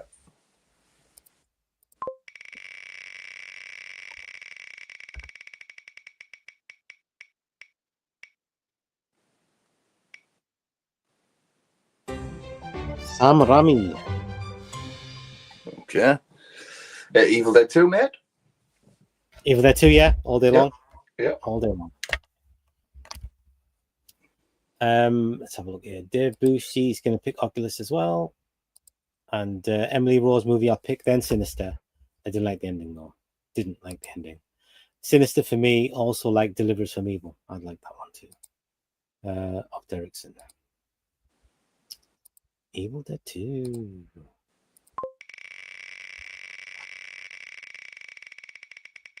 Are we going to get to the end here, Pete? Shall we just blast through the last 10 or whatever it is? Let's blast them, because I'm on my iPad and I'm literally got, even though it's on charge, the battery's gone down to 10%. I don't get it. Anyway, yeah. Frank Henletter. Right. Dave Bushy says Evil Dead 2 as well. He's got it on the clamshell VHS store-bought tape. Nice. Dave, man, you got a gold mine. Do you know that? Evil Dead 2 for me, but also Love Quick and the Dead. I saw that in the pictures. In the Dead.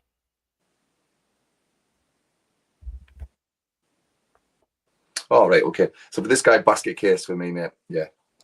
Yeah, Dave Bushy, I picked basket case, then Frankenhooker. I'm going to pick Brain Damage. Oh, yeah, okay. I've not seen many of these films, I've got to say.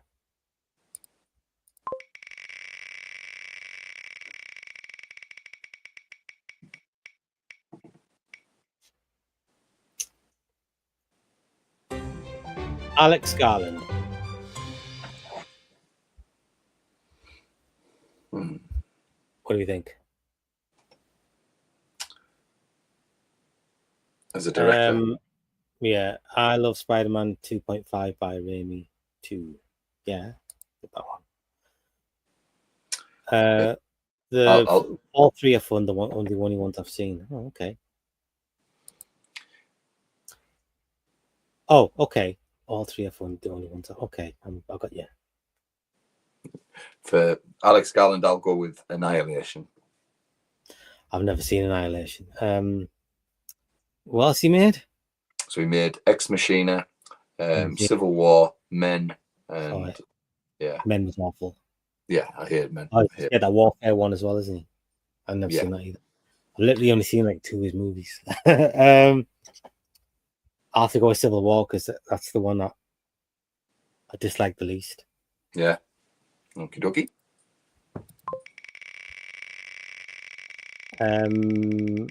Dutch Film Buff, Ex Machina for Dutch Film Buff. I don't know Alex Garland. Rob Zombie. Oh God. 2 seconds. It's got to be House of a Thousand Corpses. Mine's The Devil's Rejects. I'll do part 2. Devil's Rejects. Right. Oh, from there.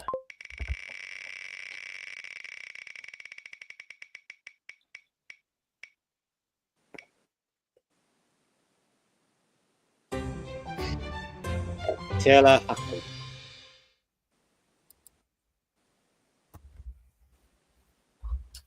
Dave Boosty says Rob Zombie, I'll pick 3 from Hell. 3 from Hell.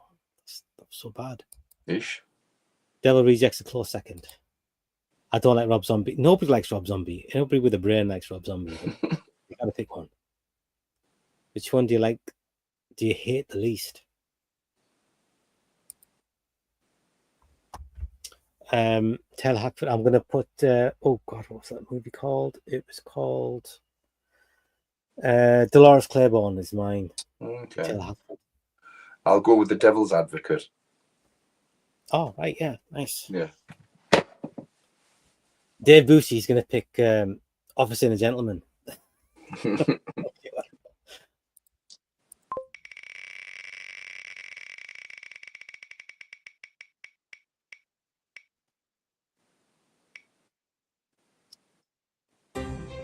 Lamberto Bava. Demons. It's just got to be Demons. Oh yeah. Oh, Demons 2 for me. Dutch film buff, Against All Odds. Who's in that one? Against All Odds. Is that James Woods? It's Jeff Bridges and Jeff Bridges. yeah, and Rachel Ward. Okay. James Woods is in that, and Right. Phil Collins did the theme music. Oh right. 2 Devil's Advocate, 1 Dolores Claiborne. Yeah, it's a fantastic film. Was that? Dave Busey, I saw obviously The Gentleman in theaters. Demons by Bava, then 2. Jeff Bridges, yeah. Yeah. I'm trying to think of more Lamberto Bava movies, but it's going to be Demons 2 for me anyway. Okay. Cool. And Against All Odds, I saw that for free in theaters too.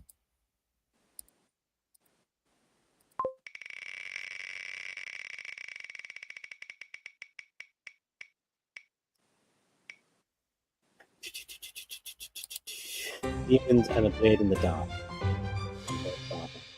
Nice. J.J. Abrams. I'm going to go Star Trek Into Darkness. That's a good one, that dude. That's a good one. It's a great film. Yeah, it's a really good film. You're right. I'm trying to think. What's that? Did he do one?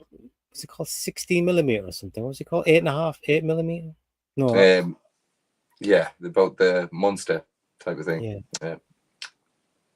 What was it bloody called? Super 8. Wow, Super 8. Yeah, Super 8. Yeah. You know what it is? I'm going to go with that Star Trek one as well, because that is a really good film.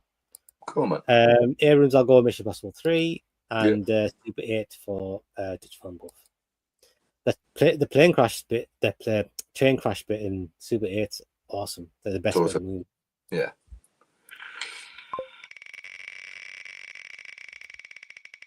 Uh, 8mm was directed by Schumacher. Yeah, that's Dick the Cage, isn't it? Sidney Lumet. So Sidney Lumet. Tootsie. Oh, you have to tell us a few of his movies. I am. Just looking up. Did he do what's it called? 12 Angry Men. Did he do that? I think he did. Yeah, I think. If he did that, I'll pick that one. I'll pick that. I love 12 Angry Men. There's like 3 versions of that movie, and they're all 2 versions. Anyway, they're all great. Yes. Bloody hell, he's got like 74 directorial credits. Gloria, Critical Care, Guilty as Sin, Close to Eden, Night Falls on Manhattan, Q&A, Family Business, Running on Empty, The Morning After, Power, Garbo Talks, Daniel, The Verdict, Death Trap, Prince in the City, Just Tell Me What You Want, The Wiz, Equix, Network, Dog Day Afternoon. Oh, Network. Dog Day Afternoon. There you go. It's unbelievable. A movie called Child's Play, obviously not The Child's Play, The Anderson Tapes, The Appointment, The Sea Gulf, Bye Bye Brave Man, The Deadly Affair, The Group, The Hill, Fail Safe, The Pawn Maker, Long Days. Stop those movies. They are. Dave Boosty from Sidney Lumet, Tootsie, I saw in theaters. Not a huge fan of it. I'll pick 12 Angry Men. I'm going to pick 12 Angry Men. I'll change my choice to The Verdict. I saw it in theaters too. Yeah, it's a good film. Yeah, I think to be honest, The Verdict is the only one that I can remember seeing. So I'm going to go with The Verdict. Oh, Dog Day Afternoon. Pretty amazing. Okay. Dutch film both Serpico, Network, The Offence, 12 Angry Men, Dog Day Afternoon. There you go. I bet you just got off the top of your head, you just picked them, didn't you, mate? Off the top of your head, that's amazing. Stunning. Alfred Hitchcock. I'll go Psycho. I'm going to go North by Northwest. Yeah. Because it's fantastic. Dave Boosty's going to pick Psycho.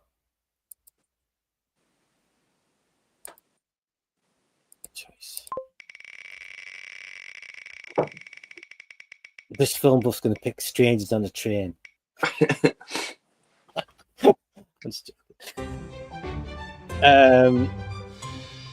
Dave Bushy says, I love the birds. I have the birds on Blu-ray. That's cool, man. Yeah, but he's picked Psycho. Michael Bay, I've got to pick The Rock. Easy. Yeah, The Rock All for me day. as well. Yeah, The Rock. Absolutely.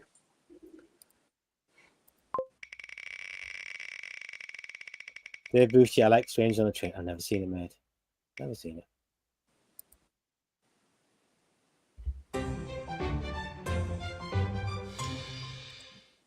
Some people in the Netherlands didn't invite me to certain quizzes in the Netherlands anymore back in the day. John Landis, I'm going to go with Blues Brothers, mate, for me. Michael Bay, I'll pick Transformers. John Landis, I'm going to pick... Hey, this film buff picked Three Amigos. Oh, nice. Nice.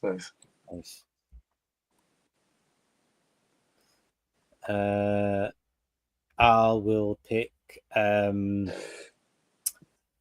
what's it called? Into the Night. I'm gonna pick Jeff Goldblum. Yeah.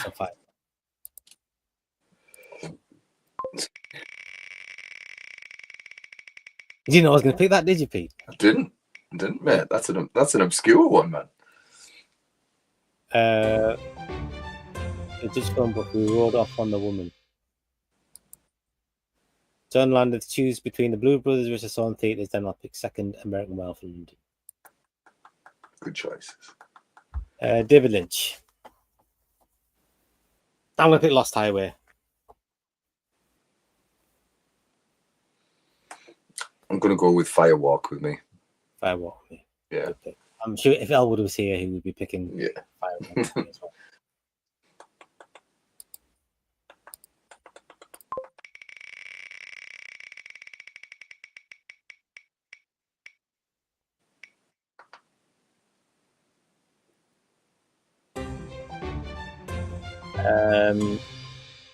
Dutch film buff, Blue Velvet, Lost Highway, Mulholland Drive. Awesome picks. Dave Bushy from Lynch, I picked The Elephant Man, then Lost Highway, then Naked Lunch. Naked Lunch, that's David Cronenberg. Yeah. But The Elephant Man's awesome. William Friedkin, The Exorcist. The Exorcist. Yeah, gotta be Exorcist. Dutch film buff's gonna pick Sorcerer. Pick Sorcerer. Sorcerer's awesome, man. It is awesome. It is awesome. I agree. Yeah, it's fucking awesome. I don't totally agree, but like if it's pretty amazing. Thinking. I'll pick Cruising. Go on, Dutch film buff, pick Cruising. I've never seen that. Might be amazing. Dave Bushy does not like Sorcerer much at all. Dave Bushy saw Elephant Man in theaters. Frank Darabont. I'll have to go Shawshank, mate. I'll have to go Green Mile, mate. Green Mile.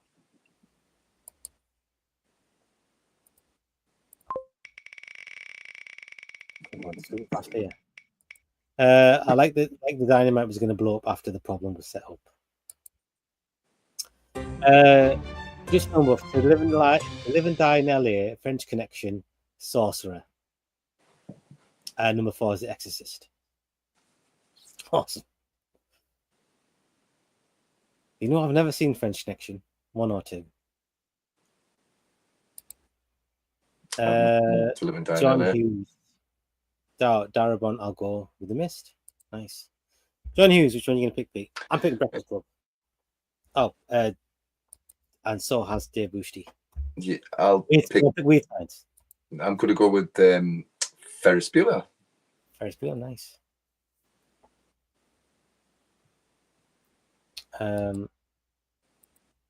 Right. Plenty to pick from John Hughes, isn't it? Yeah. I was thinking Planes, Trains and Automobiles, but I went with Breakfast. Oh, yeah, shit, yeah, totally.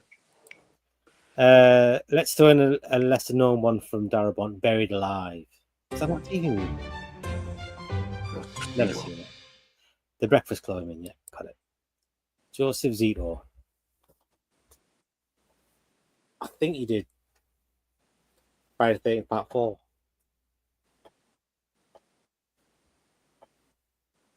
Let's have a look, see. I think Yes, he he did did. Red Scorpion, I think he did with Dolph Lundgren as well. And he did the Prowler, but yeah, so I'll have to go with Friday the 13th Part 4. I'll have to go with that one as well. Zito and Dave Boosties agreed. We could have had Invasion USA, or Missing in That's a good one. Well. That's a good one. Chuck Norris' best movie. Yeah.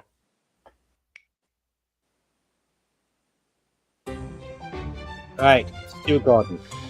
And now I'll have Reanimator. Yeah, Reanimator. Yeah. It's Reanimator or Space Truckers. Oh, I do like Space Truckers, but no, I'll go with Reanimator. This film was Prowler #1, Invasion USA also number. Yeah. Yeah, he's missing decent movies actually. Yeah, totally. Man. Yes, Stuart Gordon definitely Reanimator. And then From Beyond. Reanimator as well for Dave Boosty.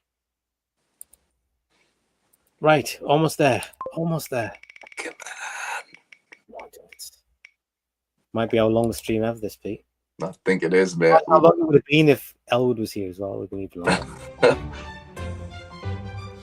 The Spears Brothers. You have to help us out with who that is. Yeah. The guys that did Grave Encounters. Oh, okay. Dutch Film Buff says Reanimator for me, but special mention for Fortress. Oh, I loved that one when I was young. I've not seen that in years. Fortress, yeah. I love Christopher Lambert, man. Lambert. I guess I'll just go with that one then. Grave Encounters. For that, I'll just double check, mate. Oh no, the Spirit Brothers, they're not. No, so they did Daybreakers, a movie called Undead, Jigsaw, Winchester, Predestination. I'm going to go with Daybreakers. I do like Predestination, but I'm going to go with Daybreakers. Yeah.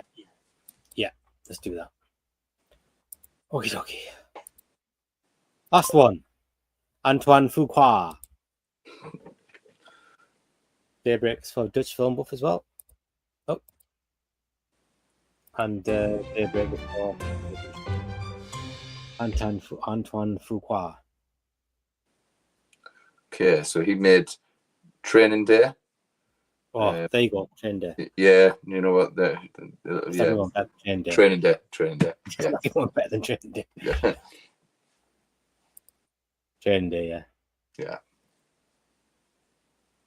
Did you not make that Chow Yun Fat movie, Replacement Killers? Did you direct that? Not that I can see. Equalizer 1 and 3 for sure. Oh no, in fact, all the Equalizer movies. 1998. Magnificent Seven, Olympus Has Fallen, Southpaw, The Guilty, Shooter. What are you looking for? Replacement Killers. Not that I can see, buddy. We on Training Day. Oh yeah, look, the film buff, he did that too. Replacement. Did he do that? Yeah. It's all about fair play. I like it very much, but it's not Training Day, right? Oh, we're done. Let's just stop the screen. Right. Can you do one favor, Pete? It's what I need you to do. Can you come a bit closer to the screen? Mm-hmm. Right? You know what it is? Every time I make a thumbnail, right, I have to scrub through the last live stream and find one, and I normally have to like get the bit where my face is all right, and then scrub through and find one where your face is all right to stick on the thumbnail. But if you just go to the screen and have a smiley face where your whole face is shown, and we can, I've got a picture. There you go. I can take for the there you go. thumbnail. For the next one I do. I was impressed with the thumbnail for this one because we're both doing the Invasion of the Body Snatchers thing, man. That was pretty good. That was all right, wasn't it? Yeah. Right. Okay, we are done. Dave Bush, nothing related, but since ages ago, like the last podcast here with you guys, I saw Infected and Smile 2. Infected I mostly liked. Smile 2 I mostly liked, apart from the ending. Oh, the ending was like what's gonna happen next? It was awesome. Yeah, Dutch Film Buff, thanks for the entertainment, guys. You guys were so fast, can't keep up with that. Yeah, we had like 100 and something directors to get through, and we've been gone for 4 hours. So yeah, but we would have liked to have gone a bit slower. But thanks anyway. Appreciate you being here, Dutch Film Buff. Made it all the more interesting. Infected by the end of that, though, spiders could easily be all kind of directions by the ending of the movie. Yeah, they got a bit big at the end there, didn't they? Yeah. Thanks for the time here today, guys. No, thank you. And thanks to everyone who's watched. It's been a mammoth one today. Yes, man. Yeah, but we'll catch you next time with something else interesting to do. Do you want to say goodbye, Pete? Goodbye, Pete. Thank you. I hope Elwood will be joining us next time. Who knows? Yes. All right. See you later, guys. Have a good week. Bye-bye. Have a good